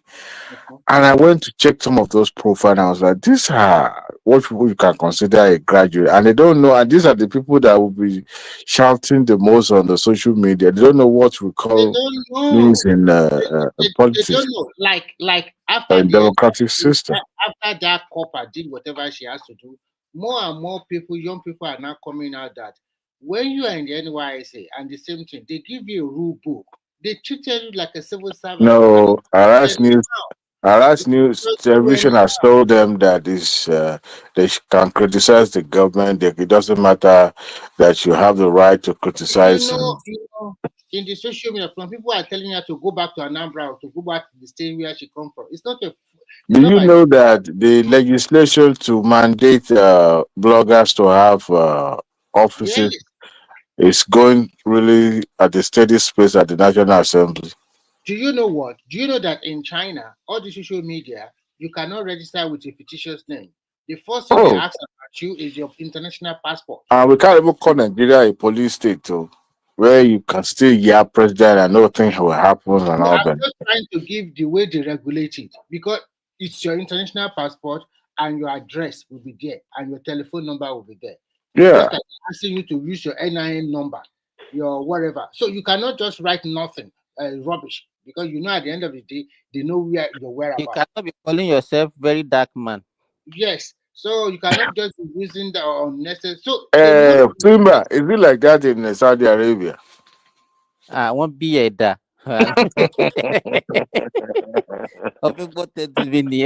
Oh, Oh, be a da now. hello, are you in Nigeria? We are too spoiled. We are over.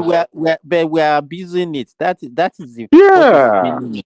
I remember when federal government, Buhari shut down Twitter, and people were like, no, you can't shut it down.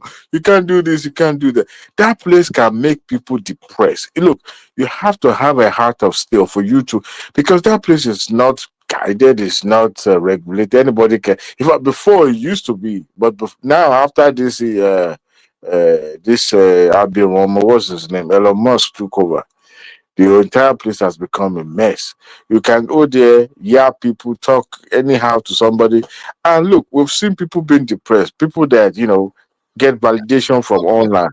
But I saw his video the day before yesterday that Elon Musk was complaining that people can so hate him to the extent that they want to burn down Tesla. And he said Well, I don't use all word he like has that. been doing in his life is to be productive, to be of good heart.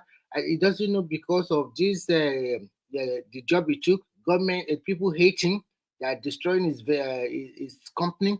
Nobody asked him. I think that thing is trying to affect him also. Nobody elected him. Nobody asked him to take the job. Nobody. But Twitter, social media need to be regulated. I'm glad that they even have, somebody thought of doing this, because the bloggers, some of these younger folks, they take headline from bloggers, to understand what's going on around them, and they don't even know details. They don't, look, what's it? Latif Fagbemi said, honestly, FUBARA should be thanking his star, to be honest, because he would have been prosecuted for. I think to me, Tinubu saving and he was quite lucky. I'm telling you. The only reason why But Remy, whether anyhow it goes, Nigerians will still link whatever happened to him to Tinubu. You understand? If you have a group of people like rational mind, you understand what I'm saying? But the question is, that because let me tell you, the worst that could happen is if he allows that thing to continue and they eventually impeached him, they will still say It was wrong. Exactly. Earlier Kulata said, "Oh, they don't have evidence, so we can't just impose emergency and stuff like that." And I said, "We don't have access to intelligence briefing. For Attorney General to have even said, look, this guy was teleguiding militants and all that to the point of them blowing up pipeline. Shows that As a leader, let me tell you, as a leader, you watch what you say. How can God you bless say you. that, okay, when the time comes, then you give them the go ahead? You understand? How can you say that you are the chief security officer of your state? You can't be found wanting, just It's making it's reckless like when statements. Trump says stand by and stand down. And Telling what the so and Proud then Boys. only Ajekela no more kule. Yeah. And they You started, understand? we Yeah, want to, but that means we hold want to on go for back one to the second. era of So pipeline vandalization. somebody said earlier that, well, as long as FUBARA, which is what you're Parents saying, Daddy, please stop this your bedroom voice. Talk to us. You okay, see, I said somebody said earlier that even though it said what it said, that is FUBARA, it's okay as long as he didn't actually do it. I thought that was kind of out there. Just like you said, Simbat, how can a governor, sitting governor, do such a thing? That's incriminating to the highest level. What more can he say or do? So, yeah, that was his fault. so when you say this Trump daddy, you exonerate your No, Trump daddy don't take in the us to White House when he said we are going to march to the national Don't let Capitol. us go to American police. we are going to America this morning.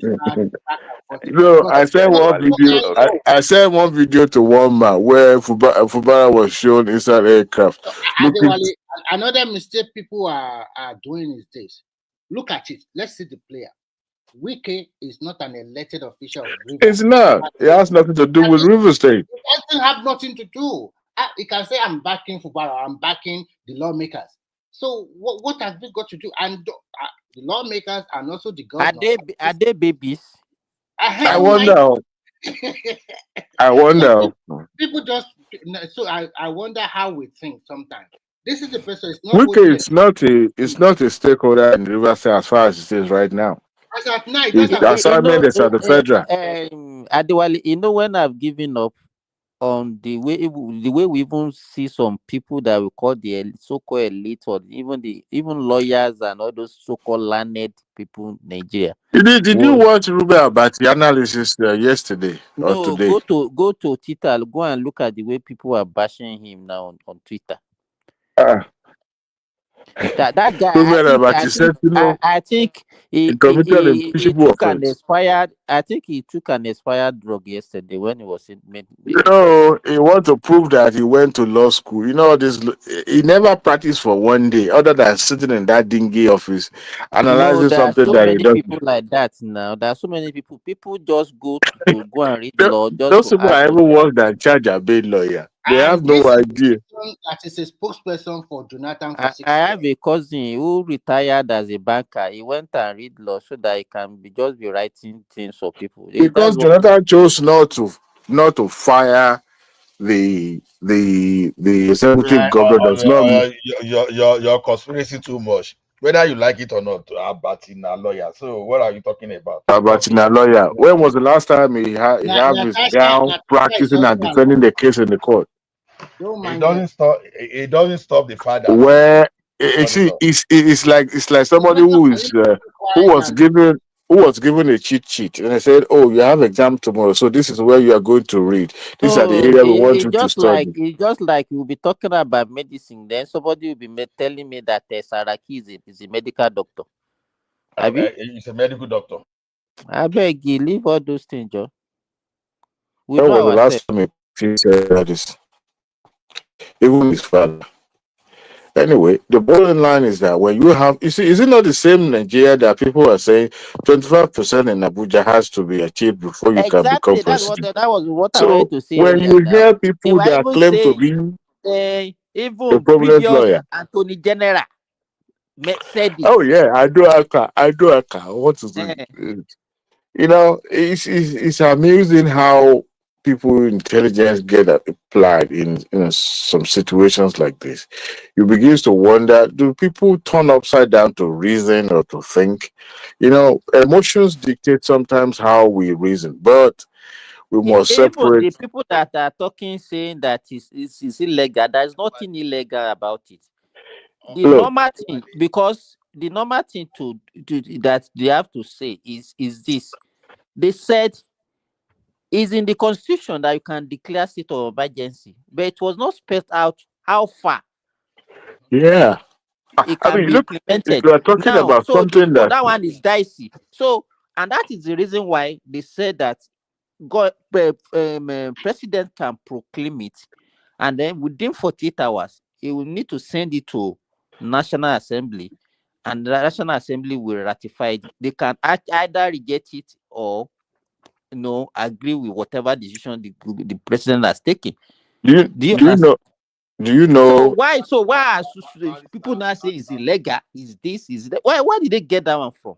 the conspiracy I read online was that Apabio left Aso Rock Villa and went straight to Wike's house. So Dilema Modu posted that, and I was like, okay, so he must not visit his friend anymore. Were they not governor at the same time? So to me, all this conspiracy will continue to thrive on the social media because that is where misinformation breeds, and nobody cross-check or checkmate anybody.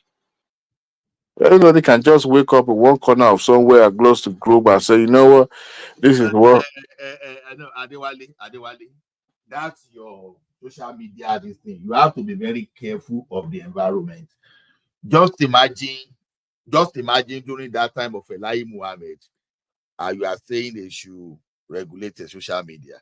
It must be regulated. No, I'm not saying it shouldn't be. You understand? I'm not saying it shouldn't be. But you have to look at the context. If you are talking of politicians that are not ready to, that cannot tolerate people criticizing them. No. Ola, if I'm criticizing you now, let's say I criticize you, but my criticism is based on the subject matter. It does not involve abuse, does not involve misinformation. And a disclaimer can be put there and say, look, this information I'm saying is based on what I read, so place, and I'm criticizing Allah based on what I read. But when you have people that blatantly put out lies and try to make it sound like the truth, okay? Look, this thing can cause katakata in the country. It's like somebody's sitting down on a keg of powder. You Okay? know Protests why? could Let me spring tell up you, anywhere. Adewale, do you know why? Do you know why even this Ola that you're talking about is saying what he's saying now? Just because he doesn't like Buhari, and so it's acceptable during that It time. must be regulated though. This man must be on So and that is how an average Nigeria think. When It some must be regulated you though. understand? Don't let us go that place. It's not even a function of Buhari. It's not everything Buhari. Let me tell you something. Are you aware that some people from the social media, they've been in jail? You understand? Yeah. Because, let me tell you one thing. You see, the fact that you're on social media is just like you are within the regular community. It's just another word on its own. Every illegal thing, every libel, every slandering, every defamation that you do on social media, whatever applies to you, all the social media applies there. The fact that they are not taking them up is the problem. You can actually make scapegoats out of those unconscious people, all those people that they think that once they see something trending, they want to use that thing to destroy people's life. They can actually go to jail from that place. So what I'm saying is that even the law we have already can take care of those crooks. Ola. Is Saudi Arabia not at peace? Is China not at peace? They regulated those spaces. They need to be do you really want to be like No, Saudi I was asking you that so that you understand where I'm coming from. Adewale, sorry. Do you know the mistake a lot of Nigeria always did? It's like they follow the Western media. Yeah. They believe that those countries, you cannot live there, you cannot prosper there. There is a police. It's a lie. Unless you have traveled wide and wide, go there. Patoska has been to China. This Prince Daddy has been to China too. Ask them questions. Seeing is believing. Most time, all these things what you are saying, they are not true. They are not true. Let me tell you something. Let me So tell what I you. want to tell, what I want to tell you is this. What I want to say is this: this democracy or Western way of life that Nigeria are following now. At the end of the day, is it good for our country? It's a capital lie. Remy, let me respond to Remy. You see, one thing is this: I've told you, you have to look at your environment. Whether you want to practice democracy, monarchy, or whatever you want to, and your environment dictates. You are the product. Because you, as a person, you are the product. You are a product of influence. Environment influences everyone. So what I'm saying is this. Okay, let me quickly give a story. I was in Dubai, and someone drove from Saudi Arabia. We went for training that time. So he said they had problem with immigration. They have to check him and all blah blah blah. I now ask why, because we didn't have the same data problem. Only only because you are so visible, they can separate you directly from them. But he said him coming from Saudi, how would they know? Because we speak the same language. You cannot differentiate between the languages. There's no differentiation. The same language, the same color, everything. They are not different. So they just have to scrutinize to the level they can.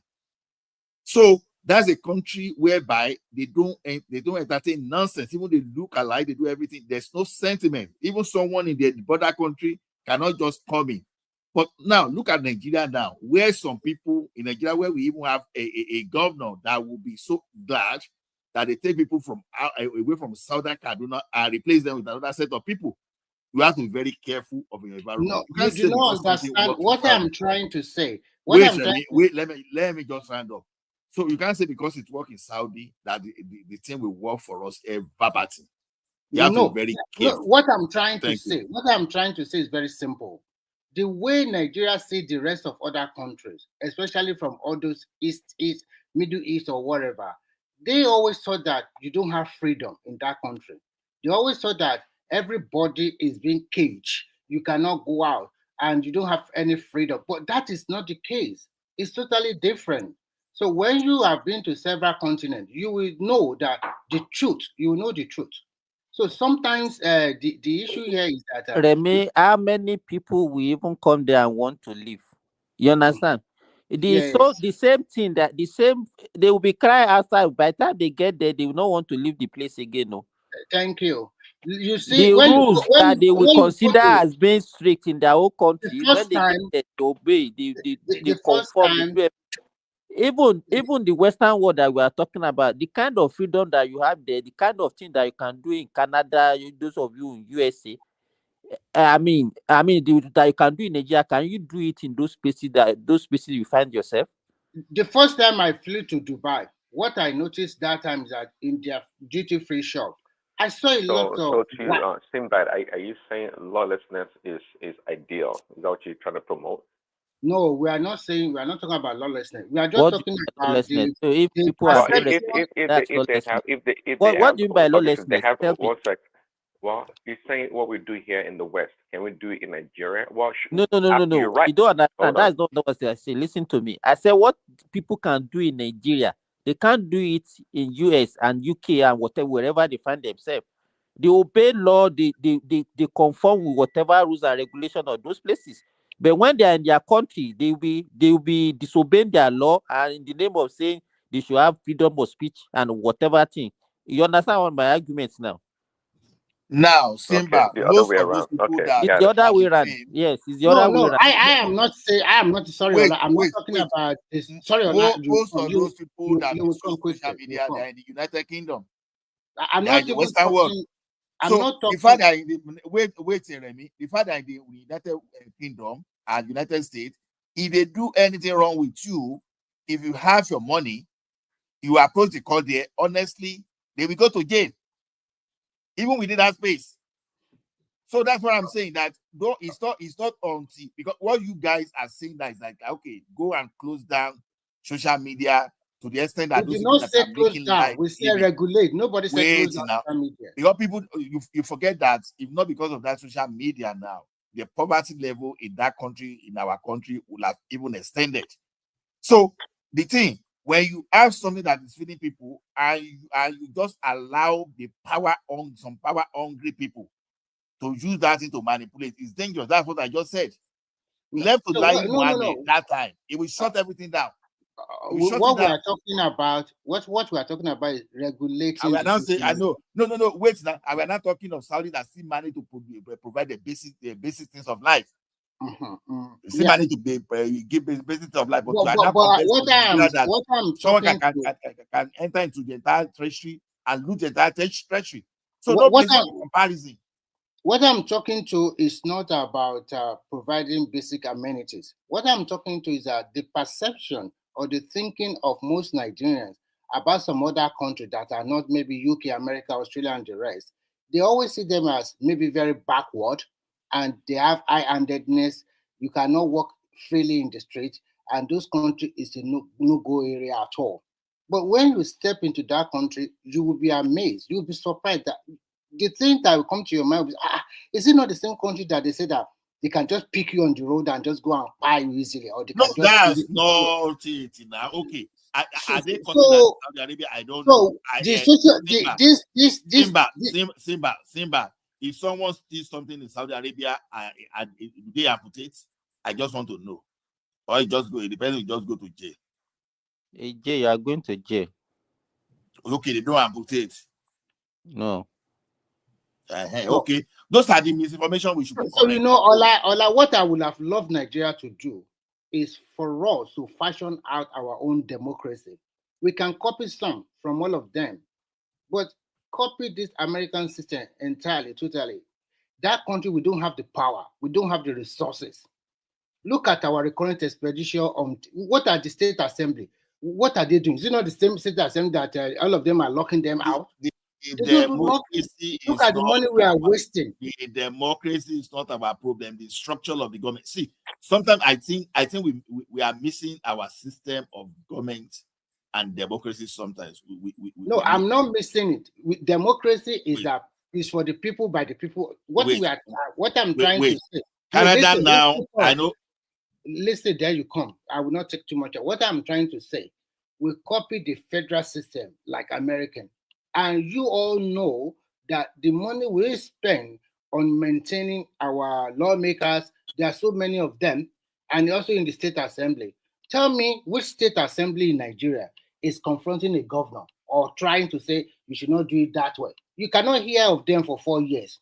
And when you go to National Assembly too, sometimes they don't do the right thing. So what I'm trying to say is that if we make it like a part-time, don't make it too attractive or make it per sitting. There are how many number of sitting you are there, then they pay the money. But look at the expenditures. It's like Buhari era. They borrow money to be paying them. We see so many wahala. It's not good for a country. How can we develop? There is no reasonable person that I can argue against the fact to put on ground. But you know, the thing you just said is when you say, okay, the type of democracy we practice, to be honest, that is not even democracy. It is our institution that indulge those kind of nonsense. Don't forget, we have this assembly there in the Second Republic. We have it there. When the like of the party leaders like Awolowo and those other Aminu Kano and all those were in a good hold of their party. You understand? Of their members. So the thing is, it is not that democracy that is giving them that. It is our system. For example, let me ask you a very good question. You know, we have the Western democracy in most Europe and also in America. You know, when we are growing up, the impression in our mind is that all those countries like Saudi Arabia, China, all those are far east. We always thought they always give us an impression that they are not countries, they are just useless or they are not up to it. But let me finish. They can never develop. They are nobody. They can nothing. But you know, when I started to know one thing, when I watched the Olympic Games that time, I always say, where is this red flag? Who is this red flag country? Who is this red country with a red, blue, and white? Why are they competing so highly like this? Then I always say, like countries like Hungary and Bulgaria, it's a communist state that time. Then I asked myself, but they always tell us this country and no one, why are they competing very well with America and the rest that time? So, and then when I did geography too, so when I continue to look more, I continue to learn more by myself. But I know a lot of people like you also will do the same or even more than me. So when I got to that country, I was surprised. I was thinking that there'll be a mass of people on the road and everywhere will be jam-packed. But to be frank with you, I see first class development. I see country develop very fast. I see a country that have a focus and they know what they are doing. I was in one city. They only have 6 subway lines, like Lagos have 2. They only have 6.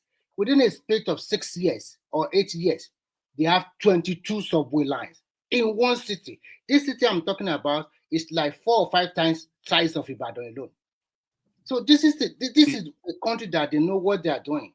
So, but when you now just suppose that, look at America, look at the rest of them. If you have been to them, I've never been to America. You probably let me tell you one thing. We can't be fixated with all this story because it is normal that in a competitive environment, you want to promote yourself and you want your promotion to overshadow.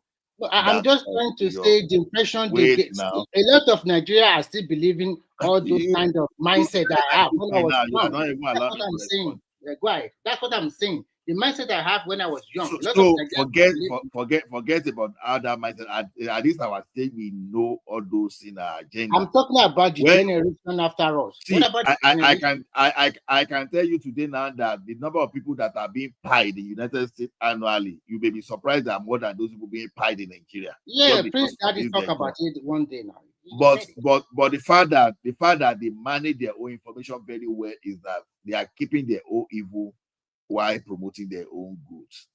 You understand? So telling us about all those Eastern country, all those things, they may not necessarily be telling you, they may not necessarily be going wrong. Because look at it this way. You visit a country and some punishment there are capital. Now, when you are trying for capital offense, saying that to pie the person.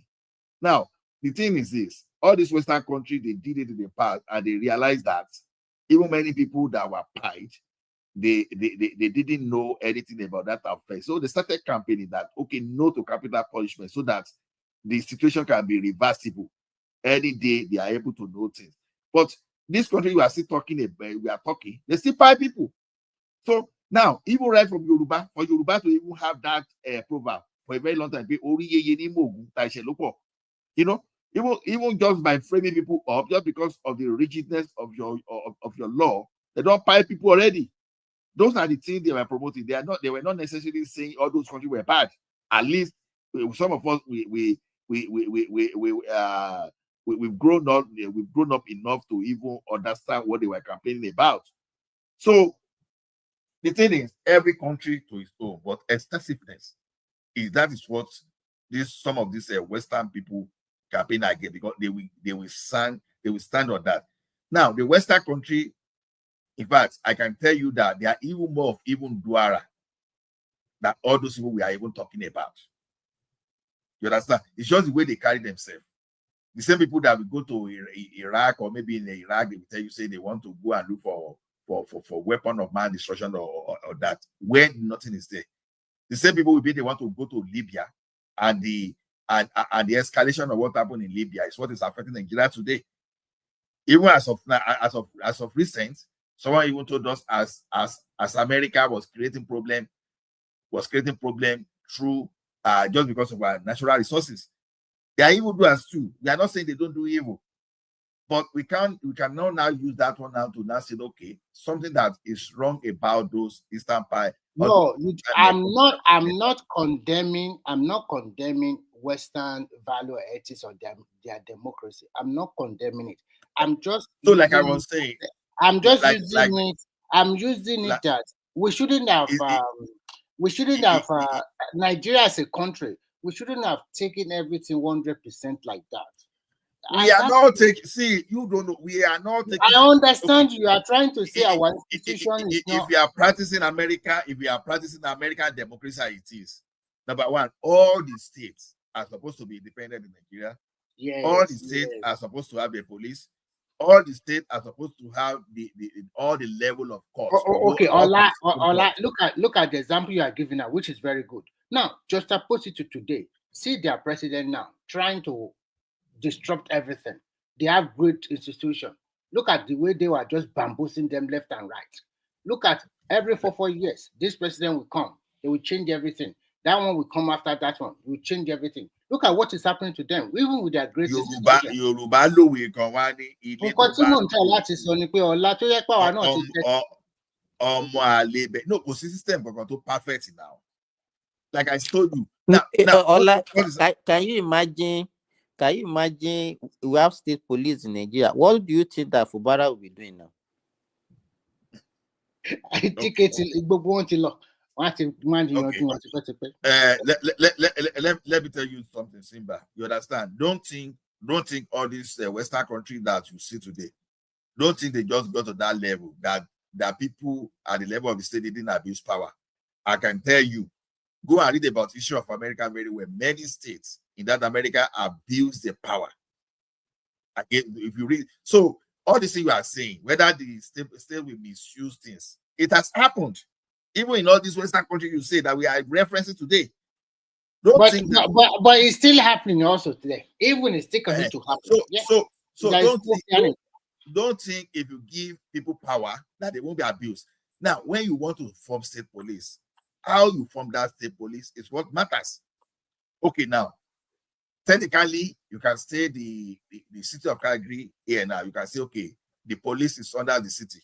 But I tell you, if the mayor of Calgary just give nonsense order, the chief police will just tell him no.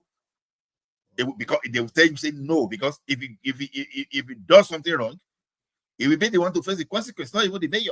If that is the case, now, I don't know whether this one was wait. There was a time in that country that if a policeman knows that a magistrate is approaching, if they were mounting illegal roadblock, they would disappear. It was after all this Babangida left and Abdulsalami left that they gave us this kind of a kangaroo system. I'm not really saying democracy. The system is what I focus on, not even democracy itself. So over time, they've changed the system that used to work for us, and they brought the one that has greed inside. Ola, in addition, or to support you, whether we like it or not, that country needs state police. The police we have is not enough of almost more than 120 or 140 million people, and we don't have we even need local government police. We even need local government police. At all. No police presence at all. No police presence. At least if we have state police, if they like, go and pick. Choose that the leader of your state police can come from Ogun, or maybe you just whatever you like. Find a way to control them. Whenever they find themselves, if the federal police is there, then the federal police authority supersede that of the state police. You see, when you want to have a state police, you just have to find a way to take the power away from the governor. You understand? Somebody asked me a question. Wait. Let me just land my point. You have to find a way to make them independent of the governor. They can work together with the governor, but find a way to make them independent of the governors. Now, source of funding is just the major challenge that can give the state, that can give the governors power. Then find a way to fund the police outside the state governors. So are you trying to say the federal government also fund them? Is that what you're saying? What I said is find a way. We can commit them to our judiciary. We can find a way. So the major thing is, don't let them be under the governors, and don't let them I'm looking at a middle ground instead of state. That's what I'm saying. I'm looking at a middle ground. You can make the judiciary at the control. You can form a mechanism so that when the state police is going beyond their boundary, we can have some kind of federal intervention. But don't let, because we want to form a state police, my advice, I want a state police badly, but you know what? I don't want the state police to be controlled by the governor. So, I've seen it that people are saying, "Oh, governor." According to let us take them away from the governors. According to what sorry, Ola, according to what the proposed bill in the National Assembly, they are thinking that it is the what do you call it, Police Service Commission from Abuja, the headquarters, that will choose state governor. We pick 3 senior officers of Nigerian police and then give it to the Police Service Commission. And through the State Assembly, then the Police Service Commission will choose one. And it must be ratified by State Assembly. But who are State Assembly? I didn't know what the state governor is controlling. I also look at regional police. But if I say regional police, is it not an incident to be, at the end of the day, asking for secession? Because you have empowered them. And if they want to go away from the country, is it not easy to break the country that way also? So we must do something about that policing. It's not enough. And the training they are giving them and the remuneration should be improved. Sorry, but when you want to improve their remuneration, are we going to increase taxes? Are we going to say state resource control? So many things that we have to do. We are not doing it. So sometimes I see Nigeria that some people want that country to make progress, and I see some people want to draw back that country. So you can continue. So AB asked me, does China have state police? The thing is, no, they don't have. They don't have state police. I can see people criticize easily. You know, one thing is for you to criticize someone's opinion. One thing is for you to come with a solution. You come with the idea and solution. It is criticism is what is very easy to do in this life. Still, like I said the other time, while growing up, when some police, when you say, magistrate like my guy is coming, the police will be shaking. Now, there was a time that the like of Agf Fagbemi, if I remember very well, Femfalana said that fought for something that, okay, normally the judges, the magistrate within a particular police zone, they were supposed to be visiting the detention center. Ask people to bring the file of those people in detention out. Ask for the offenses. Ask for how long they've been there. If some people have stayed beyond, if some people we are unable to put some charges on them, just free them, let them go. That alone can disincentivize police just raiding people on the streets. You understand? It is not about democracy that creates that, it is our system. If we localize our police in such a way that all those old magistrates, they can still function the way they used to function, I tell you, on the street of Lagos, on the street of any city today, you will walk without anybody harassing you that way. Ola, you are making some good points. But in actual making this okay. So, like as we are talking of that police, and people are saying, oh, if there's a state police that Tinubu would not have taken FUBARA. Who told you that? You understand? You send military to that place, they will take it. How many police will stay with the state have? You send the military there. Even you don't even need the military, you send the federal police to that place. And you dismantle. You understand? Despite how the mobile police, how strongly they were equipped in 1983. He still managed to capture Shagari in Abuja. Although the soldiers, a casualty there, we know, but they still managed to. What we are seeing is this: instead of us just shutting down the state police, we should be discussing how do we take these police out of the state governors, that they won't have control. And meanwhile, the federal police will all say, "Oh, let us not have been are we not abusing the federal police already? What is it that the state police will do that the federal already not doing?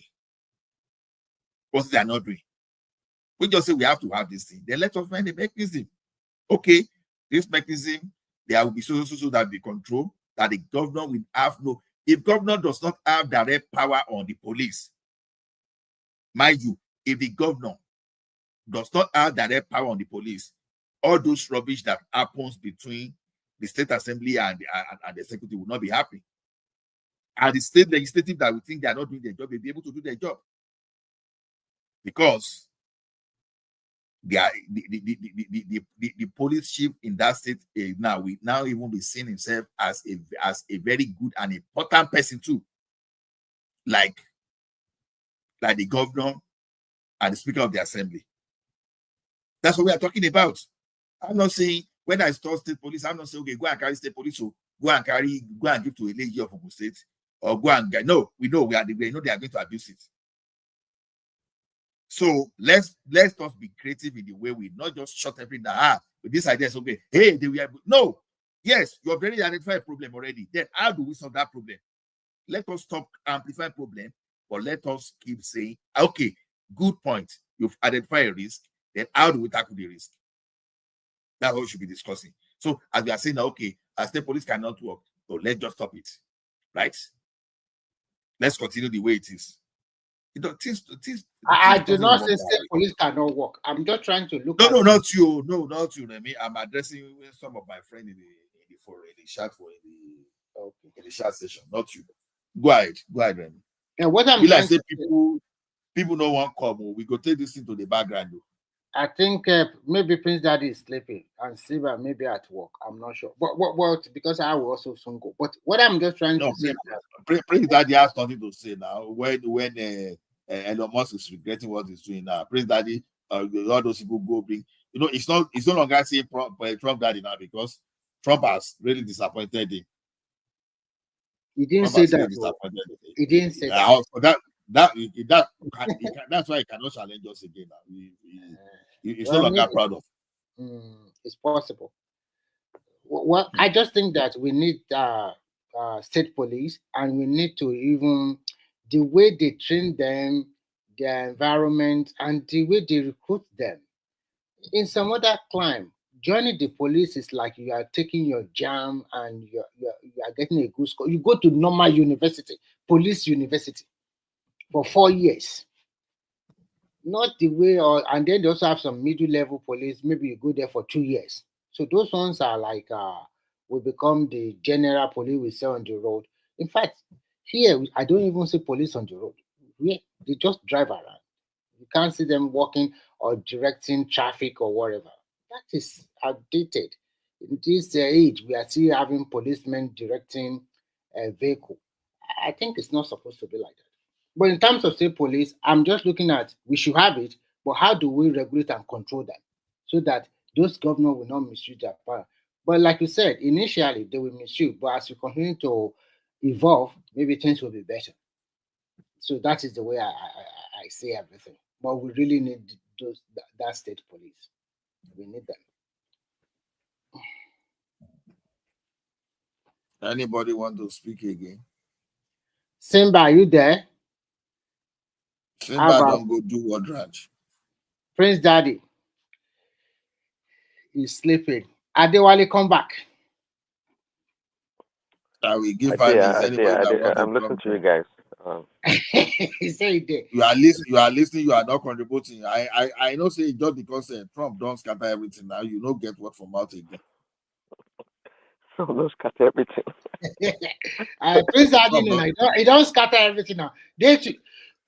I saw there's a lot of MAGA that they didn't know it's going to happen like this. And I will ask Prince Daddy, what is MAGA? Explain MAGA. Don't just use that. What is MAGA?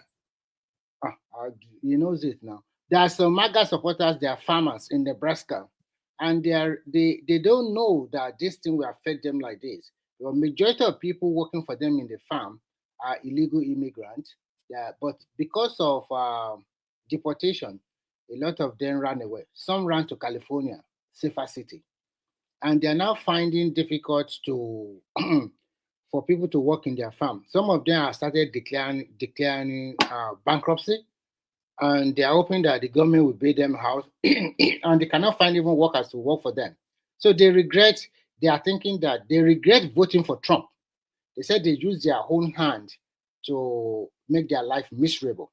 Stuff. You know, Remy, So, you guys my on the question internet. is this. One second, you guys over exaggerate So stuff. my Right? They question to you regret is it. this. My question to you is this. Nebraska said that in the next 6 months, if care is not taken, they are going to go to recession in that place. So what do you know about this place? Please be truthful. That is what I read and the video and everything about it. Okay. Well, number one, I'd like to know the source that you read it from. What Guys, you're saying is, hold on, what you're saying it's a reality. There's no yeah, doubt about it. But these yeah. same damn farmers, 8 years ago, almost 10 years ago, Trump gave them billions of dollars free money. Let me tell you, the evolution of American farmers has changed a lot, and in terms of the ownership of the the the farmers' mentality today in America has changed. They rely so much on the government a lot. Um, what they're complaining about, you know, can can easily be solved. You know, in a much in it can be solved. I mean, many of the farms are highly mechanized today. There's no doubt about it. And those that are still relying on immigrants for their farming, in the first place, they should not be doing that in the first place. It shows that they are actually breaking the law. I've said it many times on the show. America has always had what they call a farm program. If you do your taxes in America, they will ask you if you're a seasonal farmer or what are you. These farmers get a lot of benefits. So what they should have done actually was to go and hire farmers that can legally work in this country. They don't have to be citizens, but they just have to be documented. And under the farm program, they get a lot of subsidies to hire these people. You don't have to tell American government that you need people to work on the damn farm because Americans not working on the farms. They know that. So when these farmers are doing things illegally, they need to take the right channel, and they are suffering the consequence because they went on the street and hired a bunch of people without documentation. So it is their fault. It is their fault. And by the way, again, Trump talks about it all the time. About 8 years ago, when his first term, he gave billions of dollars to these farmers because of China. Billions of dollars, and farmers are Trump's friends. These farmers are Trump's friend, no doubt about it. So they shouldn't complain. They can if they talk to their lobbyist and So what you are approach trying Trump. to say is that they exploit the system, they exploit these illegal immigrants, and they don't want to employ people that they are going to pay fair wages. Is that what you're saying? They circumvented the system in a way, and an average a normal American, I don't know how much they pay them on the farm. Actually, they probably pay them pretty good lately. Actually, you can work on the farm and probably make like $15 an hour, which is not far. Let me tell you, if they should go get people from Louisiana and come work on the farms, because I guarantee you that the the wages they pay. Can you hear me? We can hear you. Yes, we can hear you. Go ahead. Yeah, the wages they pay in those states is pretty lower than the actual many other states that pay minimum wages. So they can actually get Americans if they want to work on the farms and pay them about $15 an hour, which is higher than many of those states. But the point here is that um, they could have hired immigrants that they can work in America legally and pay them whatever wage they want to pay them. Don't go on the streets and look for illegal immigrants that have no status and hide them in your farms, then complain that they ran away to California or they're scared of ICE. That is their problem. That's absolutely their problem. It's their problem. They should fix it. And if they need direction, they can absolutely approach Trump. Actually, Prince Daddy, one of their complaints that they are saying that they cannot pay $25 per hour. That is when most majority or white folks that really want to work in the farm, that's how much they want. And they cannot pay as high like that. So that is their complaint. And I think a lot of Americans, I mean, maybe white or whatever, they don't really like to work in the farm. Not all jobs that you have to use machines or machinery to pick. At least maybe some of these machines have to be operated by human being too. So, but whatever the way you print it now is like they want to have their cake and eat it. You get a lot of subsidy or money from the federal government. You don't want to pay fair wages. You are using these people as cheap laborers, and when they send them packing, you don't want to pay higher wages.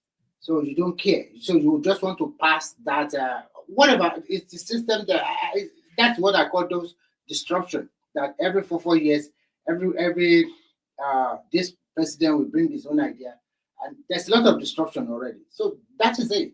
And recently, I watched a video, and the video is this: in the supermarket, beef as little as 500 grams is going for about 24, 25. Some are even up to like $50. Is that really true? Or because the label, they were showing the label. They are all Americans too. If I see that video again, maybe I can forward it to Sorry, I missed the earlier part. Which label on what? you know, when you go to the supermarket, when you want to buy beef, there is a label, the price tag, if you call it that way. Some are like 500 grams, and they are going for about $27. It depends on the part of the beef. Some are going for as high as about $57. So people were crazy that it's not as expensive like this before. Are you aware of this? All I can tell you is that the price of eggs has come down by almost 50%. I'm telling you, just in the last week and a half. The price of beef I mean, that is not strange. That's been the price since Biden was in power, was in charge, like a year ago. The price of I said it on the show. The price of things have gone up, tremendously. It has. The inflation we're experiencing here in America. I'm not sure about Canada. The inflation we experience in America is as high as Nigeria. I'm telling you, it's not a joke. You go to the store, the eggs under Biden that we used to buy like $6 as some change for organic, 18 eggs. It went all the way to like freaking $12, $11. That's over almost 40-50% in price. And if you want to add meats and this chicken, everything went up. The average grocery price in America went up about 30% or more, close to Nigeria. So when people are complaining, a lot of people complain. It's everywhere. So, and I know a lot of people like Adewale would like to blame Trump for what is going on, and he's only been in power for like about 6 weeks. So that's a joke. If you truly believe in our institutions, then you must believe that what is going on right now has its roots in the previous administration. But I tell you, we have good news right now. The prices are coming down. The price of fuel is coming down at the pump. I said it the other day. Now I'm not sure how Nigeria is going to fend, because the price of a barrel of crude oil is now about $65, maybe less by now. The price are dropping at the pump. The price of egg has come down. Prices of commodities are gradually coming down. So, and I know a lot of people are unhappy, but guess what? That's what it is, and we hope things to stabilize and get better. Of course, people are talking about recession and all this stuff. It may or may not happen, but there's no doubt that there's a correction in the system going on right now. The tariff is going to affect prices, in the interim, but in the long run, just like Tinubu is doing, is going to benefit the country in the next 18 months, 2 years. America will really be in a great position, a great place. The stock market is going to go way up. Interest rate is, by the way, interest rate is coming down here in America. I'm not sure about Canada. Interest rate is coming down on mortgages and overall interest rate. Prices of commodities are coming down. Price of gas is coming down. Gradually, everything will work out. Trump is a master economist. He understands the economy, and he understands the people and the industry. Today, I said it before, we have about $2 trillion investment from private companies, from Apple to the largest chip maker in the world, to ship builders, so many things are going on right now in this country. And just like any investment, you need time to plant the seed and the time for harvest. people are so impatient right now. They want to see magic, and which is ridiculous. And that's why I'm not going to say I'm a big Tinubu supporter, but I absolutely respect Tinubu, and I think is a superior candidate than any of those other candidates that competed against him, especially Peter Obi. Peter Obi doesn't come close. So when even Kolata that supported Peter Ashwaju is quick to complain that things are not working out, that he chose the wrong people. I'm like, what do you think? Do you think Tinubu is a magician or a Superman? No, that's ridiculous. I said it. I'm giving Tinubu at least 4 years. 6 years would be ideal for all its economic strategies and implementation to take root and manifest to benefit the people. And the same way goes for Trump. What it's doing right now is disrupting the economy, perhaps globally, but in the long run, long run, is going to benefit Americans, and we're going to reap the benefits. Well, how are you so sure that it's going to benefit? I mean, because government is going to change. Some of these things that Trump is doing, it takes average of 4 years for it to I materialize. just said it. Then, So it's not going to be 4 years. yeah, I know, This is you not said it. Nigeria. So, if another government take over after that time and reverse everything, what do you think is going to happen? Because the situation of America, you can't compare to that of Nigeria. If you are doing what they are doing in America and in Nigeria today, in fact, it's a positive thing. But America is not a positive thing because you are the largest debtor, by selling the financial instrument, all those stuff. So, to me, I don't really know why you think you can. When Like that, hold on a second. that of On Farmer that point that you made, 1 second. On that point that you made, people, you always say that. You always say that a lot. And let me tell you, see, it's sometimes good to go beyond the economic textbook, or stop doing economic analysis in the laboratory. Like, let's face the real world. Unlike the rest of the world that you're talking about, yes, America has the largest debt to the rest of the world, China and whatnot. But America is not like the rest of the world. It's always good to compare apple and oranges. America That is prints exactly what I'm saying now. That I say you can't compare America and Nigeria. Is that not what I'm saying? No. In the regards of having in terms of our debt, my point here is that America's debt is not the same as Nigeria's debt. You know that, right? You go borrow money. What I'm saying we print money. You are holding something critical against the rest of the world. That's what I'm saying. Then you see, so because I understand, America is not a country you can bully for their debt. They will print money and they will give to you, and it should not affect them. Nigeria cannot print money. Exactly the point. So I agree. But the thing is this: what Trump is doing, you can still do the same thing without all these protectionist policy. Because the thing is this: it's my favorite example. A field glass that produces glass for the vehicle manufacturer in America. Immediately they had the idea that Trump was going to put tariff, and these are the set of people that they've been looking for how to cut cost before. They went and built a fully robotic, AI controlled robotic factory. So you know what that means? Is that maybe before you used to stock like glasses for like 3 months, expecting some manufacturer to buy.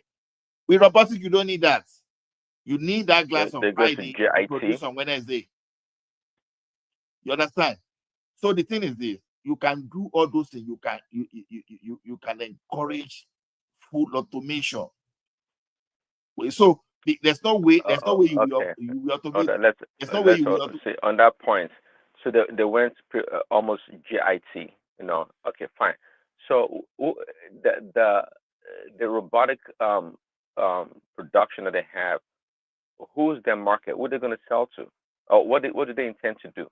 Are they trying to absorb the tariffs or what? Because they have to remain competitive. What are they trying to do? No, the robotic is already in the US, very close to the manufacturer. So you are already producing the thing inside. That's what I'm saying. Sorry, I didn't get you. Are you saying the factories in Canada or in the US? It's in the US already. They did it under the under the first time of Trump. So but now it's there's no way you are company. going to. No, it's a Chinese company. Oh it's a yeah, Chinese company. see, but okay. Oh no, sorry. Yeah, that is great, and that's exactly Trump's plan. Not just the Chinese company, a lot of company, even the Japanese company. I just told you, the largest chip maker in the world, the Taiwanese company, has decided to spend how much is it? $200 billion to build a new factory in Arizona for that chip making. What does that do for the America's economy? It brings jobs to America. It brings jobs to America. Do you know that chip maker, they have their biggest factory is still in China? Do you know that? Mainland China. Like we're not competing for the biggest factory, not at all. Well, I'm trying to tell you that no matter what you do, that is where they can produce the largest of the most quantity of chips. They're still in Guangzhou, sorry, in Shenzhen. No. Okay, I get the point. We're not competing for the largest factory, but the point here is that they are spending $200 billion here in America to build a new factory. Okay, they're going to employ Americans, and they're going to sell to America and perhaps export to other countries. But guess what? In doing so, apart from job creation, they're not gonna pay tariffs on the imports of these chips into America, and that's the plus. The plus side of it. That's what we're talking about here. I don't know which country will be opposed to such a thing. People are not looking at the positive side of tariffs. I'm telling that automaker. I can't remember the name of this automaker. I know it's not Chinese. One of these American automakers. They are building the largest plant or assembly plant in Mexico, because Trump came about and they were about to commission the plant. They abandoned that project and they relocated back into the United States to do their factory or the manufacturing here in order to avoid the tariffs, because Trump was ready to put up to 100% tariffs on the imports of vehicles coming from Mexico to America. So you have to have a government that thinks for the people.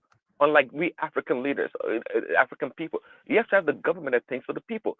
People want to point a finger at Trump and blame him, but if you look at what he's doing, actually, it's to the benefit of the people. Who is against people? That's what we're crying for in Nigeria. I mean, that's why it doesn't even make sense in our country. We want the damn narrative to be strong. For what? So we can buy more Chinese goods and things from Europe? It doesn't make any sense. Even China, as big and strong as China is, China fights every day to make its currency weak.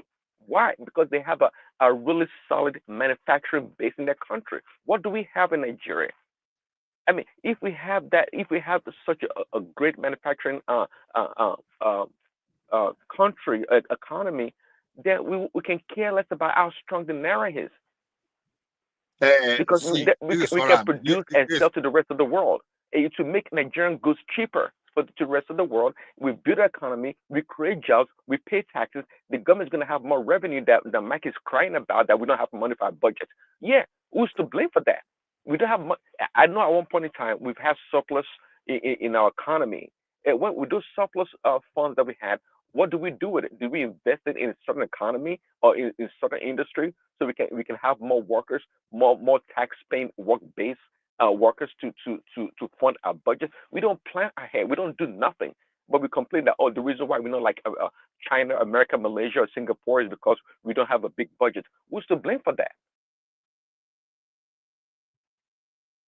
So you see, what I'm saying is this: whether you go this way or you do not go this way, you can still implement the same thing, because even the Germany, they responded to the Chinese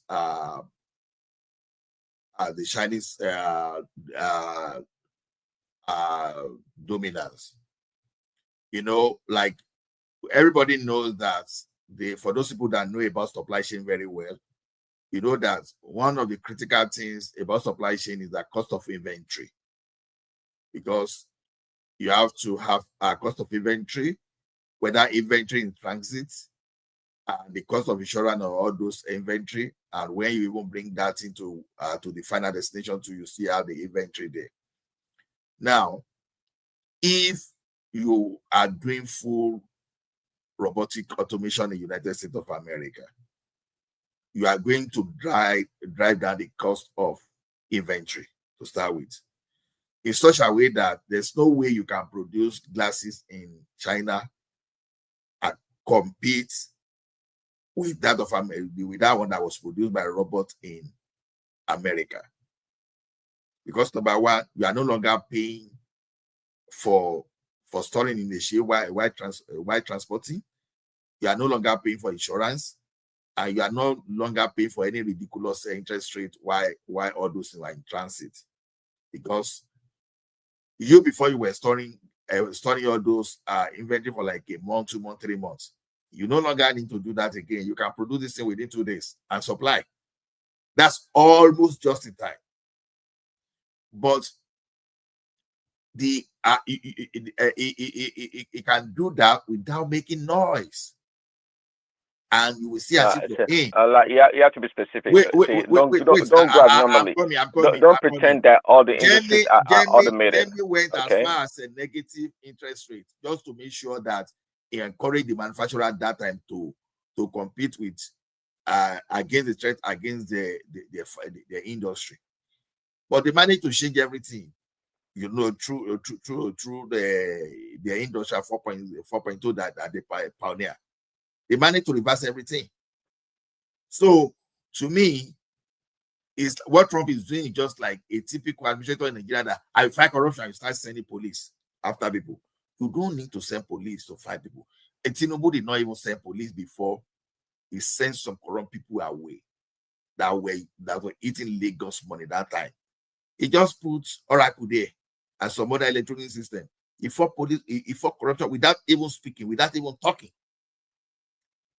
Trump can do all this without speaking, without making noise. No, it's various form of narcissistic approach. Yeah, no, it is not. It's a shame that's the way you said. Trying to hide behind automation as a reason why it's a defeatist approach that Trump is using. That the companies are relocating in America and they're automating everything 100%. That's a lie. That's a joke. What? Give an example. This so-called glass manufacturing company talking about. Are you saying it is 100% automated? Is that what you're saying? Tell me. Give me the data. How they reduce their workforce? By what percentage? 20, 30, 50%, 100%? What you're saying is not entirely true. I know that. Because even in automation, you still have to hire people, the technical experts, to work, or the technicians to work on the automation system. And it's been proven many times that the companies automate, they actually barely reduce their workforce. They barely reduce their workforce. They still need actual human workforce, to support the automated system. Keep that in mind. So don't make it sound like drastic. This company had 1,000 employees, and now they've automated, and all those employees are gone to like 10 people. That is not the case. And I think somebody in the group chat is probably confused also.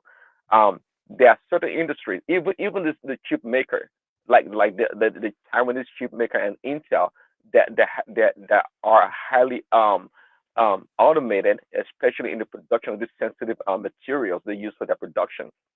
They still have people in the assembly line, in their factories, involved in the manufacturing of chips. Believe it or not, there are a lot of people involved in the manufacturing of chips.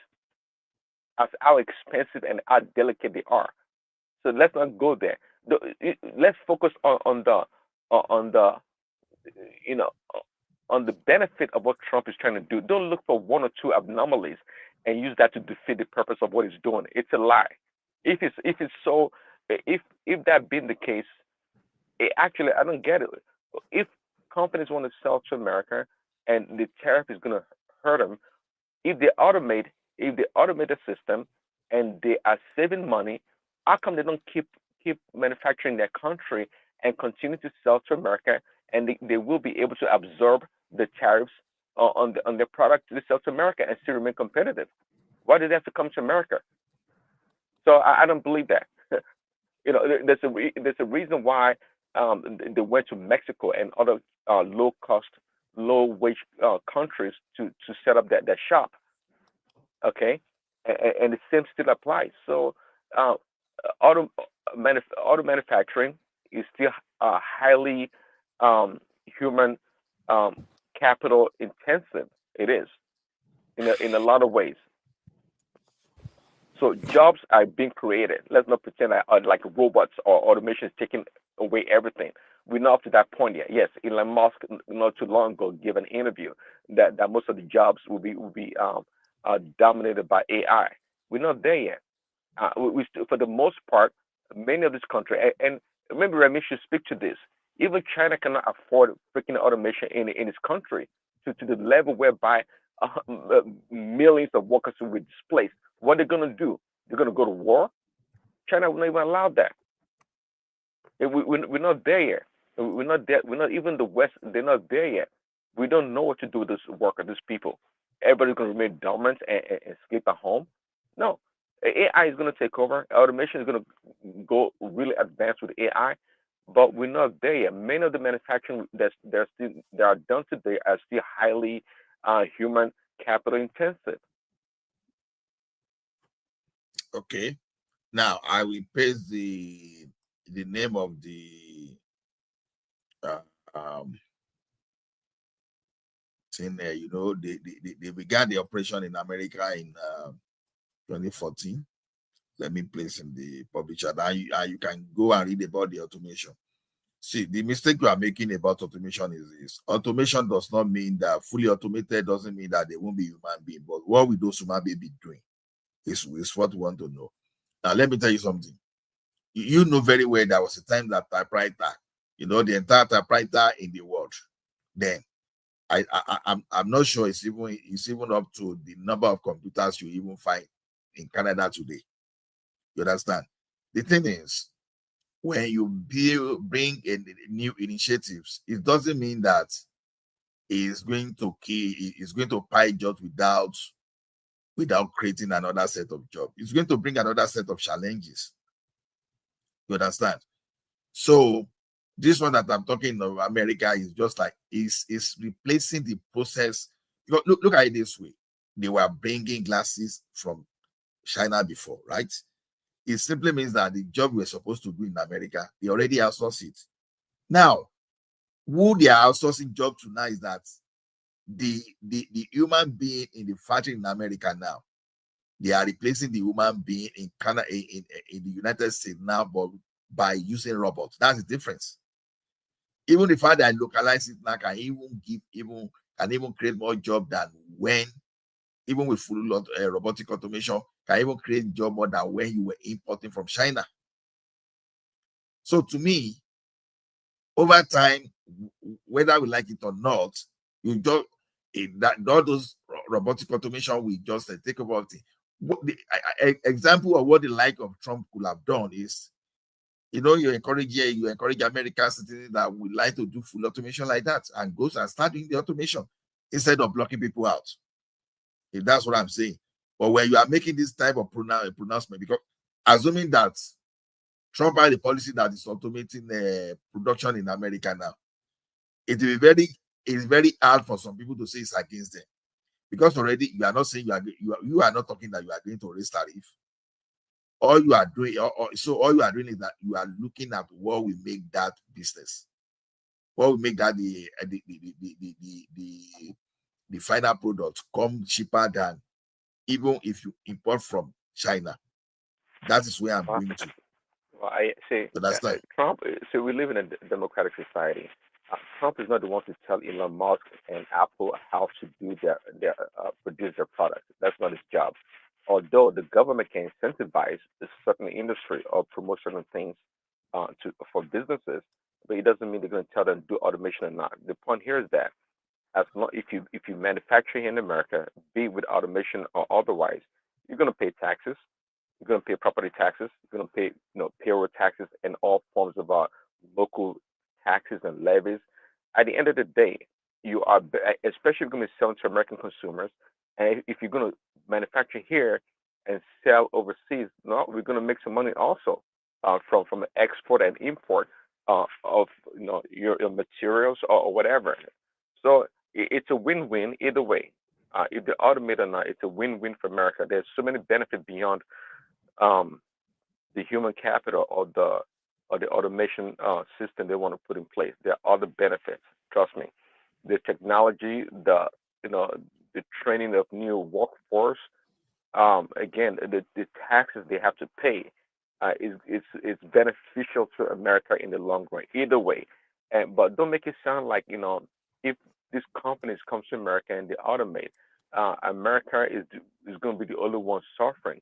Just like I said, if Remy can chime in, China cannot afford a massive, as much as China invests billions of dollars in AI, they as a society cannot afford to have automation take over their society, their country. Let They're me going to say, go to when war. China even when China embraced technology, it was India that ran away from technology. That was why China was able to move faster ahead of China. So, ahead of Hold on, I'll put a break on that. I don't understand that. If you ask me, it has to do a lot with the system of government. India being the largest democracy, it's a slow moving, behemoth, if you want to put it that way. China was communist, it's command and control, and they were able to move faster and implement stuff greater and faster than India could. During the time I was in the business school, I think it is for the macroeconomics or maybe the strategic strategy. I can't even remember that particular course. So we did I think it was macroeconomics. So when we did when China was embracing technology, the India argued against it that if you use technology, it was going to take a job away from people.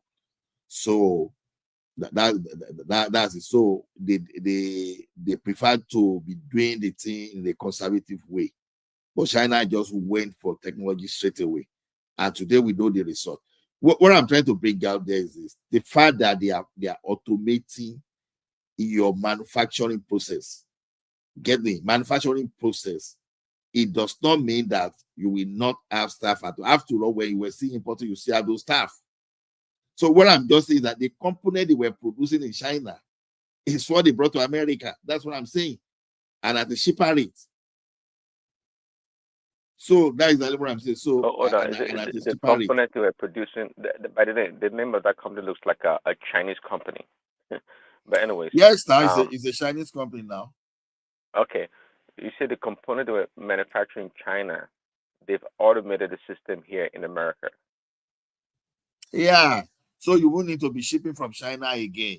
After all, that job was already in China. So the only thing is, it was even cheaper for them to even locate that factory there around there. That's why I gave you. Just go, you will see the full detail. It was the process, because in the vertical integration, the process of manufacturing that glass from the beginning to the end, fully robotic. But you still have your sales guys there, you still have your clerks there. It's not as if it is fully robotic to the extent that the robot will load the truck and the truck will drive itself. No, you still have all those truck drivers, you still have all those sales people, you still have those people that their IT support, you still have all those stuff. But before, the product itself was in China, and the cost of producing it in China compared to when the robot is now producing now, it's more expensive. So robots, for now, for the long term, we produce cheaper than what they were manufacturing in China before. You understand? What I'm saying is this: even without that So are they going to sell it cheaper for that reason? Are they going to sell it cheaper in America for their American consumers? Is that what you're saying? If you ask me, it's supposed to be cheaper, because you are saving a lot of costs. You understand? The cost is this. Cost of shipping. It is because they're saving doesn't mean they're going to consolidate and transfer the savings to the consumers. As long as they remain competitive, if they improve their supply chain or their manufacturing process through automation and other means, and their pricing is still competitive, why would they want to sell it more cheaper to the consumers? Don't forget that they are not the only player in the industry, right? That's what I said. They have to remain. If as long, see, okay, I'm trying to understand. Like they consolidate their manufacturing, they automate it. So let's say they're saving, I don't know, 20-30%. It doesn't mean that they're going to automatically pass that savings to the consumers. Just like you said, as long as their prices remain competitive relative to the other competitors, then it is good for them. Yeah, I it mean, is good for but them. you talk about, okay, with the GIT, uh, system that they have. Okay, now Which one is they GI? reduced Which one the is GIT? hold on, they Which one is reduced GIT? their holding cost. They reduced their holding cost. Their reordering cost is reduced. That savings right there. So they don't have a need for a large warehouse to maintain and manage. Okay, so You are all these getting my things. point now. Yeah, I understand the supply chain. That's my background. So if you break it down, if you look at it overall, they say, well, there should be a lot of savings in per unit at the end of the day, which is true on paper. But the question is, they're not going to automatically We didn't transfer the savings. implement the reduction. Huh? That's what you are saying, right? We didn't The implement what? it. What you are saying is that because it's cheaper, we that make them sell cheaper. That's what you are trying to say, right? Yeah, yeah. I'm asking, are they going to transfer? Are they going to transfer or pass on the savings to consumers See, even if they are not automatically? doing it immediately, if they are not doing it immediately, just a matter of time they will pass it because their competitors will look at what they are doing too. Now, they brought their factory from China. Even if their competitors were importing from China, they will come back and be producing in America too, so that they can compete. Because there's no way you'll be importing glasses from America, even if you have a very good what do we call this scale? If you even have the very good scale, the cost of shipping, the cost of insurance, while transiting, the cost of your warehousing will still make it to be more expensive than the one you are producing just like maybe 2-3 days to when they need it. You will be storing for yourself just for like 3-4 months, and they don't need to store at all. Even if they are going to store anything, they are only storing raw materials, nothing more. Correct. Raw material with a better forecasting tools, they can plan their production. Once they have their orders in advance with ample of lead time, they can be a really efficient system. Yeah, I get it, but I'd rather have them do it here in America than they do it in freaking China, because at the end of the day, they are going to hire at least some workers. They're going to build their plants. They have to pay property tax. They have to pay some levies to the cities or the county that they are operating in. There's the benefit overall in this country because, it's better to have that facility, that production plant here in America, no doubt. So I still believe that Trump is on the right track, is doing the right thing, regardless of what people want to criticize him of. He's doing the right thing by the American people. But it's just the right thing to do. And I don't, if that been China and the rest of the world, they, the Chinese are very aggressive when it comes to keeping jobs in their country. China is a very volatile country, somewhat. What I mean by that is, look, the Chinese people, the CCP, it is in their interest to create jobs and bring people out of poverty and keep their people happy. With their strong hand, the way they run the country, the CCP is still fragile at the end of the day because they don't want to have any massive unrest in that country. If they did and lose grip, that's the end of the CCP, and it's going to be a disaster for China. So, there's nothing they're doing here in America that it doesn't have 10 times the effect in China and places like India. Wow. Do you know one thing? I know as far back as 2017, your cost of inventory was huge. What I see here is that I just trying to search for the entire your annual cost of inventory. They say in 2021, maybe because of what happened in 2020, it's now just $2 trillion annually. Wow. This is if it has really dropped to this level, that would be good. But I think it used to be like about twice or about thrice of this before. So it's like the total national inventory. You understand what I mean, right? Prince Daddy. Okay, be like everybody. The inventory balance. Yeah. Well, you have to look at it. Nationally. Inventory. It's let's put it. It's the inventory velocity over time has improved. Okay. For many companies, it's not in the interest of manufacturers to keep a lot of inventory on hand. No, it doesn't make sense. Okay, so the inventory management software and overall management of inventory has gradually improved over the years. So even though the inventory balance may be going down, it's actually a sign of improvement in process. Maybe employing certain methodologies to improve the inventory. It's in play. So we have to look at it closer, deeper analysis to understand. It's not always good to have a high inventory if you can have a really high turnover. The goal here is to maintain a really high turnover in your inventory balance. So that may be what is going on, as opposed to just piling up inventory due to poor inventory management. Yeah. For now, let's say okay, you'll be having average of a 2 trillion. Your manufacturer inventory is standing at 700 billion. Retail inventory is standing at 670 billion, and wholesalers inventory is standing at 610 billion. That's still huge, to be honest, especially from the manufacturer.